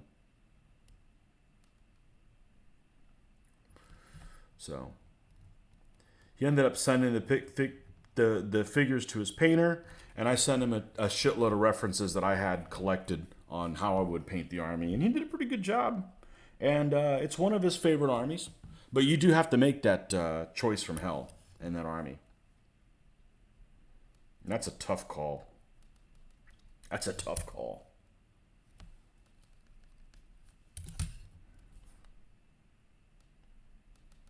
Choreo cookie, no raisins. I don't have a problem with raisins and cookies. My wife can't stand them. Raisins are her ketchup.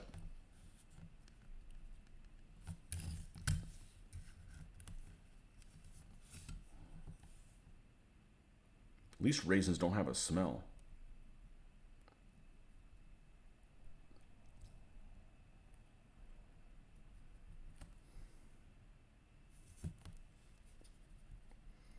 She said when she was a kid, she'd pick all the raisins out of Raisin Bran. I'm like wondering why there aren't more raisins in it. You know, raisins are a fruit. Why wouldn't I want more fruit?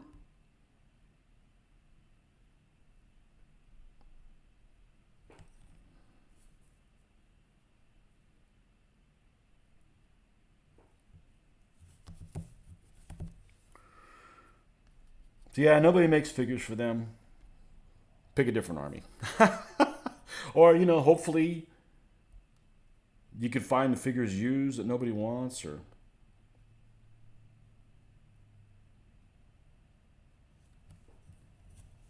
the Naismiths unfortunately aren't available. And they're actually nice castings. They're all one pose, but that's all right.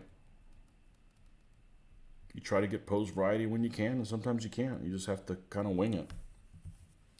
All right, we need to use a brush that's a little smaller. And we're going to get this, we're going to do a mixture kind of wet.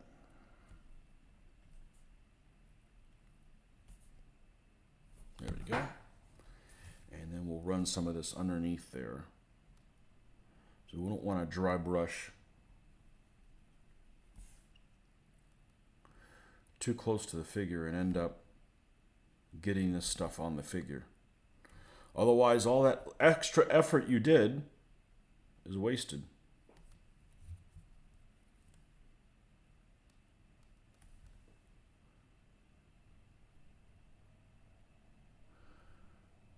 I have a stream on the choreos flank. The choreos are definitely on one of the battles. They're definitely one of the battles, and there's those Naismith figures.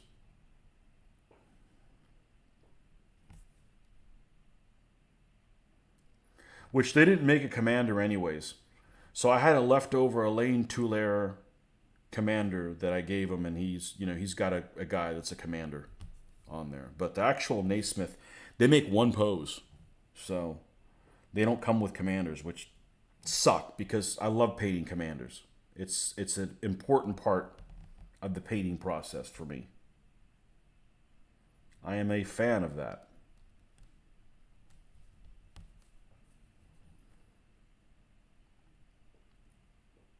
You can't call the guy a hairdresser if you don't have anybody in command. Nothing wrong with hairdressers, but they shouldn't be like awesome in battle. You know what I'm saying?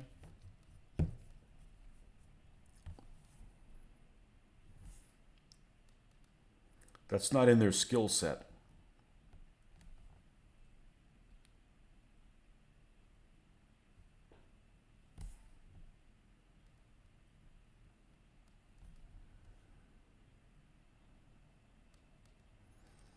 There's probably one of them fighting the Sung.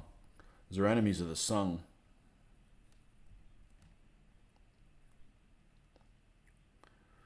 We like Asian armies, that's for sure. Big fan. And part of the appeal is that most people don't use them. So you get to use an army that you don't see all the damn time.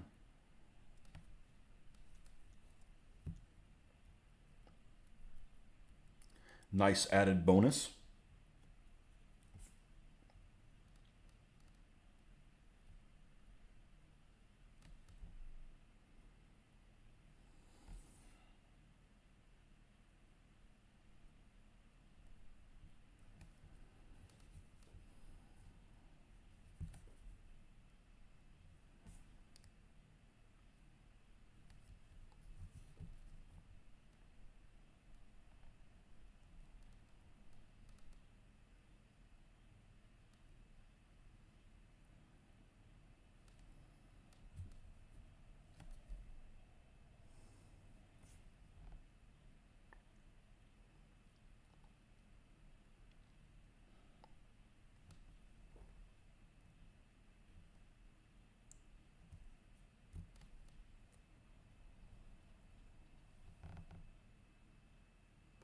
Are the Three Kingdoms Koreans from Khorasan acceptable? For the choreo or for Three Kingdoms Chinese, for Three Kingdoms Korean? For Three Kingdoms Korean, yes. You could probably get away with. I wouldn't use them for the spearmen. You could probably get away with using them for the cav, but I would just build a Three Kingdoms Korean army from Coruscant because they're cooler armies. Honestly, they're actually a better troop mix. I would just do that if you want to do Korean.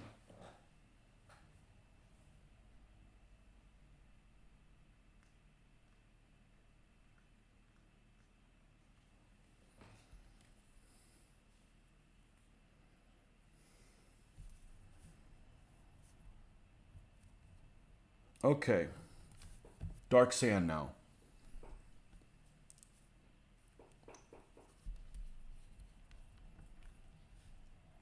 Darkus Sandus.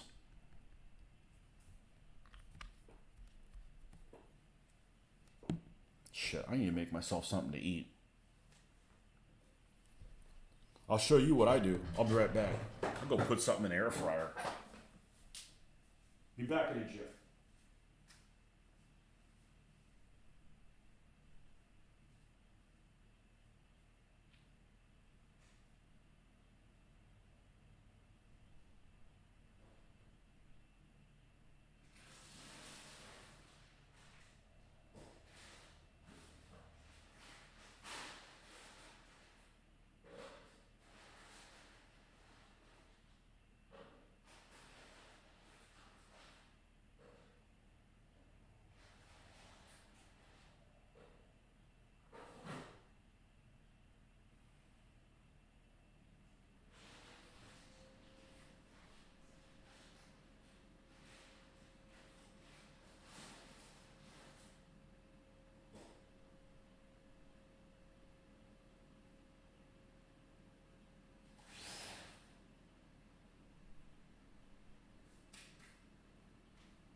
Okay.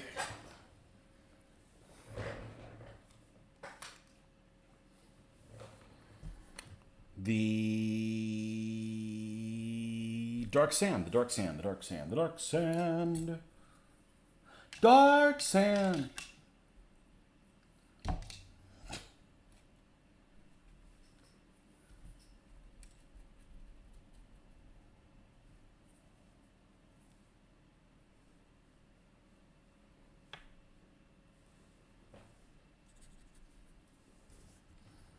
No, I don't do karaoke. I can drink and be motivated to dance. I cannot drink and be motivated to sing. I just, I don't have that talent and don't find it entertaining. I always like the people that can like sing in front of folks, but then they can't talk in front of people. Like, that's weird.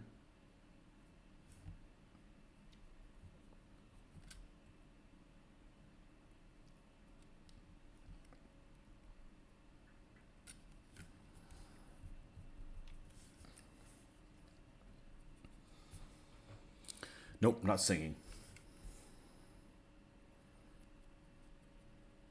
It just sounded like Dark Sand sounded like something else.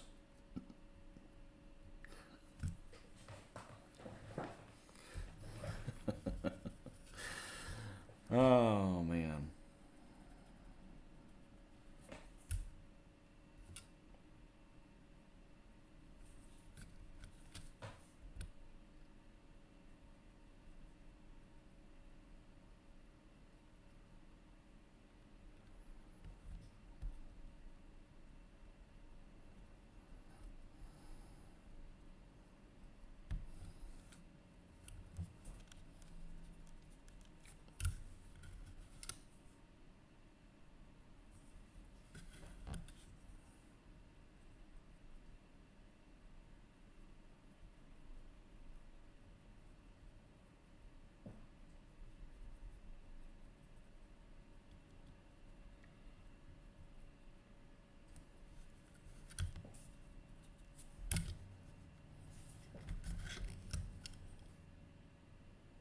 You're going to have to deal with me eating on camera.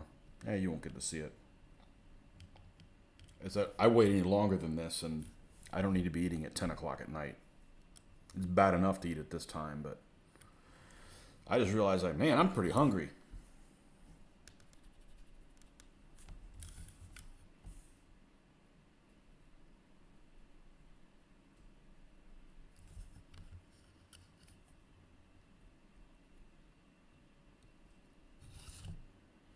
I was pretty hungry.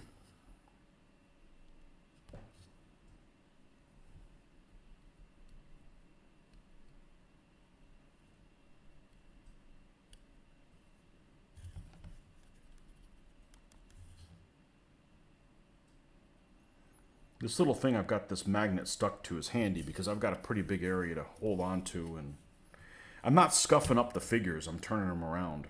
And I'm always worried about that. You spend all this time doing it and then you end up scuffing all your handiwork up.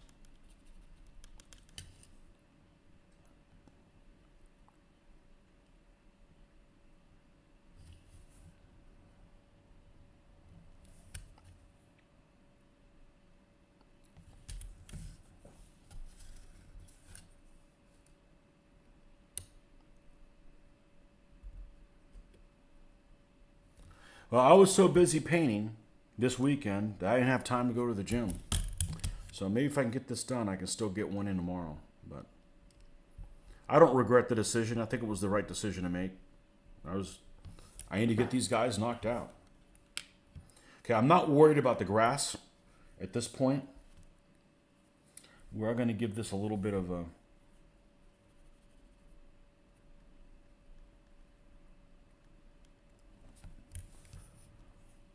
mild, just so we can get some of that color in these nether regions without it being dry brush like and damaging your handiwork.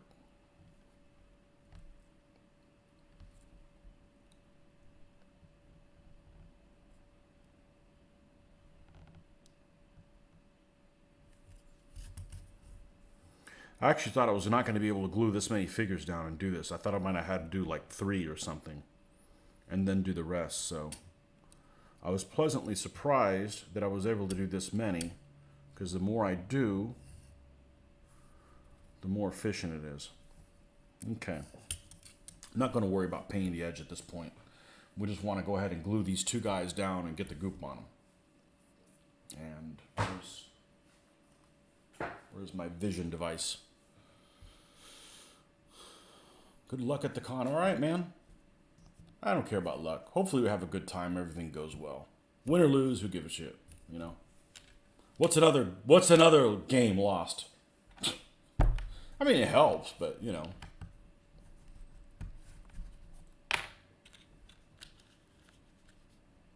It helps. All right, let's take these two guys. The hornblower, which we need to address. There's too much space here. Actually, let's give this guy a weight loss program. Oh, I don't want to use this super great blade that we just used for the flag for this. Let's put the crappier one on. Okay. And let's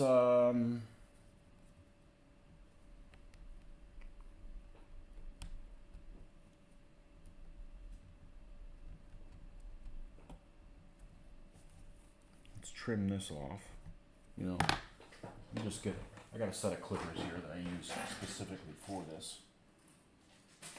It's in there somewhere. It used to be. There it is.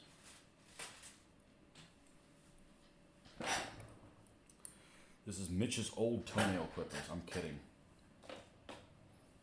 Whew.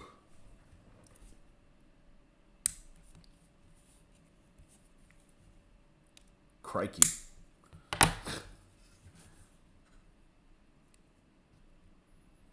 Still too big. Well, we're going to have to take some of this off right here. It's not a big deal. This just lifts up real easy. Okay. Yeah, perfect. Perfect. So we'll glue his happy ass there. That's the thing I used to say all the time. Happy ass. You and your happy ass. And then that guy will glue there. All right, let's glue some happy asses down. And then we goop around them, which is not very much. Here we go, the placement of the most important figure on the stand. Little boy blue, he needed the money. Oh!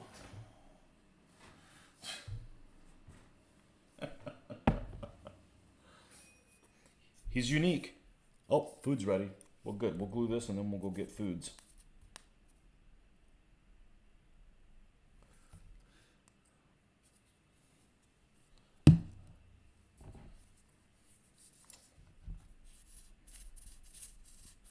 Come on.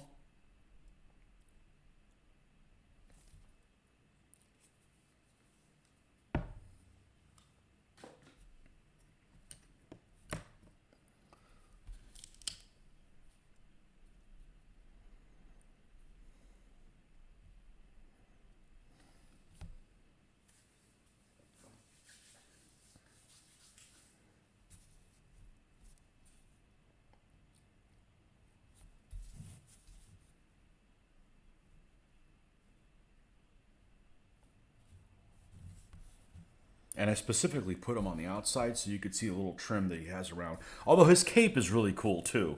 So you have to decide, do you want to see the trim or the cape? I opted for do the trim. Because he's some kind of ossifer. Hey, ossifer. See if I can... You can see his trim there at the bottom of his long shirt.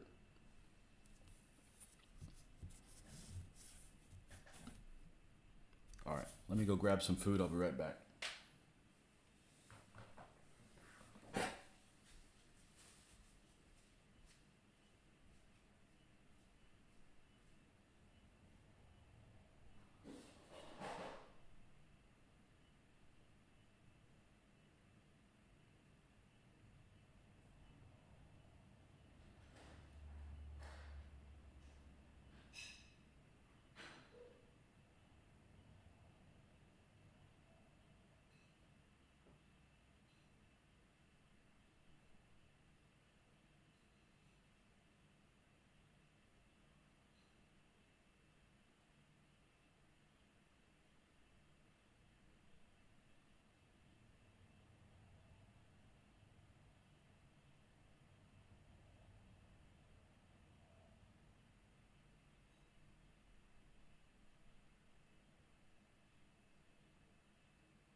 Chicken nuggets from the air fryer. If you don't have an air fryer, you should get one. Air fryer is pretty freaking handy. Makes stuff pretty good. Hey, look, no ketchup. F that.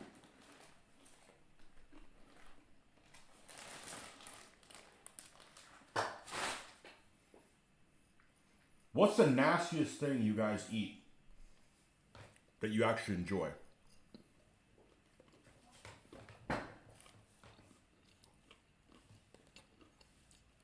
He's the official hornblower of the Lollipop Guild. So he's a munchkin. Does anybody actually like lollipops? I mean, even kids.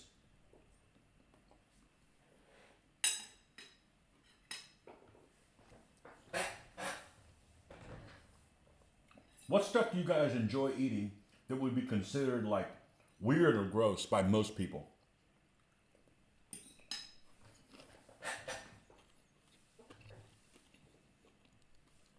I'm just letting you know John's going to win. Where he lives, he's got us all beat.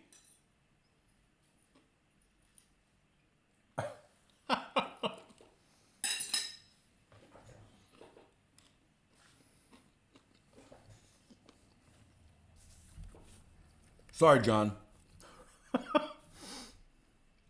Oh, still gluing a little bit. All right, well, we can go do something else. Chips are great on the air fryer. The air fryer is awesome. The air fryer is awesome. We use it a lot.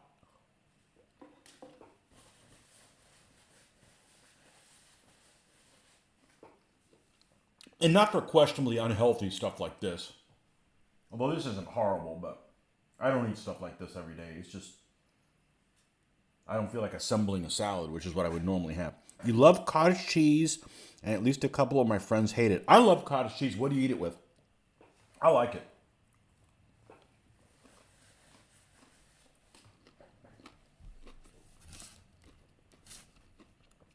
I don't have any at home, but like when I go on a cruise, that's part of my breakfast every morning, cottage cheese. I like peaches or pears.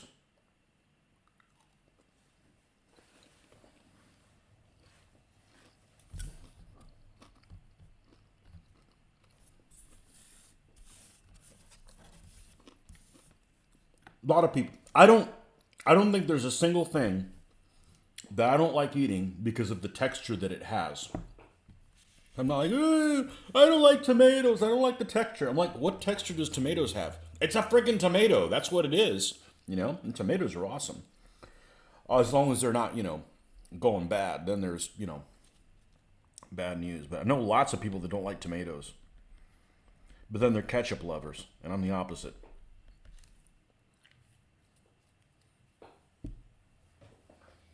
Put some diced onions or black olives with it. You're weird, dude. Cottage cheese and soup is great. What? I've never heard of that. Onions and black olives? Gosh. I thought bagels and lox would give you bad breath in the morning.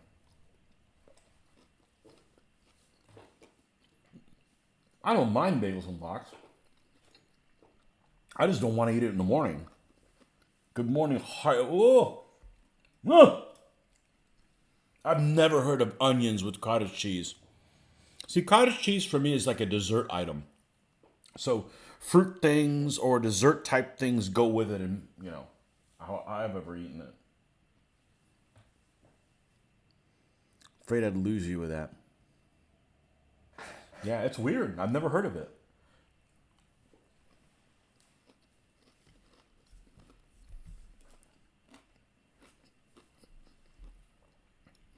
I like all the olives, but my least favorite are the black ones. Somebody told me a while back, I find this hard to believe, and I haven't had the interest in checking them on it, but they said that all the olives were the same olive. In other words, black olives and green olives are the same olive. It just depends on when they're picked. I'm surprised because I love green olives. Try cottage cheese and tomato soup. It's great. Okay. Well, I like both of those things.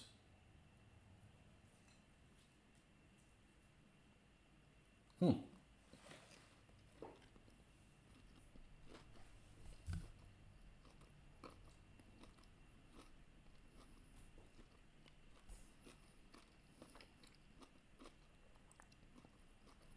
not saying the grossest thing you ate, but what's your favorite grossest thing? I'm trying to think what mine would be.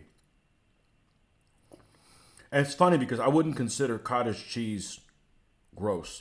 Now you start adding onions and stuff to it, yeah, that's El Weirdo, but I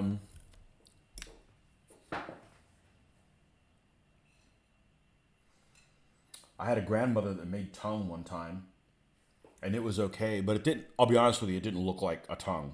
I mean, it did when she was making it, but when she put it on the plate, it didn't. But I wouldn't say I liked that.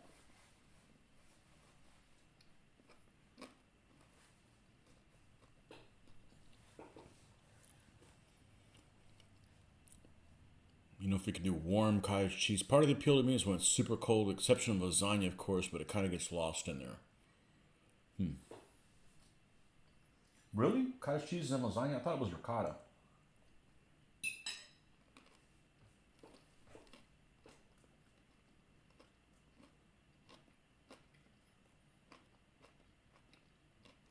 There's got to be something unusual that I eat and I like that most people don't.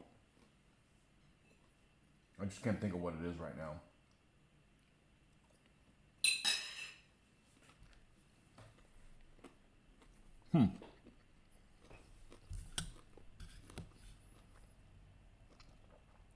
Wonder what it could be. Oh, it'd have to fall into the vegetable category because if there's one food area that I would avoid things that I would consider weird or borderline, it would be meats. I don't like weird meats. So much that I would give up eating meat if I had to eat weird meats. And by weird meats I mean stuff like, lamb. I don't like the taste of lamb. I just don't like it.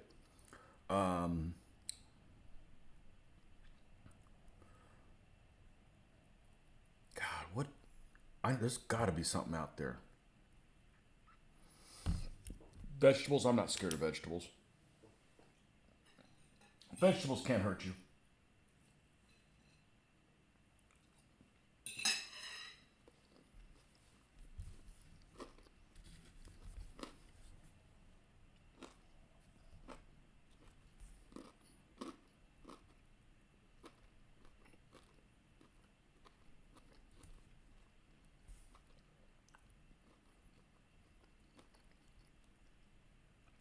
I remember when I was a kid, I would eat the tails on shrimp.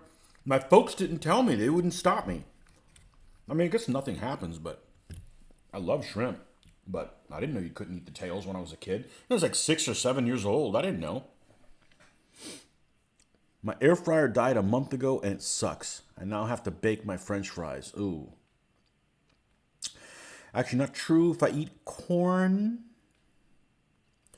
it slams my diverticulosis real bad.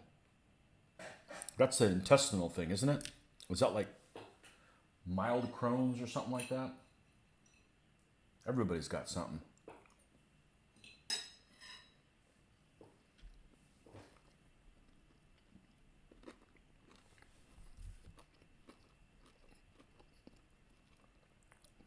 The only allergy that I know that I have is penicillin. And I don't actually feel bad. I just look like a leper. Just break out all over the place. You like corn, yeah. Is it all corn things? Because corn's in everything. My wife is murder with Philadelphia cream cheese. She'll eat a full carton in one sitting. She has breadsticks and just keeps dipping it till it's all gone. I love cream cheese, but I don't know about eating it with just breadsticks. So we have a thing here, the Cuban culture. We have a thing with that we like to eat with cream. I never do, okay? But it's cream cheese and it's guava paste. And guava paste just looks like, see, what could it be? It freaking tastes awesome for starters. And those two things work great together. You probably can't get it in Scotland. That stuff's amazing. But it's a fruit thing, so how gross could it be?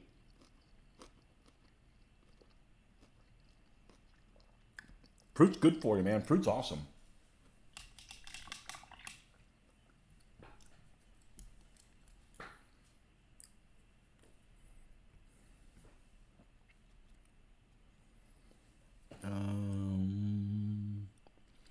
Diverticulitis. It's an intestinal issue and it gets infected or inflamed. Let's see, painful. Pain's real close, not worse than kidney stones. Definitely could destroy a tub of cream cheese with some wheat thin crackers. Okay. Wheat thins are addictive. I don't know that they need anything. They just have like a built-in flavor.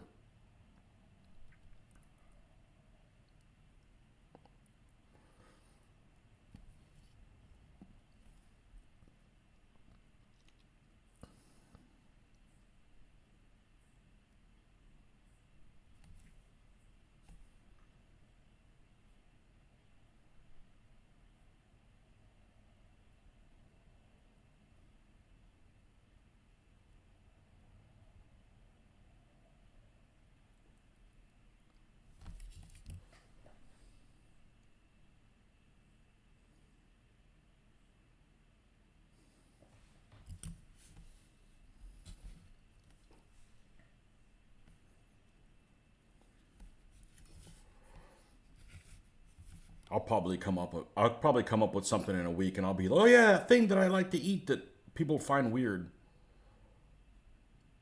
And I'm sure there's something. I can't just say no, there isn't anything, because I'm sure everybody has something.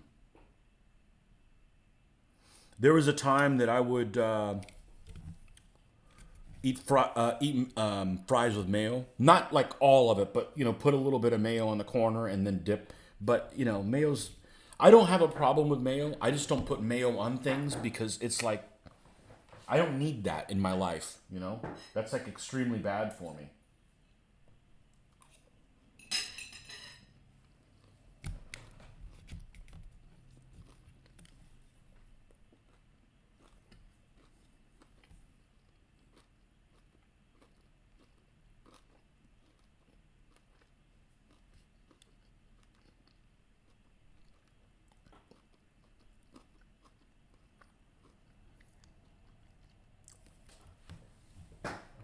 It's actually going to drive me crazy. It's got to be something.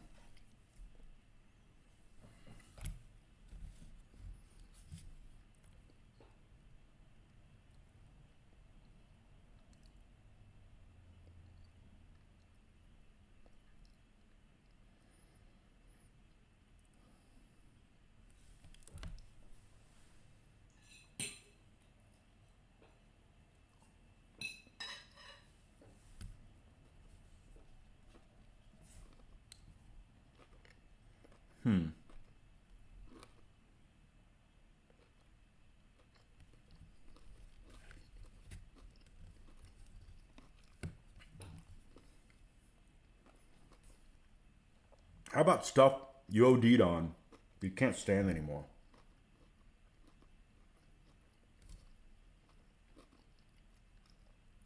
As a late teenager, my parents had a party and they had these like cream puffs.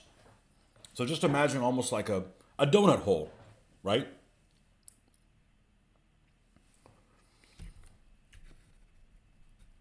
Filled with whatever, whipped cream or whatever. I ate way too many of those.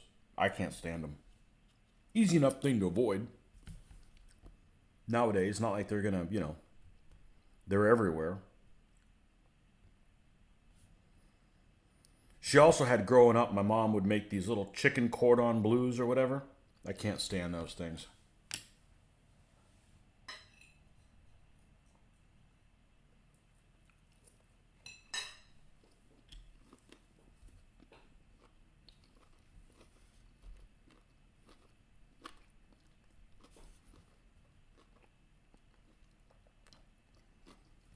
I don't eat them very often, but I'm picky on hot dogs.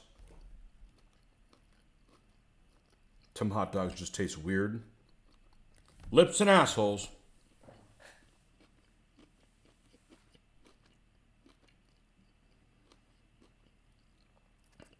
All along the Watchtower ringtone.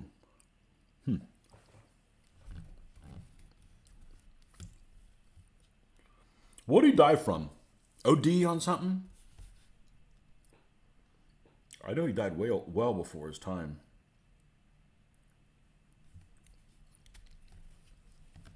I don't care for his style of playing, but he was more influential than Alexander the Great.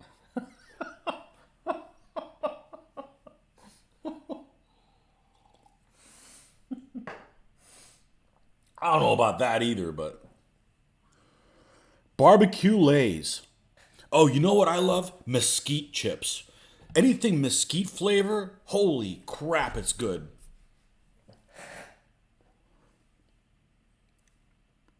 Rick, what's your favorite band? The Stooges.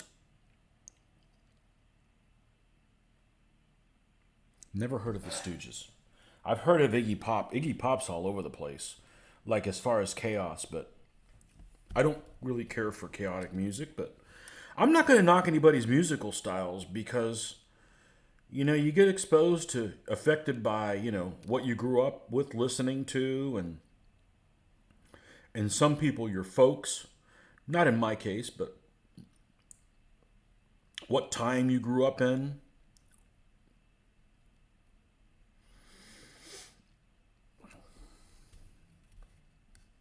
And most musicians have a kind of talent that I'm just not born with. I'm not programmed that way. And I find it very difficult, regardless of whether or not I like what they're doing. I think it's very difficult, and I appreciate that.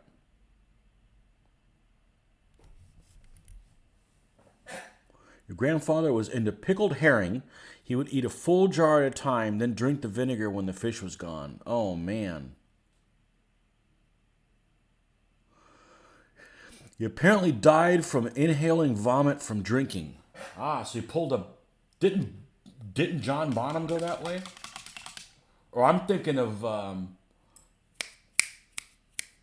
the original singer from AC/DC. I guess I was just never that good at drinking where I had to do things like that. Bon Scott. Yeah. Okay, I think this is ready to do the goop. Do the goop, do the goop, do the goop, goop, goop.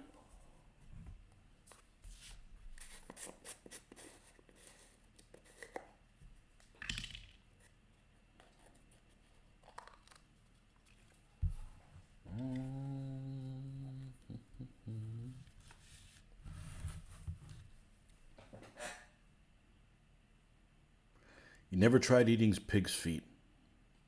Yeah, no. And I love pig stuff. I'm sorry, I like pig. There's pig stuff I don't like.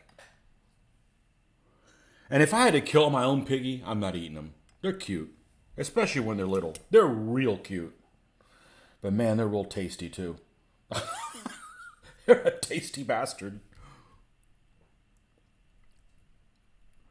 That's why they're forbidden to eat in the Bible. You know that, right? Because God don't want to share. They're that yummy. They're freaking tasty as shit.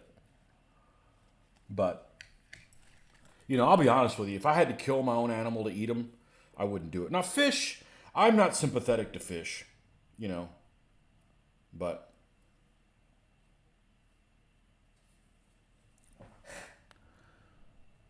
didn't Elvis die on the toilet with a burger in his hand? I don't know if that's for real or a urban legend, but that's what I heard too.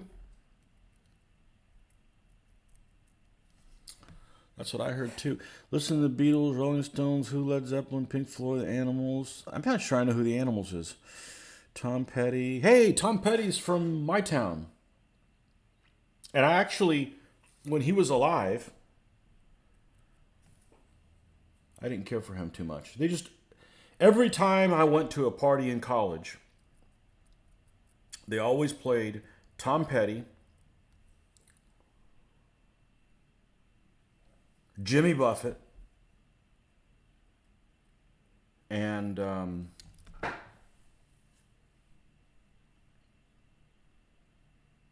it's on the tip of my tongue.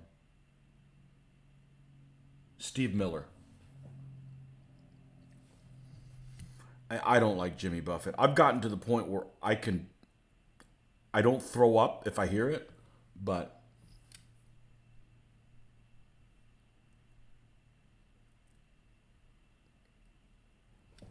I do not like Jimmy Buffett. It just sounds like really cheap carny music. Maybe you got to be drunk to appreciate it. Ever heard the song House of the Rising Sun? I have. That's from The Animals. Oh. That song like is long as shit. Well, it doesn't do anything for me, but yeah. That's from the 70s. Do they have any other hits? I grew up listening to a rock station, so I know all the 60s, 70s stuff.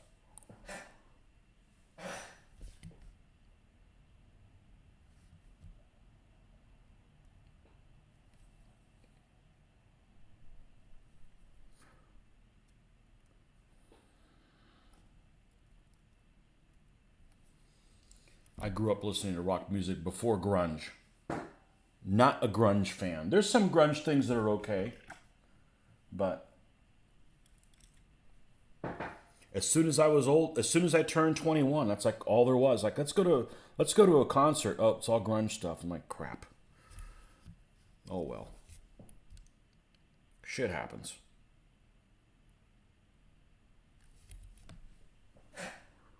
Love the music from the 60s, especially the stuff they used in Vietnam movies. There you go. Fortunate Son. Painted, um, Painted Black. Did they play the Devil song, the Rolling Stones Devil song in what is it, Testament to the Devil, whatever it's called, in Vietnam movies? I can't remember.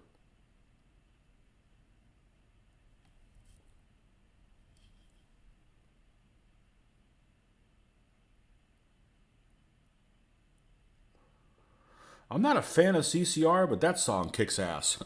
Freaking kicks ass. Painted Black. It is a great song. Well, 60s, okay. But you know, there's very few. I find there's very few people where I say I like all their stuff. Everybody, even people I like, make duds. You know, not everybody. Not everyone can be a winner. Yeah, you bought albums before and been like, man, this song's great. Got a lot of airplay. Let me play it. And that's like the only one you like. And the rest of them are like, what the? I want my money back.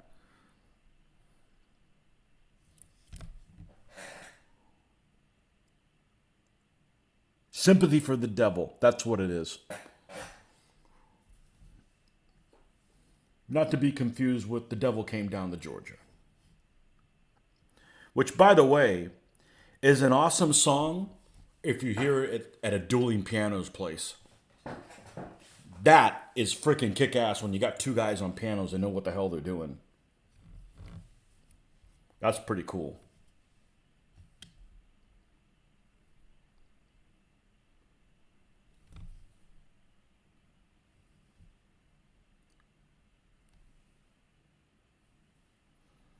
I guess today's food and music. You know, everybody can relate to food and music.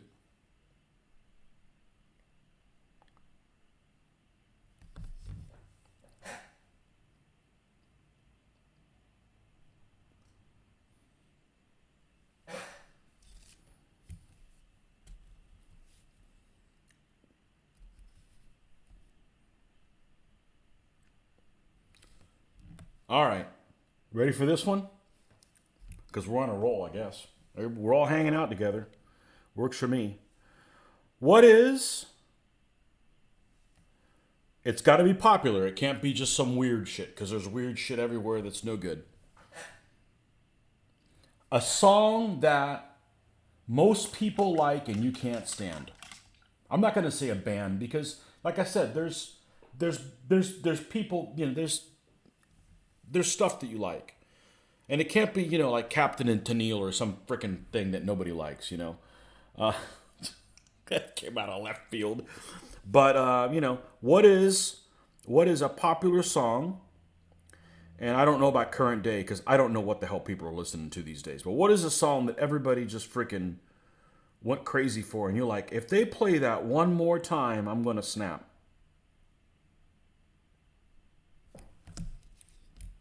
And let me think about what it might be. Hey, I'm the one asking the questions here.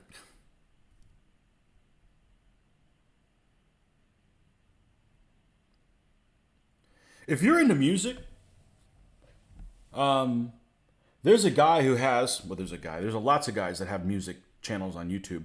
There's a guy named, what's his first name? Rick Beato.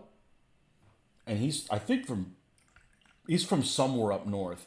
And he like takes songs, like he'll do like the top 10 drum intros. It's really interesting. And he's like a music guy and he makes his own music and he'll like play top 10 guitar intros or top 10 whatever. And then he'll like dissect like what makes this song good and he'll dissect all the pieces and he'll give you like a new appreciation and you'll hear things you've never heard before. And it's educational without sounding like it's a bad thing. And he's excellent. He's extremely talented. Friggin' in the Rigging, Sex Picks Pistols. I don't know that I can put my finger on a Sex Pistols song. I've certainly heard it, but I can't be like, that's them. Because I'd be like, no, that's the Ramones. Ah, shit. Friggin' in the Riggin'. Okay. Savage Love by Jason Derulo. See, you're modern. I don't know what that is. I mean, I've heard of them. Every time a song comes on the radio, second I hear it, I change the station. Sounds like Children's Party Kazoo. Any Queen song. Really? You don't like Queen?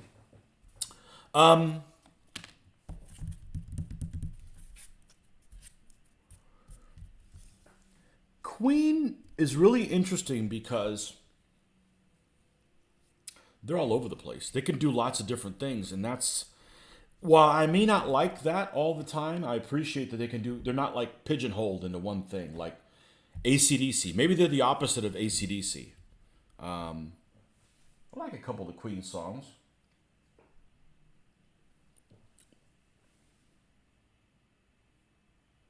God Save the Queen. Do we really need to have it every time the Queen goes out? Just get rid of the Queen. Problem solved. You only like the Queen song from Highlander. I guess this wouldn't be a good time to tell you that I didn't like the movie. I only saw it one time, didn't like it. I thought it was hokey. Who the hell picks a freaking Scotsman and has him play My People? Come on, man.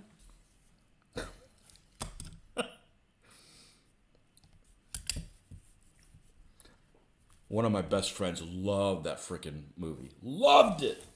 And I'm like, that's all right. What song is in Highlander?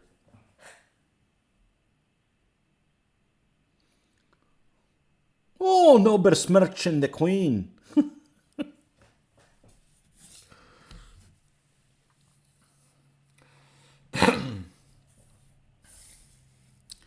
Her Royal Haughtiness.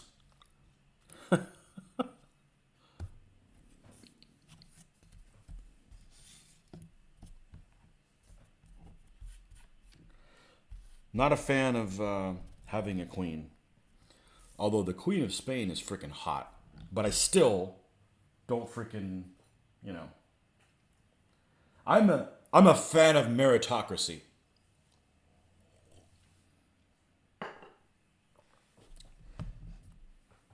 Princes of the Universe. That's the name of the song? I like Fat Bottom Girls. That is a kick-ass freaking song. That should be like a war cry for the freaking South. That just sounds like rednecks going to battle. I mean, I like that song. And when it came out, I didn't appreciate Another One Bites the Dust, but I like it. I like a song with a freaking good bass line. Was the movie El Cid good? I thought I was the last person to watch it. Unlike Mitch, I am not a huge Charlton Heston fan. That doesn't mean I dislike him. He just can only do Charlton Heston. So,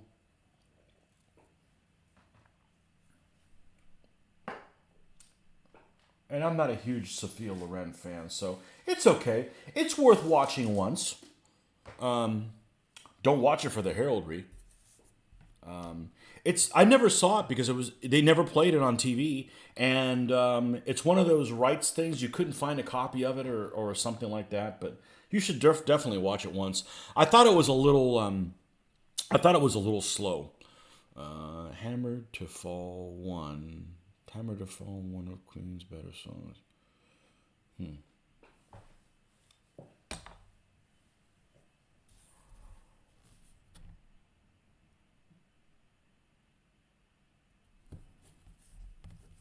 going to do something I shouldn't do. I did it. Okay, good. I moved him out a little bit. So this is the first time I've ever had to put a commander not in the middle. I couldn't because of where his sword was. It's bad enough he's like holding everybody back from going in there and charging and getting their ass beat. All right. Back to where we were. Oh, we got some good motivational talk here. doesn't have to be about painting 15mm figures or whatever. It doesn't have to be about DBA. Any good battle scenes in it? I don't remember. But so many battle scenes that involve mounted. You know, you can't just have a movie and say, okay, you guys stand here and the guys with the horses are going to run your ass over. It doesn't really work, you know. So older battles used to have horses would come up to each other and then they parry each other's blow with swords and stuff like that. The modern equivalent seems to be that they'll do something like a force that's obviously mounted and they dismount and then they mix it up on foot. But I don't know. I wasn't totally impressed. I watched it when I was working on my feudal Spanish. So what would it have been? 2004 for the first time. Saw it one time. And was like, you know.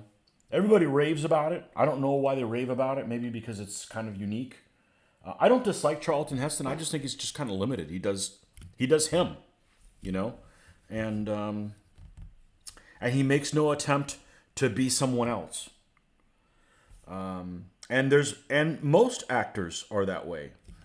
And many actors of that period I can't stand. Like, I don't care for Humphrey Bogart. He does Humphrey Bogart, and that's what you get. Henry Fonda does Henry Fonda. So if you don't like Henry Fonda, you probably don't need to watch him in any of the movies. So Mitch is a huge Charlton Heston fan. I don't know. Maybe he just had a wet dream about him or something. I have no idea. But I grew up watching him in Ben-Hur. Another movie that I can't find anywhere. And I mean, I don't want to purchase it. I just want to show it to my daughter because it's a cool classic movie where it's like, hey, those are like real miniature boats that they built and all that kind of stuff. Stuff I grew up watching. I've never seen Ten Commandments. Not interested in watching it.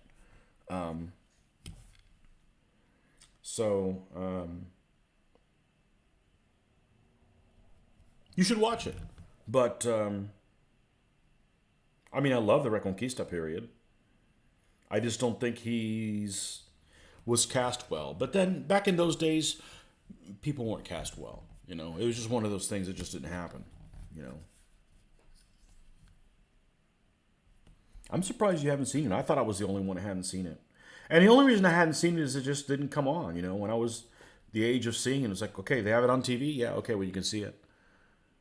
He played Gordon, okay. I want to see the 55 Days of Peking, and I haven't seen it yet. Again, because it's not on. Maybe I won't like it, but that is one.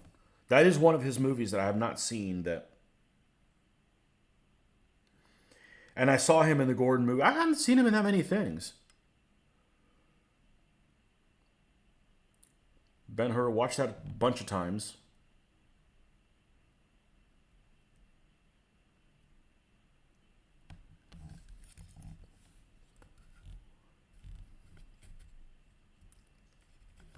I had a truck driver that I was checking a load for several years ago, and he had these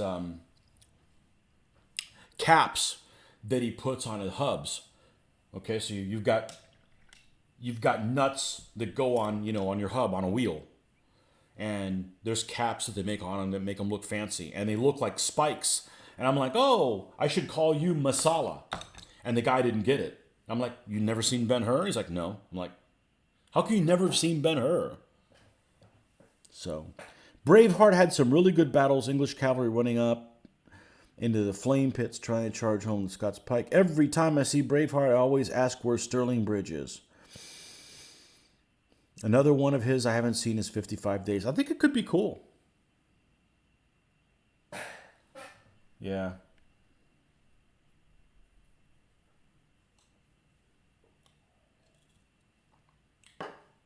That was so skewed that I'm like, I'm rooting for the English the whole time. You know, so to speak. But then, like the English knights, none of them had any heraldry. They all had that stupid scale armor, right? And they were all like red and yellow. I'm like, come on. Come on. They lost me in that movie when they had that whole thing. Oh well, the king has the right to the first night with the. Come on, what a bunch of horse shit.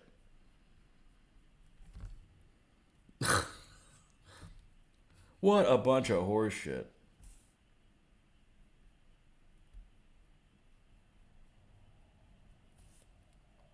Have you seen Doug? Have you seen Charlton Heston where he plays a bad guy in The Warlord?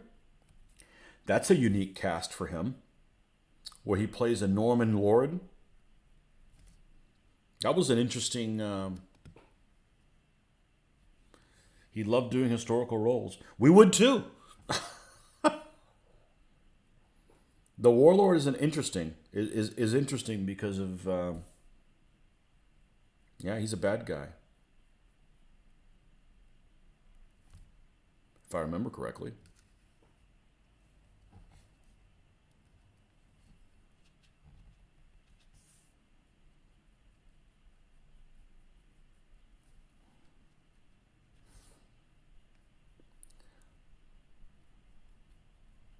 Very few movies have really good battle scenes in them. Some of them have incidents that happen within a battle scene that are particularly interesting. The one I can think of right off the bat is the movie with James Purefoy, who I'm a big fan of, and called Ironclad. And it's funny because he plays such an opposite character of his Mark Antony in Rome. And when he's defending that castle and he's got a broadsword and he chops a guy from here in the shoulder all the way through diagonally, and you get to see it. And I swear they sacrificed a real person to do that. That was impressive. I don't know that that was a very good movie, but it had that scene in it. It was extremely memorable. I was like, so that's what it would look like if you did that. Oh, okay. All right, is this little bit of goop dry? Let's do the goop test. No, it's still a little wet.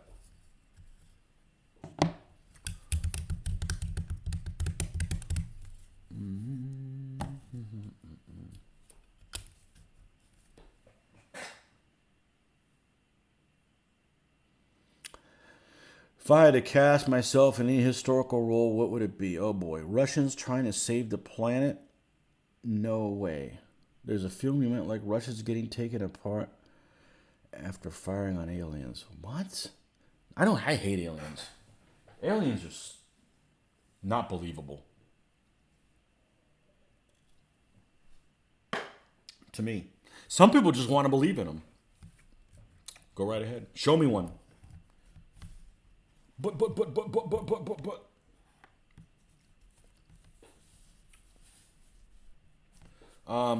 Any historical role. I don't know. I'm not an actor. You couldn't pay me to do some things that actors did. I don't need money that bad.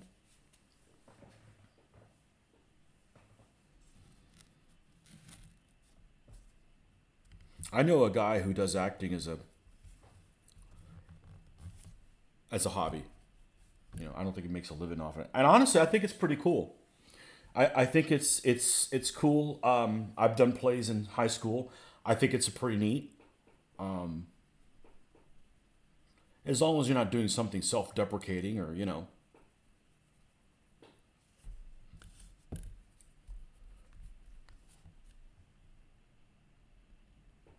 I could get into it. I don't know. I've never thought about that. I never have. I never want to be one, and don't have a fascination with them really. So I'll have to think about that. Come back to you in about 10 years.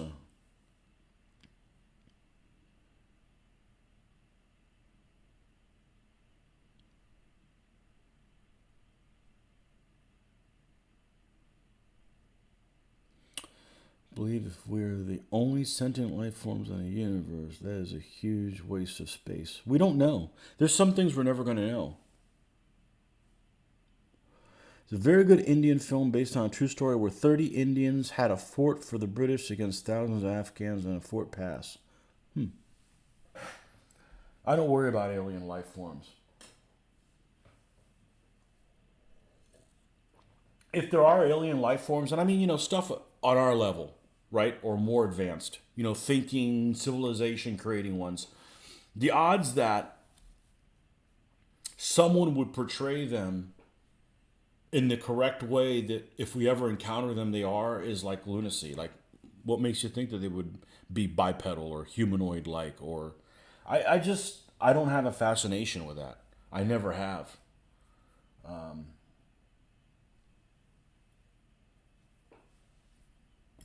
And it gets really weird when you start thinking about stuff, especially if you have any kind of Judeo-Christian background. And I'm not meaning to be religious here, and I'm not going to be religious here, but like this country, or most Western countries, have a Judeo-Christian background upbringing, right? Regardless of whether or not they're religious or not, that's kind of how everything started because of, you can blame Constantine for that, right? And if there's life forms along the level of our capability, not plants that, or trees or shit like that, okay? But things with like a conscience. Does that mean that Jesus went to their planet as well to absolve them of their sins, or are we the only ones that are lucky enough to get him? When you start thinking about that stuff, it's like, I don't even want to go there. It's like, show me an alien and then we'll worry about it, So I'm not one of those people that is like, can't wait to find out if there's aliens. I just want them to, like, I think really small. Like, I'd like to be around when they opened the first emperor of China's tomb. I always want to be around. What the hell's in there? Are there rivers of mercury? Of course, look who's opening it. They'll probably, they'll probably spin it however the hell they want, but for 3 days, only got over one mission. They were sects and were proud. Oh, they were Sikhs. Okay.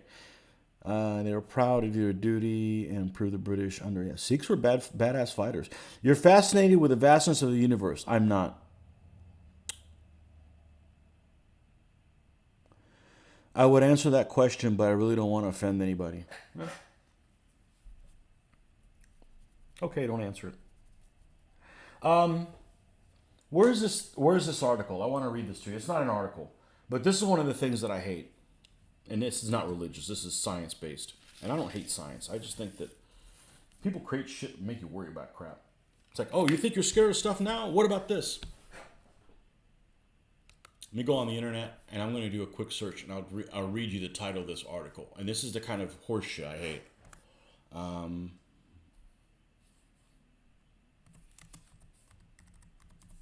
I bring this up all the time.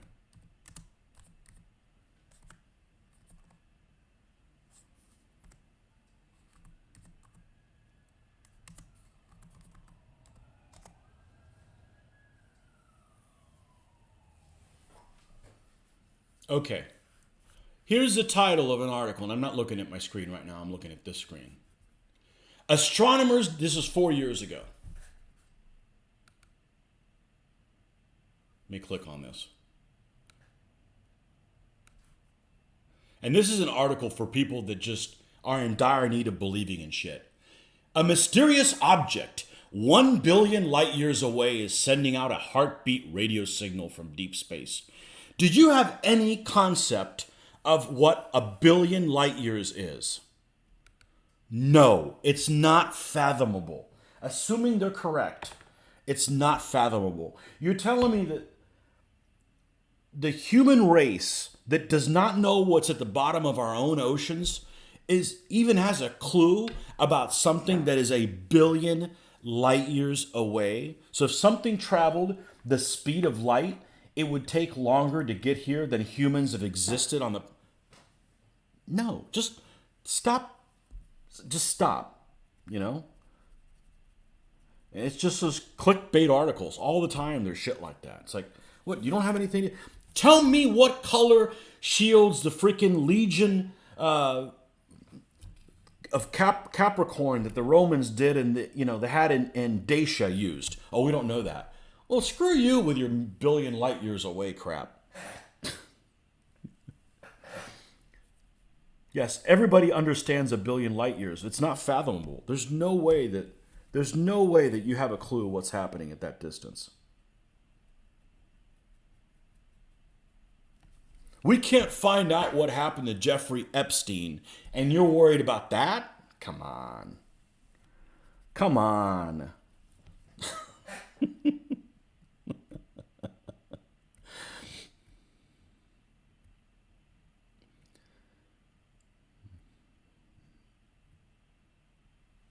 Yep, here we are. We've just been playing Jenga, Hoffman.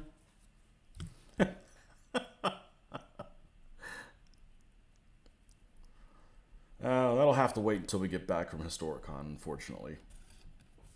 I'm glad I didn't go over there Friday night because I'd be even farther behind. No, there's a lot of shit we don't know. There's so much shit that's lost that happened the other day. That happened 1,000 years ago. 1,000 years ago was freaking nothing.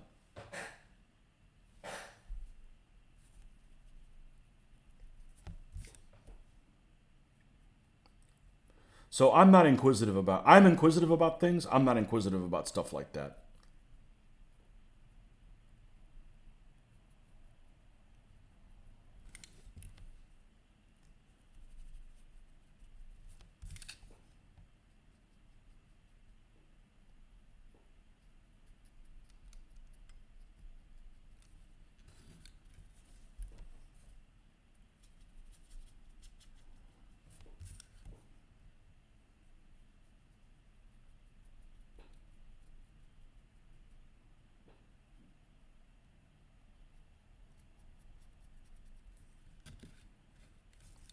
So that's why I hated the ending of the second Cloverfield movie. I absolutely hated it.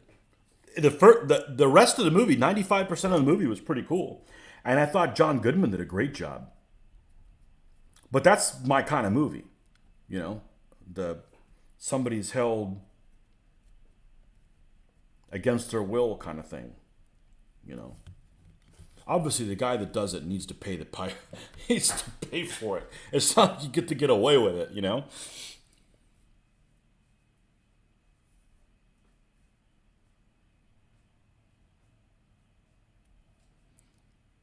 Notia dignatium. Yeah, but what about earlier periods? They just don't have it. I mean, they weren't interested in the stuff that they didn't know. Well, 2,000 years from now, somebody may be interested in the shield patterns of, what the Romans used to fight the Carthaginians. Or what was the shield patterns of all of the of Alexander's pikemen? Well, they might have had a Macedonian star on it. Modelers want to know. We need to know these things.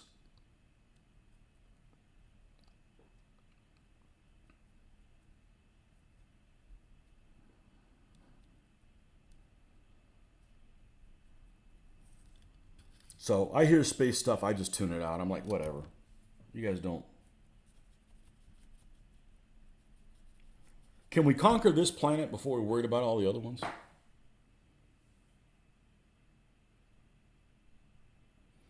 You finished Stranger Things Season 4. I think I like Season 3 better. Season 3, I did not like because of how the Russians were portrayed. But I like the shopping mall.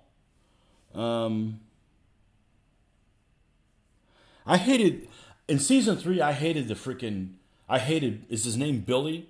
The redheaded girl's brother? Man, I hated that guy. I know that's the point. You're not supposed to like him, but I really hated that guy. I wanted something bad to happen to him sooner than it did.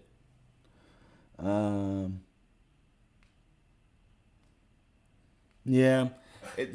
They're going away from everything that made Season 1 good. And that was, Season 1, the kids are scared of stuff. They're learning stuff as you learn it. And,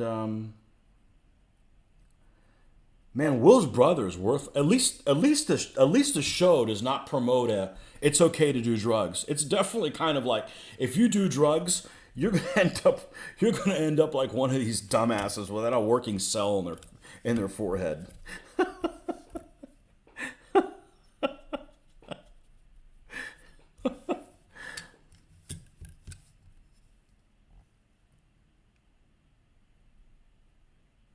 You know the thing that really surprised me about season 4? I'm a big 80s fan. I was around during that time, and I had never heard of that song and that artist. I can't think of what her name is. Is it Kate Bush? Never heard of her. Never. Maybe it didn't get airplay here in the States or here in the South. And that's pretty much all I listen to or used to listen to is 80s stuff.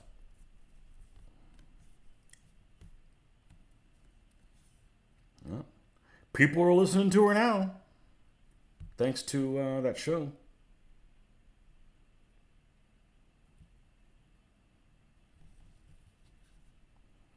And I've had enough of Joyce.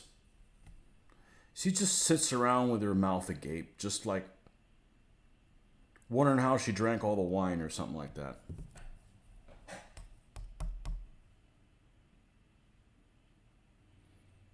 You think they're getting a bit woke? I haven't felt that yet.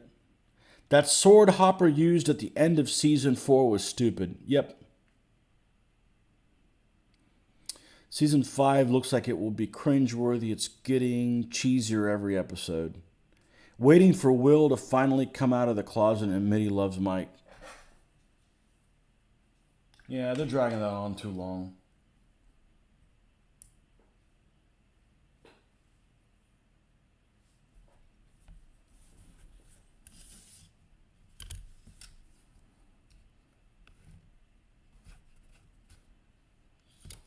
And freaking Dustin has just disappeared.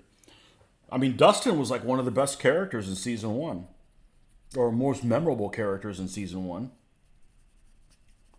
And this last season, it was like, is he still here? You know? She made a load of money off of 2 records. Then she retired. She's starting to tour again. Now she is skint. I've never heard of her.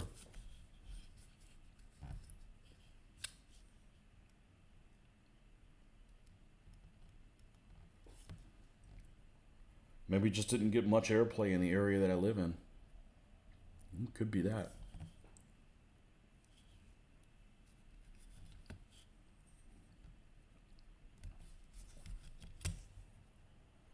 I hear Kate Bush, I'm like, oh yeah, she's the one that does the purses, right?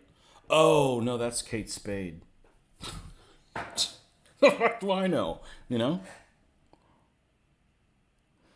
There's too many characters. Yeah, that could be a problem too. Yeah.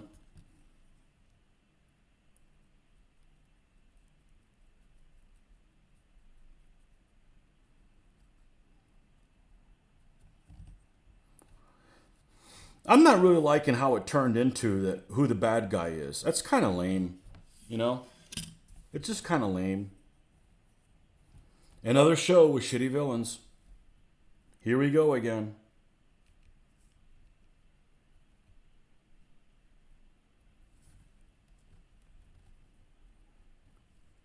It's almost like a Disney movie. Shitty villains. And I mean new Disney movie.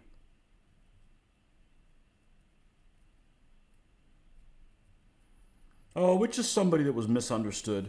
No, the villain should be a freaking witch that turns herself into a damn dragon and burns everybody. That's a freaking villain, not, you know, oh, the guy was picked on as a kid.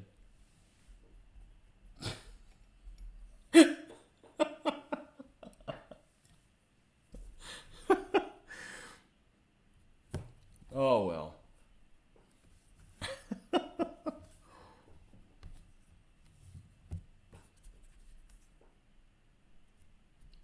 Brochachos. That's what I'm going to change my channel name to. Brochachos.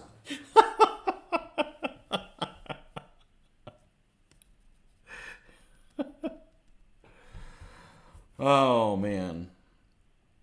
I don't like how a Mexican appropriated the Argyle name. That's kind of cutting into the Scottish heritage, don't you think?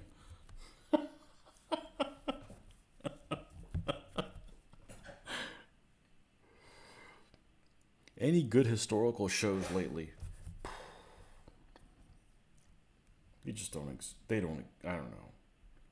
I haven't seen anything. I tried to watch a second season of El Cid and just couldn't get into it. I'm not sure I'm loving that cast.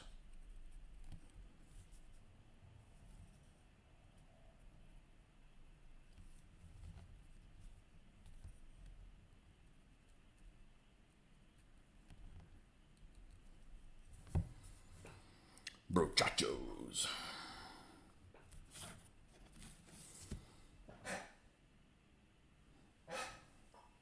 Yeah, we want good stories, but you know, the people that make programs, they just want to make a buck. It's kind of, you know, at odds with each other. Shit, I'm gonna stay up too late tonight. Oh well. Shit happens. I'm having a good time. You guys having a good time? A million thanks for this, by the way. The reality is if I wasn't doing this interaction, I'd probably get more done. But I also would have stopped by now, because I'd gotten bored. So, much appreciated. You guys know that by now. Hopefully. You really did like Argyle, but he was pretty pointless. No, Will's brother was more pointless than Argyle.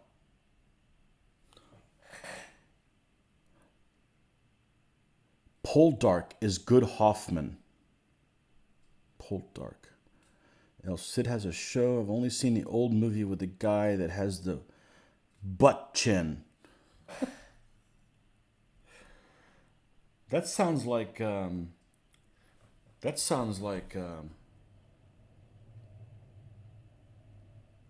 Oh man, what's that guy's name?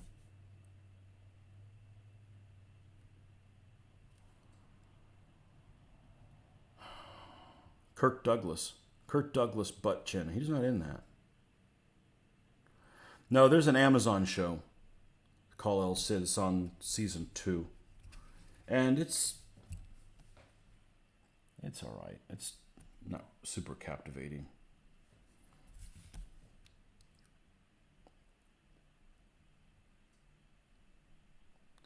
I almost don't want him to do historical stuff anymore because they just distort it.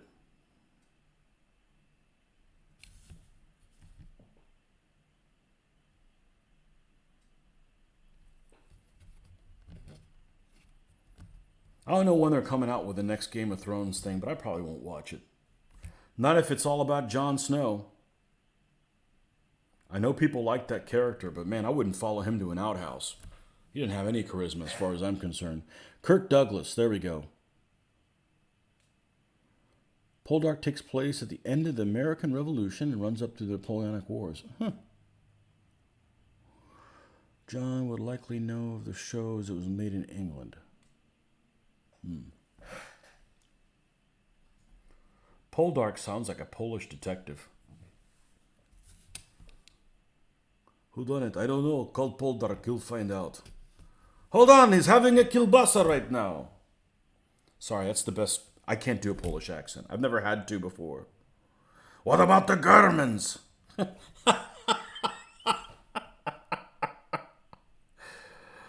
Oh.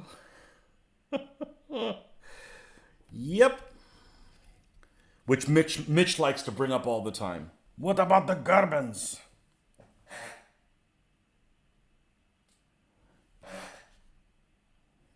You wouldn't follow any character in a game of crap. Half the characters I thought were interesting. The other half are garbage. But I guess that's the advantage of having a lot of characters. There's going to be somebody you like. Now the question is if you approve of what their story arc turns into. But I'll be honest with you, the only reason I watched it is everybody was watching it, so it gave me somebody to talk about. That sounded like Yuri.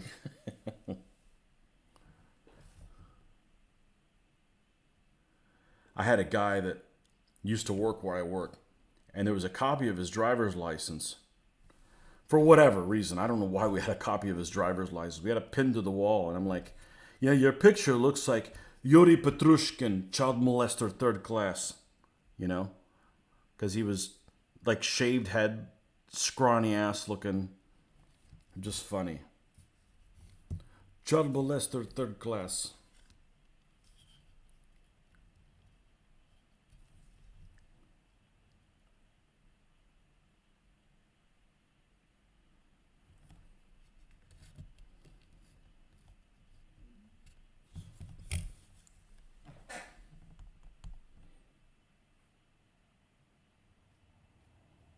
I feel the entire Game of Thrones is crap, but that's okay. I don't have to like everything. That's right. You don't. You don't. There's all kinds of programming, and I mean, the girls are really into what, Ted Lasso. I watched one episode, and I'm like, I'm not wasting my time with this. Your GMA likes pull dark. I call it dark pulls, and then make a gesture with my hand. There was a series on the Knights Templar sent in France I enjoyed. Nightfall was pure fantasy, but had good storylines. I tried Game of Thrones, didn't care about how many characters die. I get apathy towards the point in the show. Okay.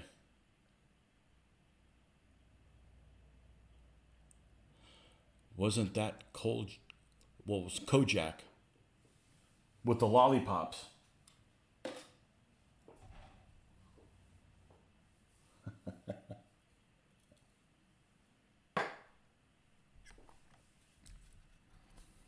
Every time I think of Telly Savalas, anything Telly Savalas, I just think of him in that knocked out freaking Chafee tank and Battle of the Bulge, swinging that 30 cal around like he was gonna, I want to fight the Germans. I forget exactly what he says. That's all I think about him,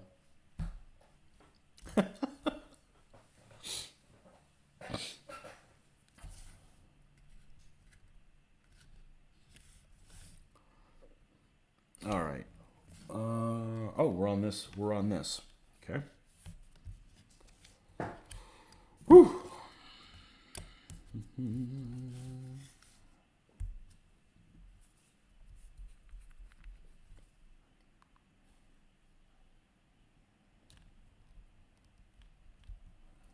I need to finish this today so I don't have to do any of this tomorrow. When I get back, I can just pack.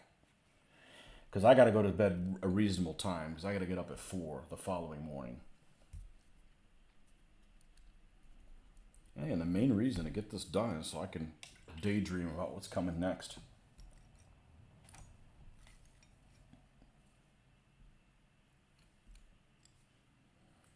Where is... Here it is.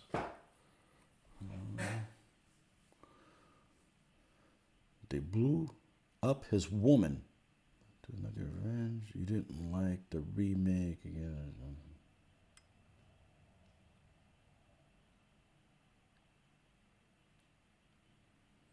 Patriot was okay. The movie with the Mel Gibson one?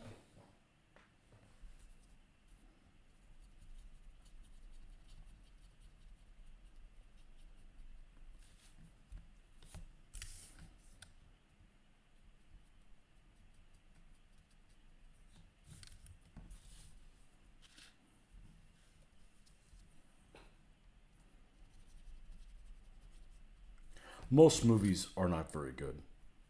Of any kind.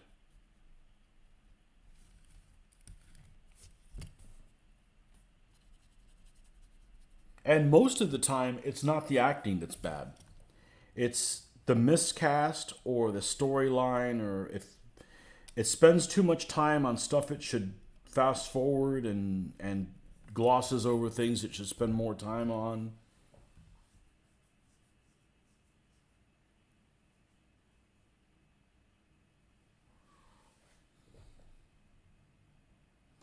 You walked out of Patriot. I didn't see it in the movie theater.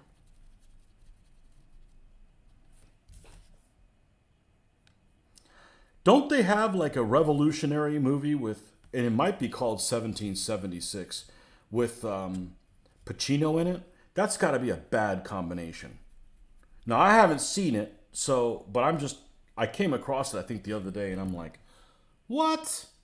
First of all, I'm done with Pacino. I'm not watching any more of them. I'm not watching him or De Niro or any of those New Yorkie people. It's all the same old, same old. Those of you guys that are not from the United States, New York is not the United States. New York is New York.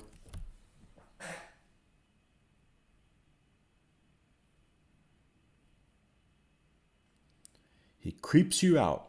But Tom Cruise creeps me out more. Well, I don't really care for either one of them.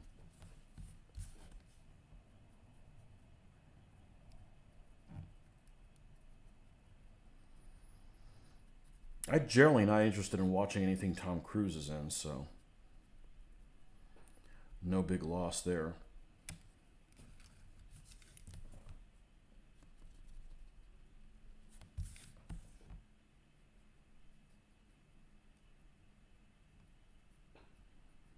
But I'll tell you what, both of them have got to be better than Harrison Ford in an interview. Harrison Ford in an interview makes you just want to turn yourself inside out. It is the most awkward, weird shit. I mean, how can somebody so strange play some of the coolest characters?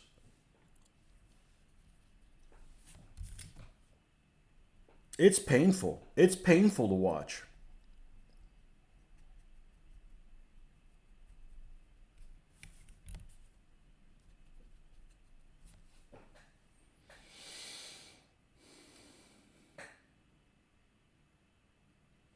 Tommy Lee Jones was called April Morning about Lexington Green. Tom Cruise either. I think those maybe 2 or 3 of his movies.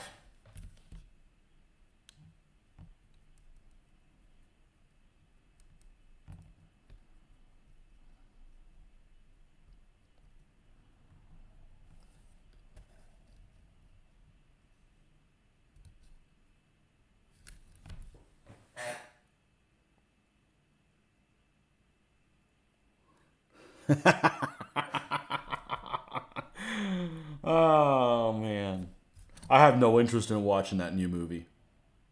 And the old one's not that good either.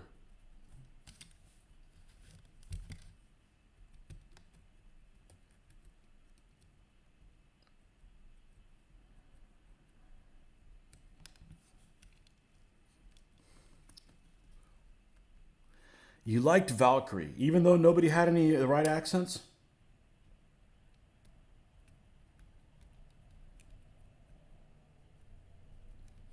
It just seemed like it was a silly. I thought it was silly that they made a movie about that. I mean, it was like, you know how it's going to end. And if you're going to watch a Hitler movie, Downfall is so much better. Downfall is such a good movie.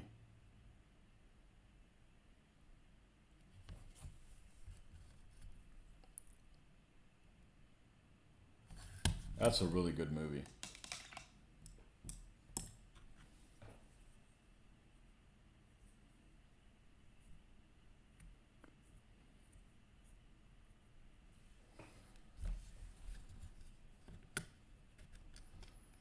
When that first movie came out, man, that was a popular freaking movie.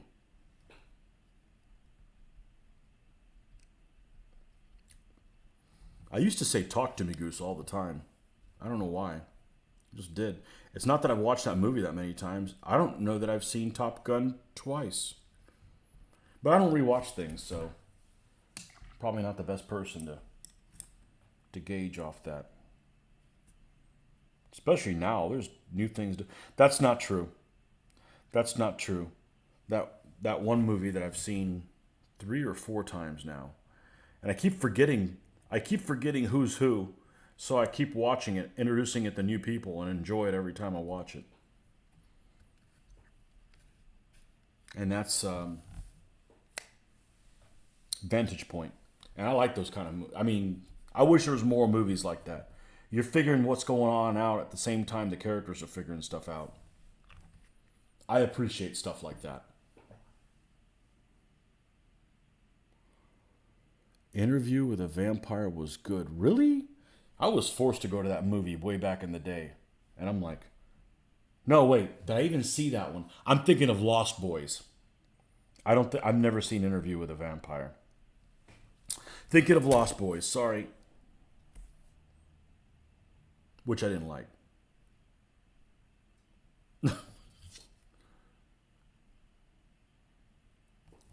I don't really like the vampire theme. And as much as I like Kate Beckinsale, I've only seen the first movie of that.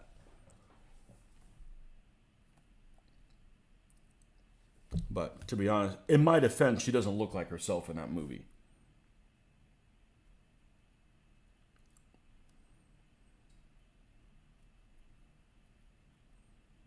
In my defense. Don't diss Lost Boys. Didn't like it. I'm not dissing it. I didn't like it. I was forced to go to it. Didn't like it.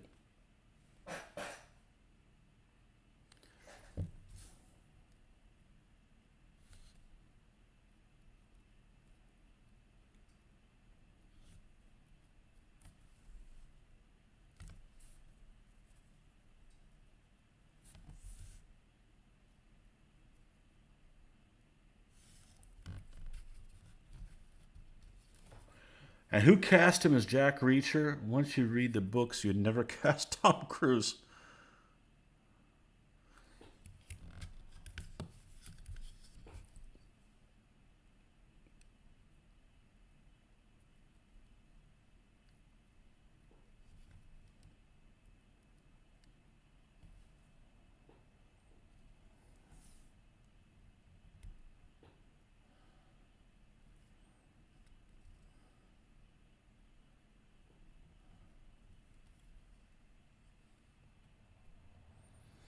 The only Dracula movie I really liked was the one with Jack Palance. Haven't seen that. Haven't seen that. I could see Jack Palance doing good in that role. He's a guy that doesn't get mentioned very often.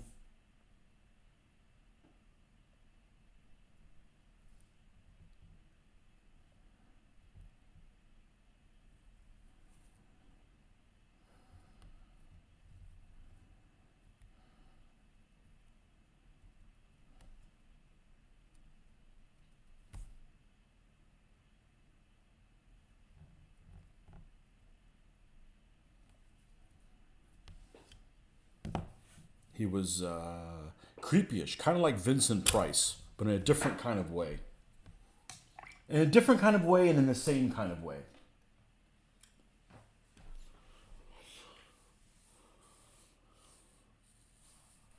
Reminded me of Vlad Dracula, who fought the Turks.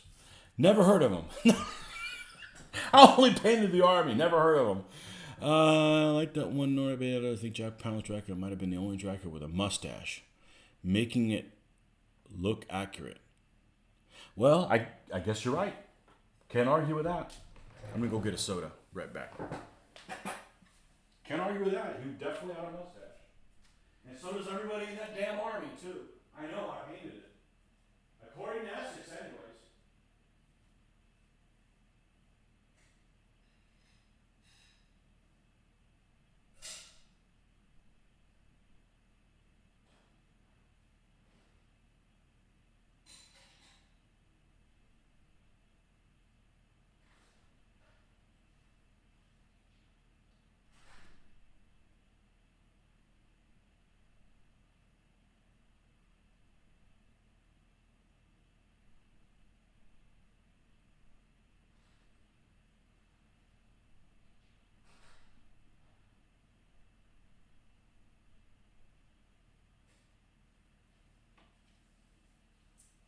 I don't know that I could say that I've ever seen Jack Palance with a mustache. I feel very few people can pull a mustache off. I don't know how many of you have mustaches, but I'm just saying, very few people can pull a mustache off.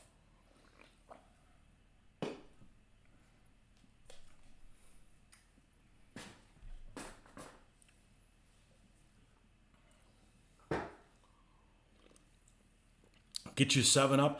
I don't have any soda that has no caffeine. I sometimes do want one of those. It sounds good. I prefer Sprite to 7-Up, but I like the taste of those things. I'm a caffeine whore. That's what I do. I don't really even drink. Had 4 whiskeys last night, but 4, I don't know. They weren't. It's not like they were full or anything. Over like 6 hours. Jack Palance didn't have the mustache. I was wrong. Yeah, I don't know that I've seen him with a mustache before. You know who I always don't like? Since it's time to piss people off. It's time to piss people... Not pissing anybody off. We all have opinions, and that's fine. With a mustache. The guy that I never could stand, Charles Bronson. Never could stand Charles Bronson. Didn't like him. Always seemed dirty, sleazy. I don't know. Never cared for him. Never cared for the guy.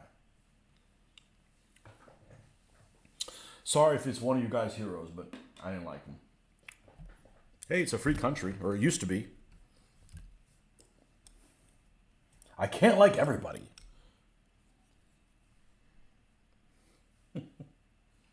I don't like beady-eyed people. Can't trust them.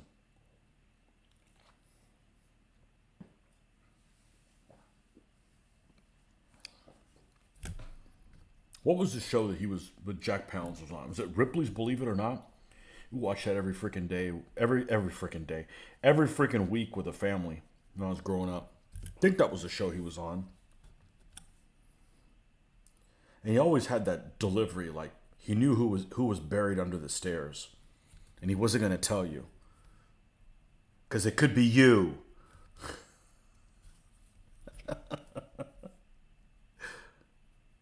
Oh, fudgel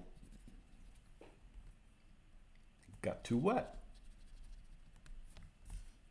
Worry not. Just caught me off guard. All right, we need some more of this. You find Charles Bronson lookalikes when you go to the Philippines. Man, the Philippines, and I go on a lot of cruises, or I've been on many cruises, so I encounter a lot of Filipinos, right? Because everybody on the cruise ship's Filipino, just about. They are an interesting mix of people. They definitely are, all over the place. Yeah, he often played a Mexican. Yeah, I could see that. Had that little Mexican mustache.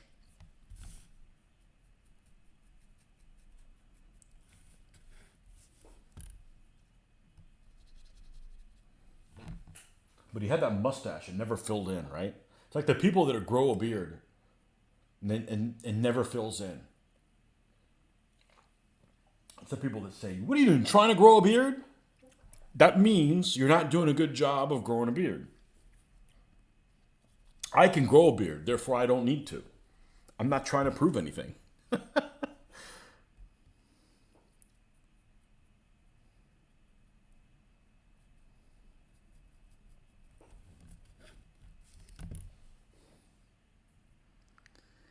An Alamo movie with Tommy Lee Jones? Wow. Never heard of it.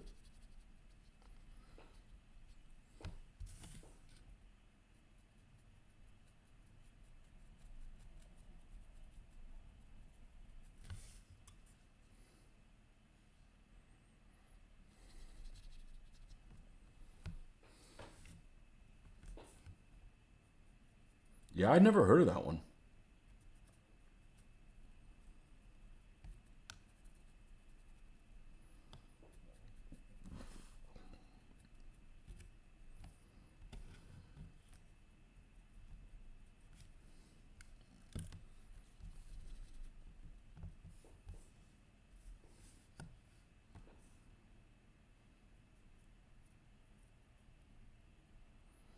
I still haven't seen The Duelists.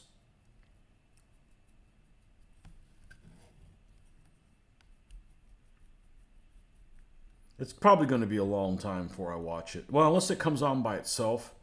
I'm not going to watch it with my watching people. We're working our way through the Bond movies, and we got a long way to go. We just made it to 1967, so we got a long way to go. What, about 20 more movies?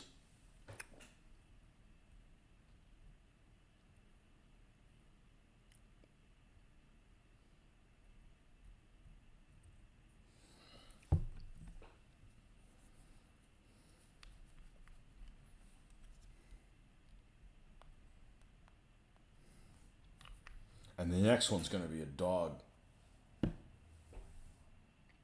Now, the nice thing about them is I've seen most of them. Like I said, I've only missed like 3. But all these, man, they're like new movies to me. So that's kind of cool,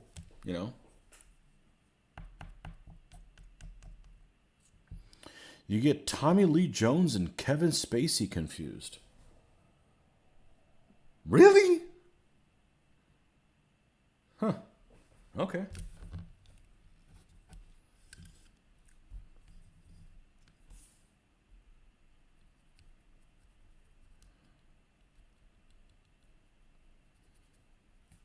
I don't see that, but I believe you. I get people confused too, but I'm not sure. Oh, okay. Actors that look like each other. You ready for this one? I got to think of the three so I can just go damn, damn, damn, and not get stuck on one.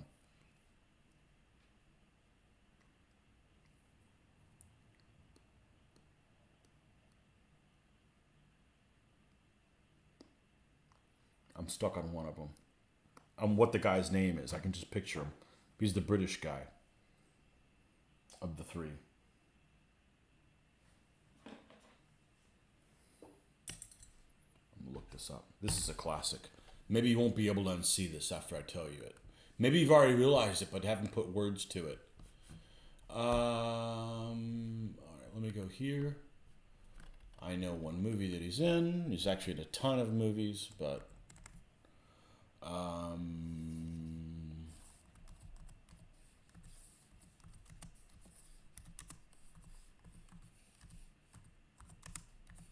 talking about people that get mixed up, and it's because they look like they could be related to each other.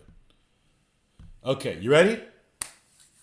Christopher Lloyd, Hank Azaria, and Jeremy Irons. I swear they're all related to each other at some point.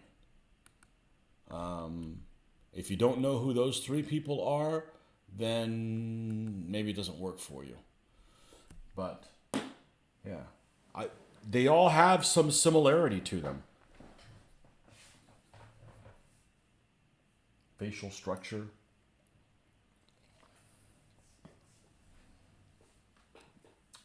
There was another group of folks. Those are the ones I can think of. Dustin Hoffman. Dustin Hoffman doesn't look like anybody else. Poor guy.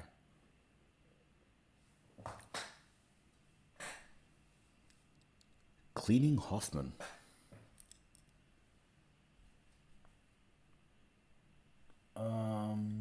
Right.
Dudley Moore. There's somebody who's disappeared off the planet. I don't know that I've seen him in anything.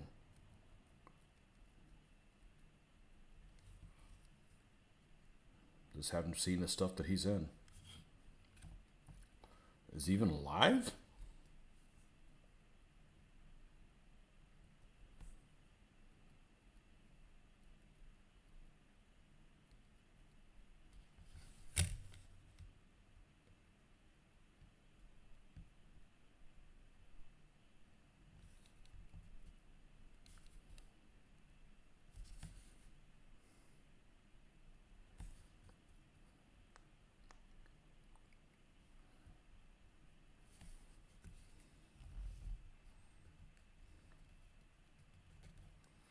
When am I leaving? I am leaving at 5 a.m. Tuesday morning. And we're going to try to do daily reports. Not live, just because the feed's not going to be good, but we'll try to do daily reports. Somebody suggested that, and I think it's a good suggestion. So we can definitely handle that. I just don't want something that involves like a shitload of planning and stuff like that, but we should be able to do that. Basically give you a recap of what happened each day. And I'll leave the real report with pictures and stats and stuff until I get back. Because that's what I used to do before, is try to do that every day and put it on Facebook and stuff. It's too much. It's too much. But a little 10, 15 minute sit down with Mitch. I'll bring the tripod and we'll, kind of go over it. I think that that's reasonable to do. And well, maybe somebody will be interested in it.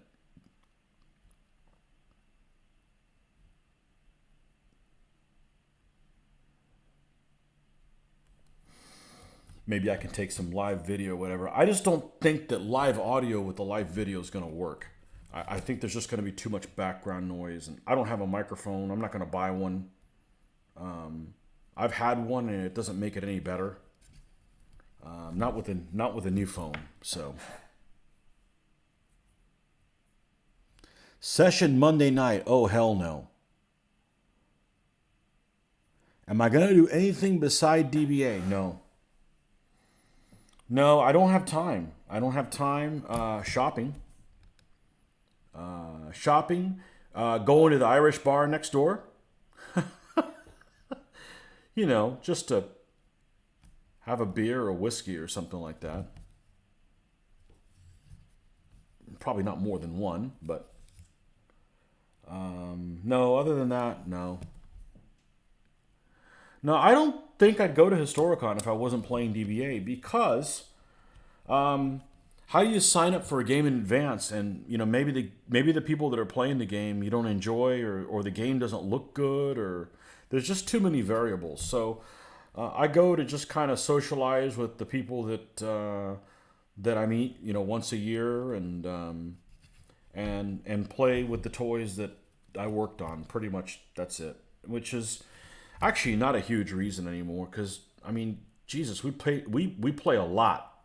If anybody doesn't need to game, it's us. We game aplenty. And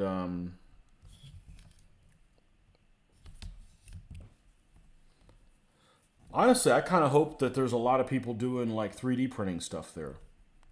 But it's unlikely, because in 15 millimeters, everything, so much is 28 mil that's there. So much. It's and there's a lot of stuff that aren't even historicals. So, if you're wondering, why is there non-historicals at Historicon? Well, because some people that do historicals double dip and like fantasy crap. So, it's kind of the same people that are like, they complain about how much people that play sports make, but then they still keep watching the sports, feeding more into them. So,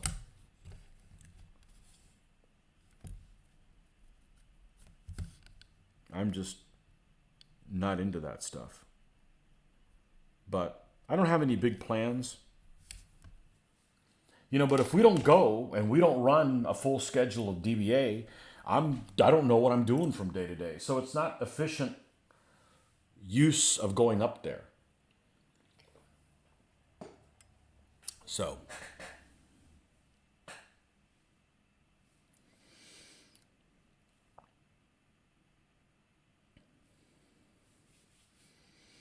do people sell 3D printed stuff at the con? They have a little bit in the past, but remember, it's been 2019 since the last time I went to a Historicon. So, and everything's kind of, so it'll be interesting. It'll be interesting to see. Fortunately, I don't need anything. So I'm not tempted at all by, ooh, look at this. Ooh, look at that. I got to get this now. That doesn't work on me.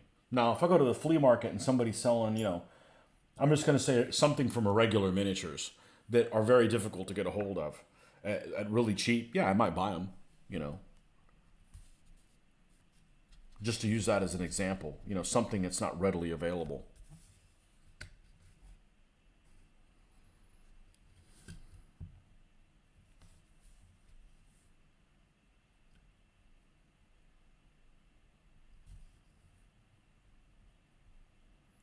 Or, now we have another manufacturer that's gone into the not available status, Outpost Wargame Services. I found out this last week that they're not trading anymore. So there is an army that was on my to-do list at some point. I've got most of it, but I would want some more figures from them, and now I probably won't build that army because if I can't get their figures. But that's okay. It kind of helps me make a decision of what not to do. I can't build every army.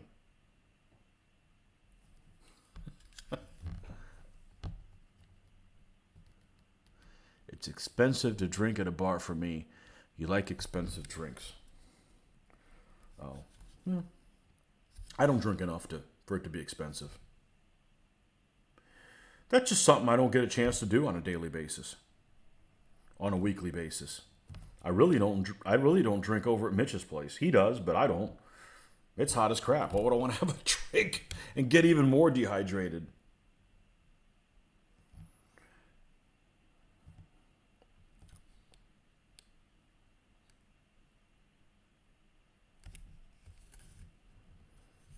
I don't like buying mixed drinks because I don't cook, but I make I do good bartending, and yeah.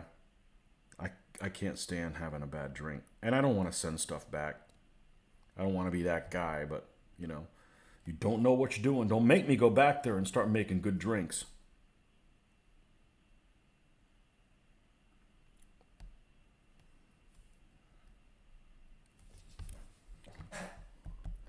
Outpost Wargaming. Yeah, Outpost. You don't drink at all. When I do something good.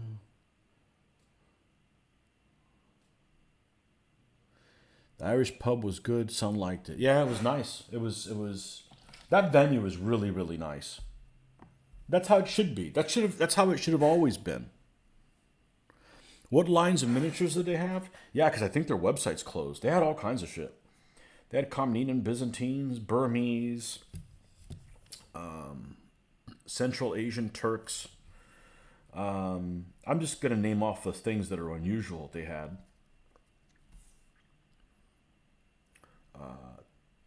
They had Tamil. They had, I don't know how accurate they were for Tamil, but okay. I want to get some of their Indian swordsmen from that range, but like their elephants and stuff, I think are wrong for the Tamil, in my opinion. But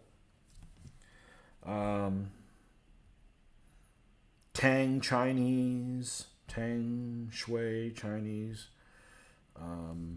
I have some Tang Chinese of their figures. And some of them look kind of quirky, but I like them. I like their figures. And it's a shame to have something else that goes into the pile of, you can't get these anymore. Well, it's almost 11 o'clock. I'm going to have to call it for my own good. But I hope I don't have to do any painting tomorrow. But it looks like I'm probably going to have to do some painting tomorrow. Not much, but we can finish these guys up tomorrow. But anyhow, thanks for coming by. It's been a long one. Holy shit. Almost 5.5 hours, and 7 of you guys are here, so I appreciate it. And yeah, I'll probably see you guys tomorrow night for a little bit. And we'll catch up with you then.